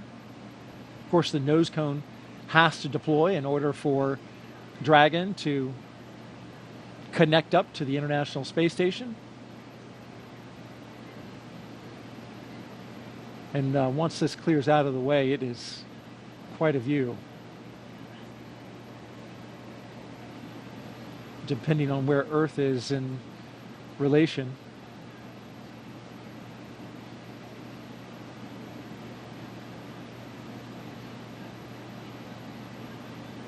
Okay, looks like we're pointed mostly in space, which makes sense. Sometimes you get an Earth view. There's a lot of space in space. There is. There certainly is indeed. And then what else? You got something special. My one item that I brought that was my personal kind of selfish item that wasn't for anybody else was my panda. This is Pandemonium. I've had him since I was 5 years old. Pandemonium. So he made his way to space with me as well, and we saw a lot of stuffed animals floating with these zero-G indicators. We saw that three-toed sloth, but Pandemonium was up there floating in all of his glory as well. And, these are all just things that remind us of home and really help us share the mission with everybody back home. All of these places and things that have meant something to us along the way, because we did not get there alone. We got there with the support of so many people that helped us. And this mission is for everyone. It's really for all of humankind. So hopefully they can all share in. Absolutely, and thank you for sharing your flight kit with us. This is especially, this is a 40-year-old tour. 41 now, yeah. That's He's great. Been around the block. He just said he wants to go back to space. He does want to go, but we all want to go back to space. So hopefully he'll have another opportunity. We just got confirmation that nose cone is fully deployed, and so Dragon is on its way to the International Space Station.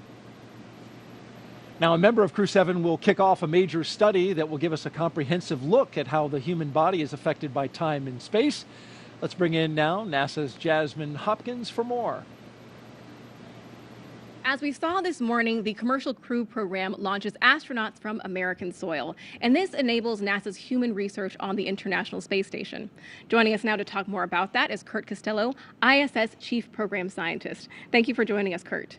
Thanks, Jasmine. It's great to be here this morning. We are glad to have you here. So how does the Commercial Crew program better enable NASA's human research?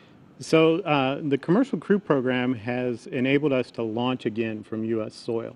And what that means is a lot of our sensitive science that needs to be loaded within the last few hours before we launch can now be quickly transported from our labs here at KSC to the vehicle on the launch pad. So this enables us a late load capability that allows us to get our samples, critical samples, onto the vehicles. And the Commercial Crew program has also enabled us to launch more frequently and regularly. So a lot of our sensitive investigations that need specific timing for when we get those samples to the space station and then back down are enabled by that program. That is great, Kurt. And can you tell us a little bit more about the new human research investigation going to be part of Crew-7?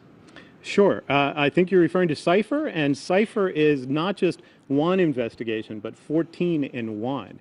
And what it's really setting out to do is to help us understand whether we have risk from my wife. to humans being in space I'm always for longer than 6 the last to leave the house whenever we're going anywhere.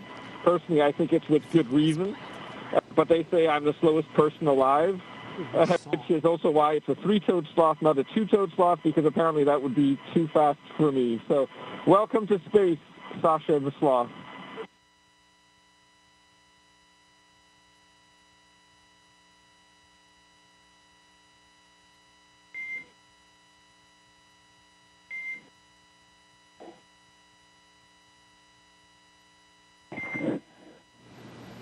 And Dragon, we appreciate the introduction to your zero-G indicator and noting that that is probably officially now the fastest sloth ever.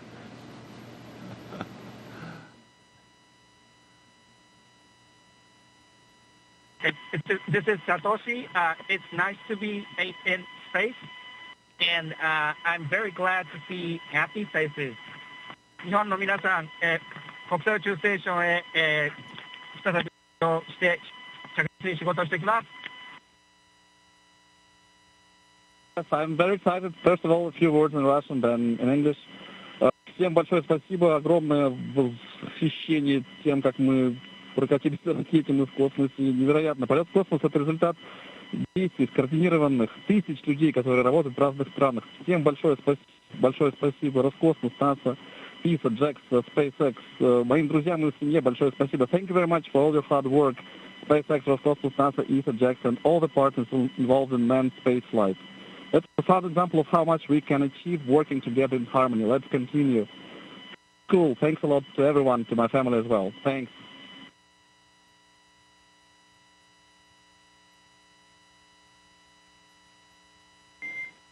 SpaceX copies all. Thank you for the kind words. And Jaws, if you are ready to copy, I do have some upcoming words on the phase burn.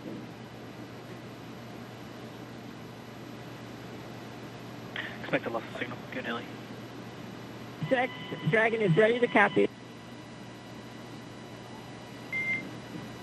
Okay, wanted to give you an update that we are going to be losing TDRS for voice comms for about 15, that's approximately 15 minutes, which is going to include that upcoming phase burn per your displays.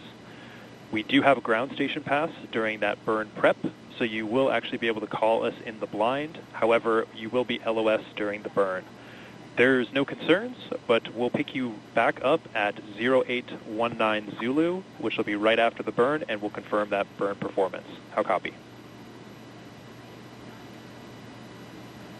SpaceX Dragon copies all. We'll lose you on TDRS for the phase burn, but we can make calls via the ground station in the blind, and we'll catch you on the backside at 0819. Good readback.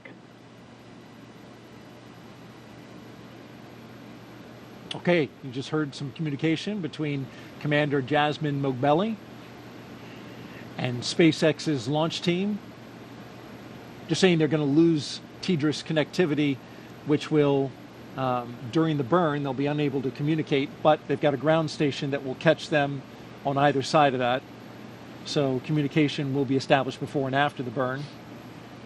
Earlier, we heard some words from Andy Mogensen. Of course, you told us that that was a sloth. Wasn't sure that we were going to be able to, get some words from him, but it was good to hear from him and the other crew members about, now that they're in space and sharing a message with the world. Absolutely, and we got a name, Sasha the sloth. Sasha the sloth. The fastest moving sloth ever to be a sloth. Yeah, among the legendary, famous stuffed animals in space. That's now right. It's a thing. Joins the long list of them. And so Jasmine, Andreas, Satoshi, and Konstantin are on course to arrive at the International Space Station around 8:39 Eastern Time tomorrow. NASA TV, well, we will be wrapping up our coverage, but you can follow along with Crew-7's entire ride to the station and hear real-time audio from that space to ground, which we were listening to just then, on our mission audio stream on YouTube. Make sure you look for the link on our NASA social media accounts and in the description of the NASA YouTube launch broadcast. And though our coverage here at Kennedy Space Center is concluding, Crew-7's mission has only just begun. They'll get to the International Space Station in about 30 hours. It's going to be a long ride. But then they'll be able to meet and join, I should say, Crew-7 to Crew-6, and that'll be quite a ceremony. Absolutely. You know, these first missions, these first moments in space are absolutely unforgettable. I'll never forget that. Feeling weightlessness for the first time. You're still strapped in your seat, but everything starts lifting up, your arms, your pencils, anything that was on the floor, the zero-G indicator, everything. And I remember looking across at my crewmate, just sharing those moments and those smiles. I know how happy that crew is right now. I am so excited for them and their mission. It will take a little while, 30 hours, like you said, to get to space station, but they are in space right now, and I know they're enjoying every minute. Congratulations, Crew-7. We are so excited for you. This is going to be an incredible mission on the International Space Station. Great words, Jessica. Appreciate those. And Crew-6 will be coming back down in about a week. They'll have a roughly 5-day handover, and then they'll return. Next up for us is our post-launch news conference scheduled at 5 a.m. Eastern Time on NASA TV. And, of course, we'll have live joint coverage of docking and the Crew-7 welcome ceremony starting tomorrow at 6:45 a.m. Eastern Time on NASA TV, as well as SpaceX's YouTube channel. You can find mission updates on X, at NASA, at SpaceX, and on the web at nasa.gov, including, again, the link to that mission audio stream if you want to stick around with Crew-7 and be with them on their entire journey. Well, before we sign off from Kennedy, I want to thank Jessica Meir for being here on the launch broadcast and sharing your incredible experiences and all your insight, answering the questions, bringing pandemonium and showing them off. Thank you so much. We really appreciate having an astronaut, and especially you today on Crew-7 to share this with us. Well, it is absolutely my pleasure. Any good day when a rocket ignites is a great day for astronauts all around the planet. So we wouldn't miss out on it for the world. Very happy to be here and excited to share this moment with all of you. Thanks so much. And a huge thanks as well to all of our guests for joining us today, but most importantly, thank all of you for watching. For everyone here at NASA and SpaceX, have a great morning and keep looking up. We leave you now with a look back at highlights from suit up to liftoff. So we've got Crew-7, and they are doing their suit checkouts. And here they come, the astronauts walking down the hallway at astronaut crew quarters. And here they come, Crew-7, taking their first steps outside before their journey to space. Here they go, doors are closing. This begins the drive across NASA's Kennedy Space Center to Launch Pad 39A. And there's Jasmine Mobelli, the commander, and Andreas Mogensen, our pilot. There go our pilot and commander carefully getting in. And here come our mission specialists, Konstantin Borisov, and on the right, Satoshi Furukawa.